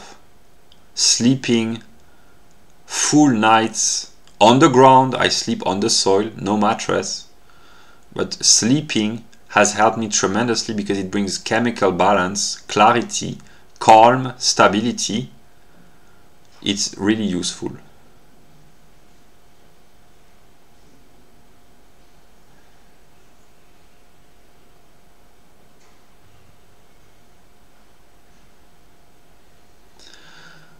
I've said most of what I consciously plan to say, more even, but yeah.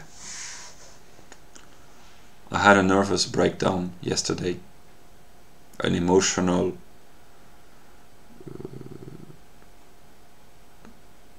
breakdown. I have fixed myself somehow. Sleeping has helped me fix myself maybe, and yeah.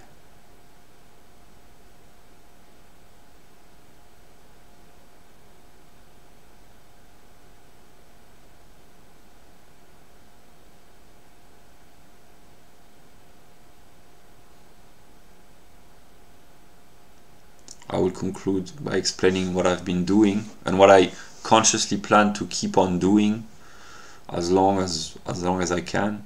I've understood that reality, my reality, it can be thought of as a field of information, and there are informations and stimuli coming from everywhere constantly on a sensuous level through my body, but then my connections with empirical persons around me, and then the information on the web, which is universal, the information of my books.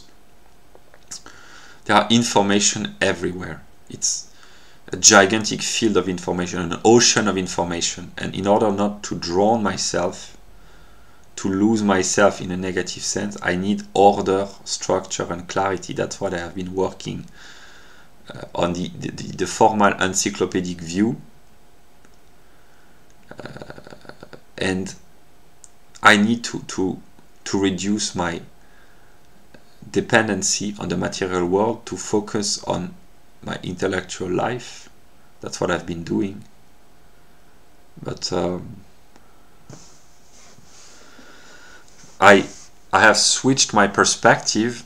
I will not renounce what I have believed in for so many years. I still have the view, but the singular is an important moment because it is what enables the universal, which is the mind, to be balanced if the singular can find stability. And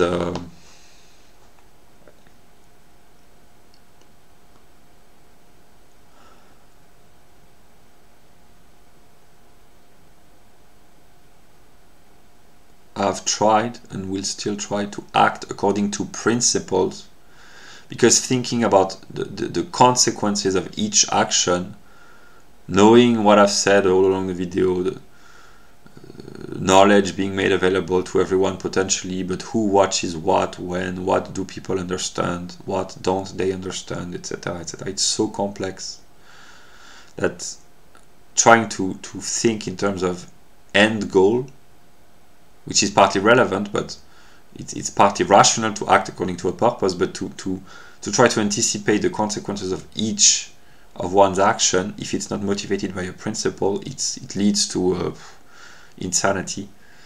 Acting rigorously out of purely formal abstract principles can be excessive as well, but that's what I've been trying to do, just to find balance and stability, to try to obey a set of moral rules, at least temporarily. It has helped me put order in my personal life and in my immediate environment, which has brought about reactions in a way, but yeah.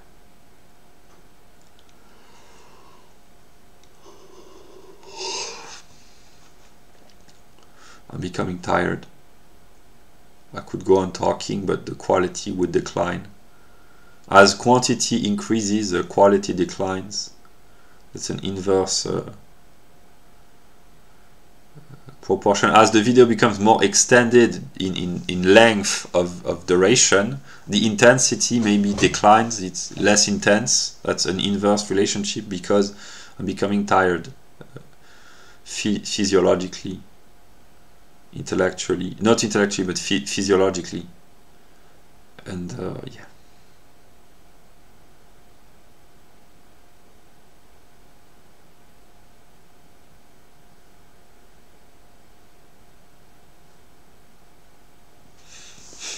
Yeah, I will stop the video here. I've talked for 4 hours and 34 minutes. I know that very few people will take the time in the coming moments to watch the entire video all in once, but this is maybe one of the last times where I do these kind of videos where I can peacefully talk. I mean, peacefully. I am in constant struggle against myself. That's the result of a constant struggle. Now I found a peace for today with myself.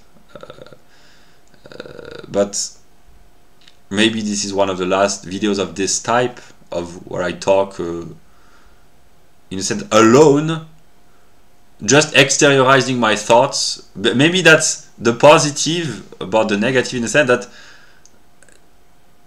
at least I'm not hypocritical, although I partly am hypocritical, but not completely, because I have no reaction. So I'm not trying to please consciously any person outside to try to please my followers, because I only have one follower outside of myself.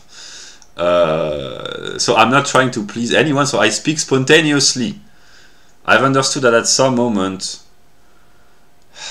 people will hear about me, for the good, for the bad as well. And if I'm in a stable mood psychologically, I will nonetheless be might be tempted to be corrupted to try to please others.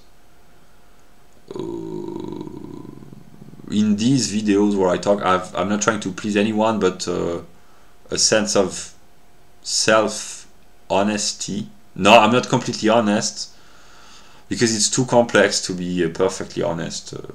To be transparent, I would be invisible if I were completely honest and transparent, maybe. That's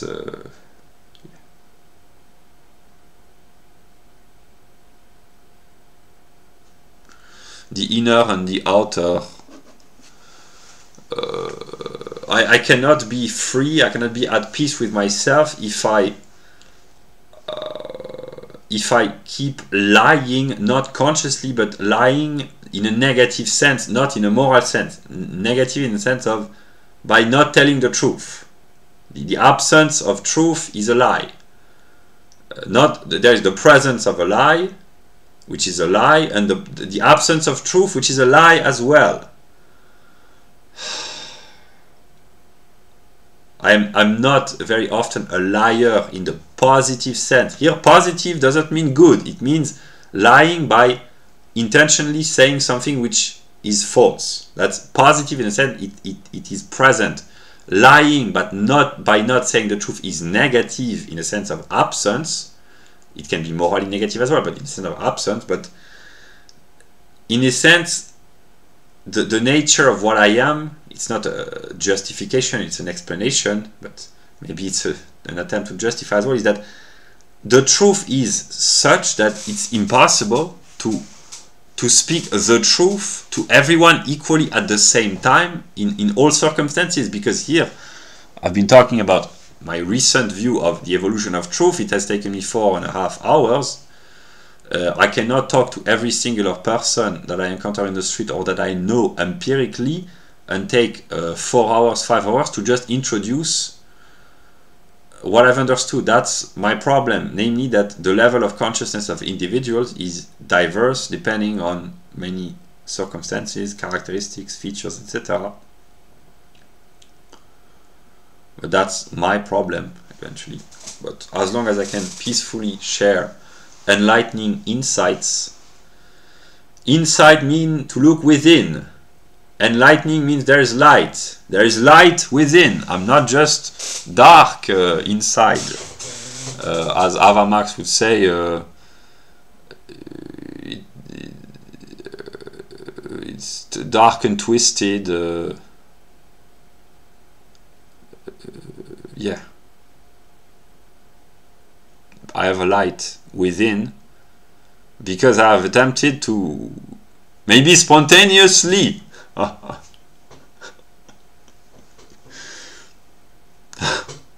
Oy if people start to believe that I have light in me, they may be tempted to scrutinize or to extract the light.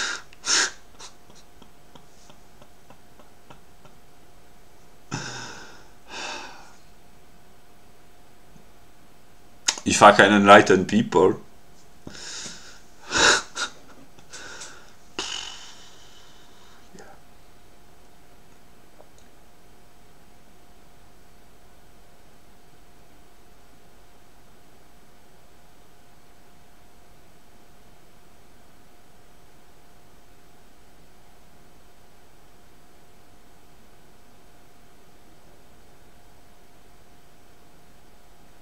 I have understood.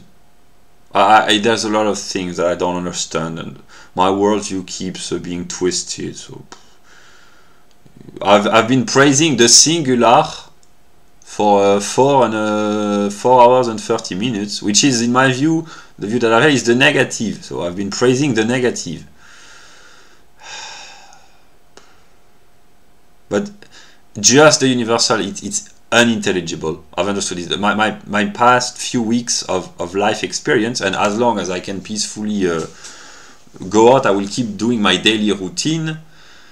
What I call being a good American, or being an American as envisioned this in a political sense. Let me be responsible, good citizen, virtuous, etc.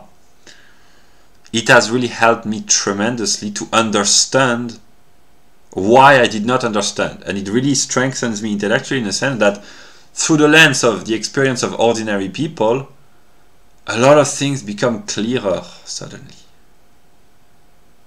I cannot detach myself from my alien aspect, in a sense that even when I try to relate as much as possible with others, there are others that I cannot relate to. I mean, I can, but it's very difficult in a sense that even if I were just a normal human being, I would still be different, just for difference of interest. Just the lonely intellectual type, no matter how hard I might try to change that, to please other, or no, I will not do this, because there are things really in reality that I'm not interested in, and I am genuinely different. Here, let us leave aside the negative aspect, the creepy, twisted, weird, ludicrous aspect, just in an ordinary perspective. I am different. It's not for good or for bad. It's indifferent difference. I have different interests, different way of behaving, independently of all the aforementioned problems of religious, philosophical, etc. Just spontaneously, I act differently, not in a healthy or unhealthy way, but differently, just that whatever I am at whatever moment of my process, I am different. And every human is different. That's what all humans have in common. That's the identity of identity and difference. Very smart, these Germans.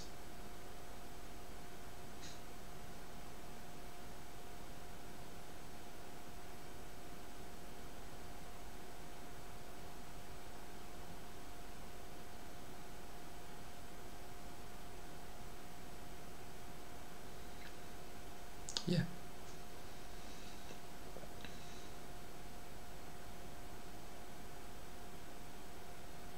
I don't know how long me and God will be able to enjoy our intimacy together. I'm not talking about the mirror and no, intimacy, intellectual and emotional intimacy. That's part of the highly intelligent people with social anxiety. That's not just that, but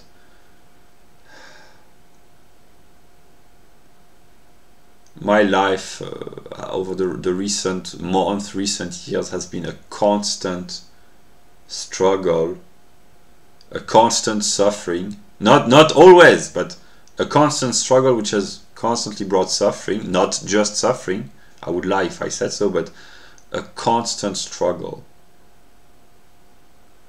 And what I've understood yesterday is that maybe I have failed to understand the important aspect. I try to correct the failures as long as I can, but I've reached a point where I do not want to pretend that I haven't said all the things that I've said. So I want to present my documents, and I intend to present a chronological list of all the videos that I've published, and I have reached a point where I've understood that I cannot. Maybe I could. Maybe I could. It would be possible.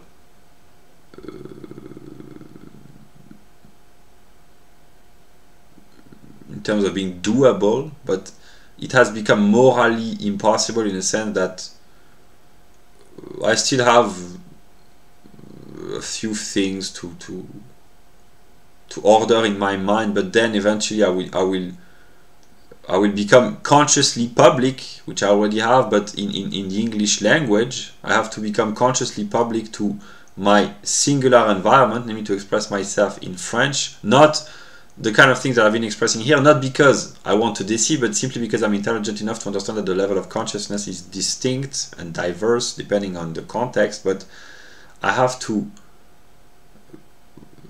elevate the level of consciousness of the most limited people. No, it's not derogatory. The more limited, not the most limited, but the more limited people. And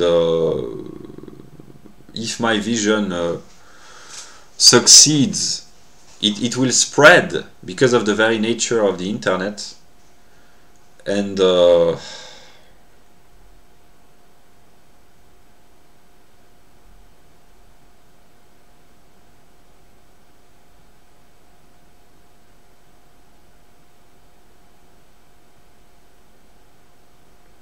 are many things that I wish I could do, or I regret not having done, or having misunderstood, or projects that I have,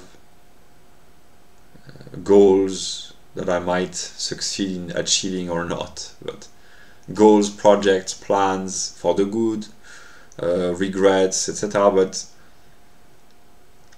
here I've been talking ordinarily, but what I call the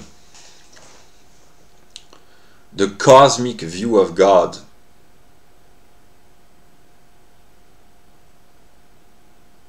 which I myself do not fully possess because my perspective is limited, but to think of God as the whole of being, the cosmic consciousness, the consciousness of the universe, that would, to be able to share a cosmic perspective on God. It's not just the study of the cosmos, it's simply the whole of being becoming conscious of itself. Sometimes I had a very bad mood shift and mental disturbance yesterday. Here I'm more stable, but when I'm more stable I think about the view that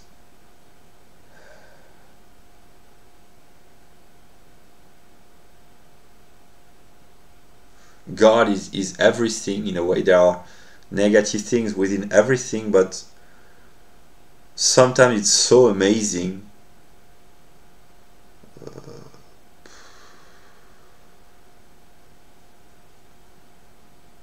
That's why I have a problem with the religions. All of them! All of them! No, but that's a joke. No, but the religious view, of course, the purely moral aspect, of course, it's very important. I have to be judged for my sins and my errors and my wickedness. I understand. But the moral aspect, of course, is very important. But the problem here, I'm in a stable mood, calm, to say what I think. The problem with the religion is to restrict on the purely moral aspect. It doesn't mean that it doesn't have to be taken into account, but to restrict God as just the principle or the entity or the mind or whatever who judges people, of course, it's also self-judgment, but it prevents people from having a cosmic perspective.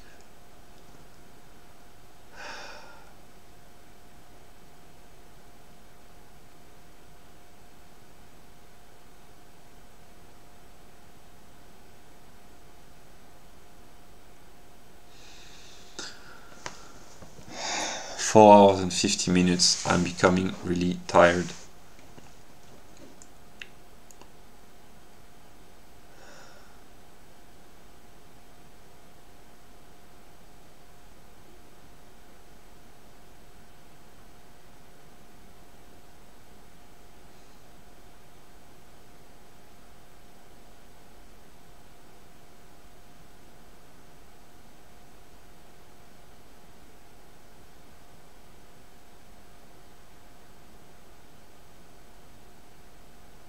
The level of intelligence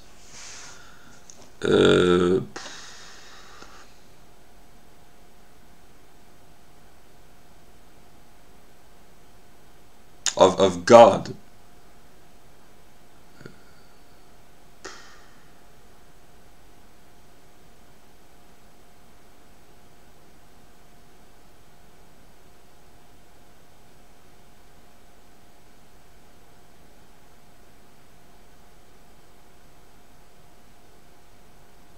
I would say absolute intelligence.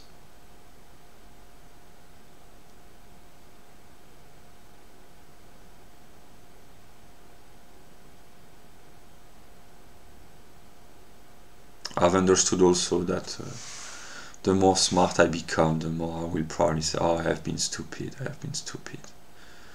But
I don't know what to say, because I understand broadly what is happening from my perspective. Namely, I'm in a process where I've understood that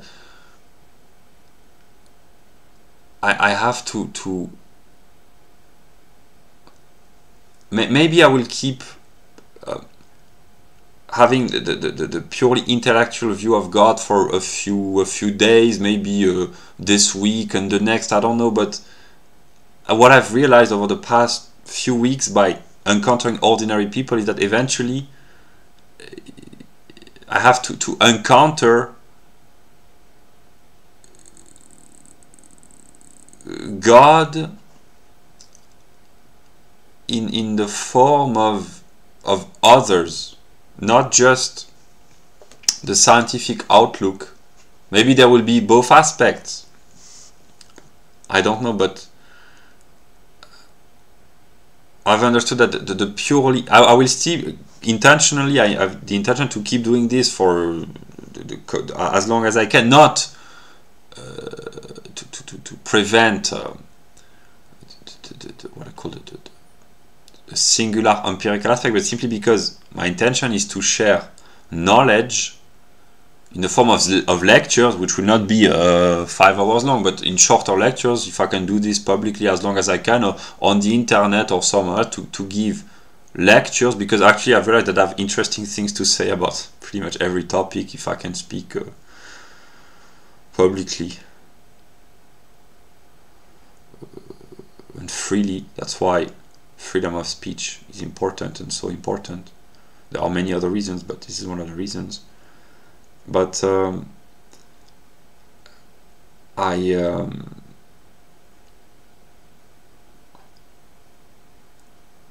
a way, empirical people, other human beings, have helped me a lot, and this is the ideal of America, which has encouraged me to do so. Really, over the past few weeks, I mean, I have always gone outside during the year 2022 for buying my groceries, but the conscious intention to order my singular life at all levels, to radiate order and competence and self-reliance. It's not completely possible in this current set of circumstances, but to become more reliant, more competent, more autonomous, more responsible. It has been driven by what I call American common sense. So most of my scientific ideas, here I'm talking about ordinary science, not die Wissenschaft der Logik. Most of my scientific ideas, most of my knowledge comes from America. My scientific knowledge, the culture as well, the pop culture as well, but the more refined culture, it's Europe, of continental Europe. But my ethical standards that I'm trying to implement for good, they are metaphysically, they are German. This is Kant and Hegel, and partly Nietzsche for the good, but in a more concrete way, these are mostly American. Yeah.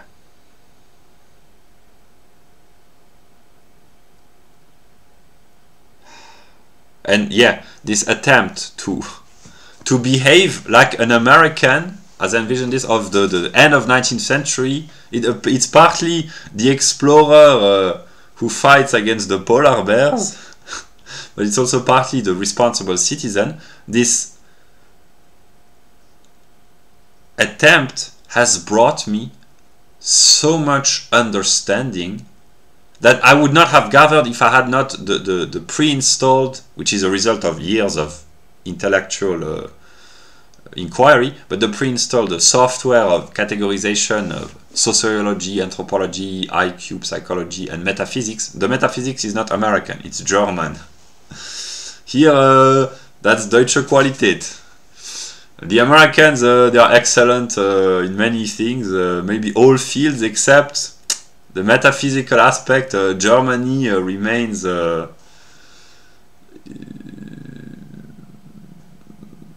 on top. Yeah. On top of everyone else, eventually. But, yeah. What was I saying? Yeah.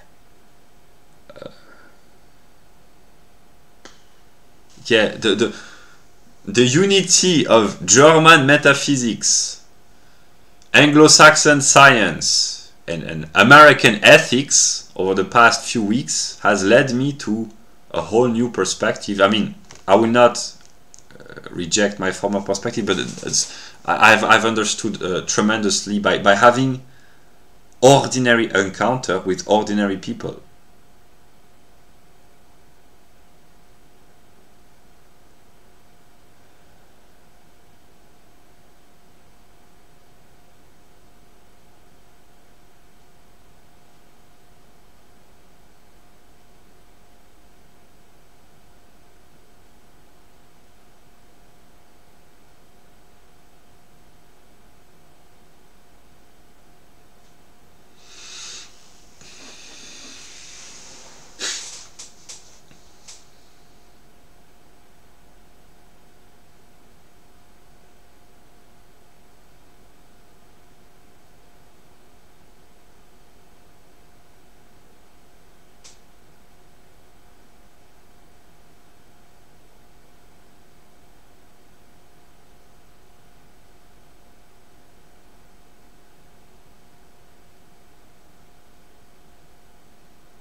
And I've had, not constantly, but so many, and I still so many projects, so many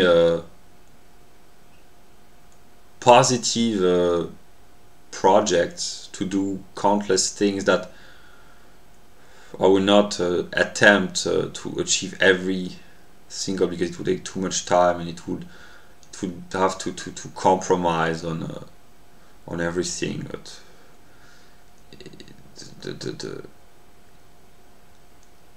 my intellectual life has been revitalized by encountering ordinary people, being confronted by the problems of ordinary people.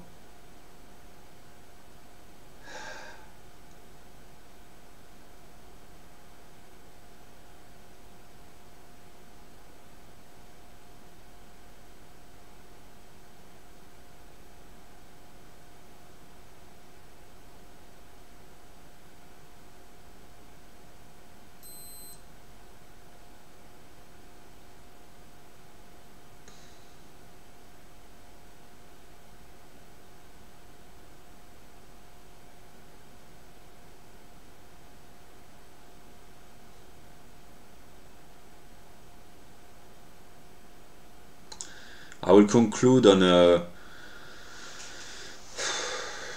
not on a positive note, but on a balanced note. I started the year 2022 with the conscious will, before being not awakened, but after having fallen asleep from my previous awakening of 2016, 17, 18, 19. I was in an ordinary consciousness completely. I wanted a boring job to become a productive member of society. I was already driven by the American ethos. My purpose in life was to become a productive member of society, to work hard like a Protestant. That's what I told myself, and to be a respectable citizen, not by voting, because I did not believe in democracy. I've never really believed in democracy, not even when I was in a sleeping mode. But I wanted to be a productive member of society, a decent citizen, a good Protestant, and that's why I started to go to church twice in early February 2022, and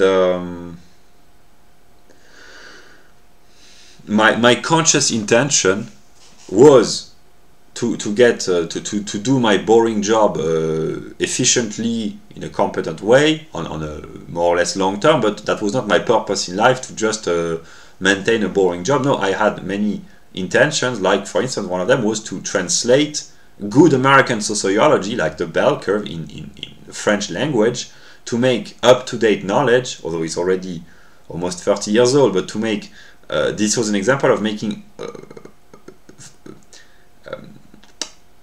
alien knowledge, in a sense, of very different from the intellectual standards of modern Western Europe, one might say, more modern, more intelligent, more controversial sometimes, but more enlightening knowledge from America, to make it accessible. That was one of the plans, to translate the bell curve, basically. That's how I formulated this. It was not literally how I thought of this, but to import scientific ideas, predominantly Anglo-Saxon and American, into French sociology.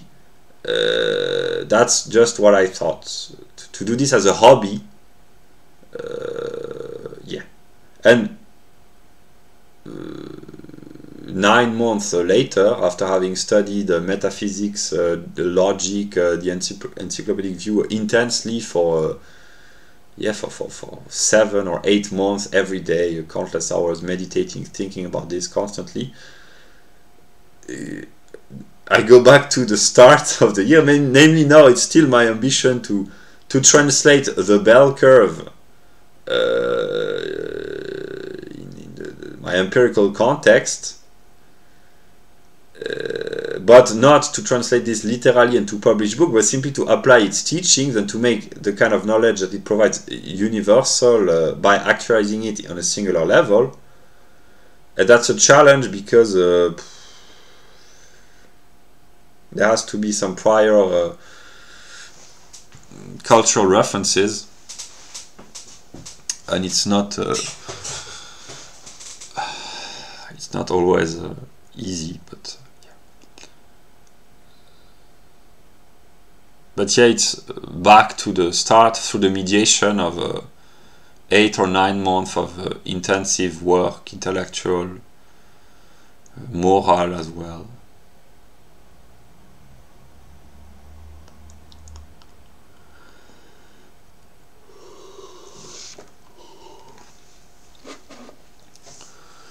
And I have improved so much intellectually throughout this year. It has gone so fast, it still goes so fast. Yeah.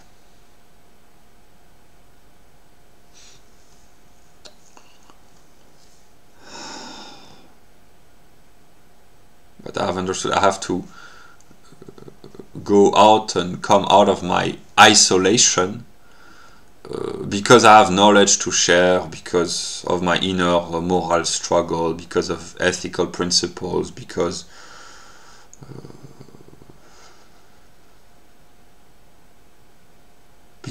it's the right thing to do.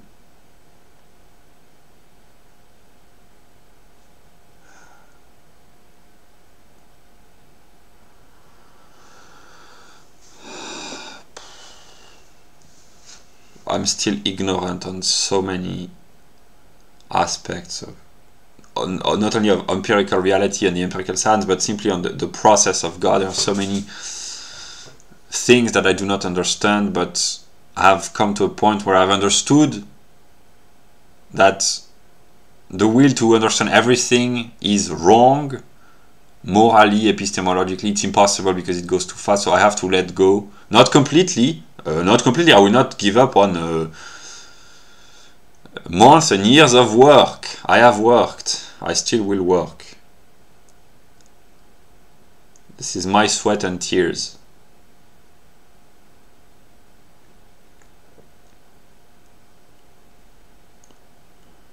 But yeah, I cannot anticipate the short, medium term what will happen, but I've understood enough, not enough, but enough to understand that I have to let go of the good aspect about me, the bad aspect as well. That's what I've been working on, my inner spiritual struggle against myself on a singular level.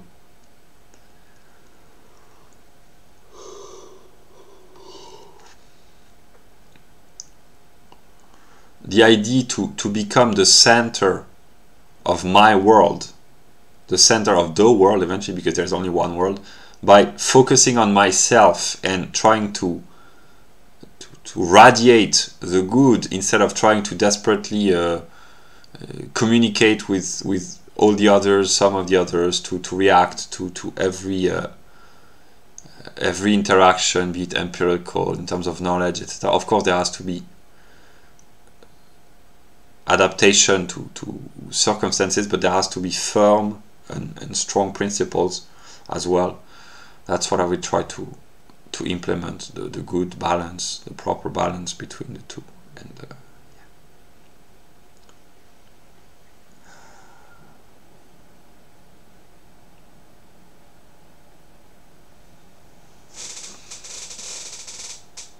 5 hours and 8 minutes. I'm reaching my limit in terms of measure.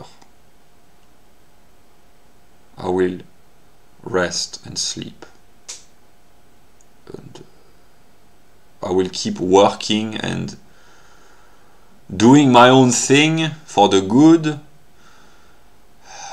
and the bad. Yeah, but as long as I can peacefully do what I intend to do. I have countless projects, but I know that at some moment I will cause reactions,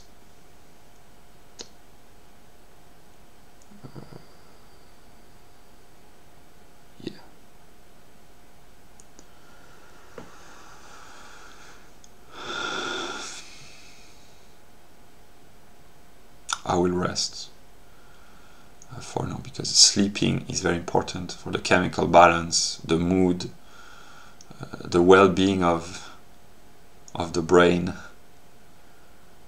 It's an investment which pays off most of the time. Investing in sleep is good because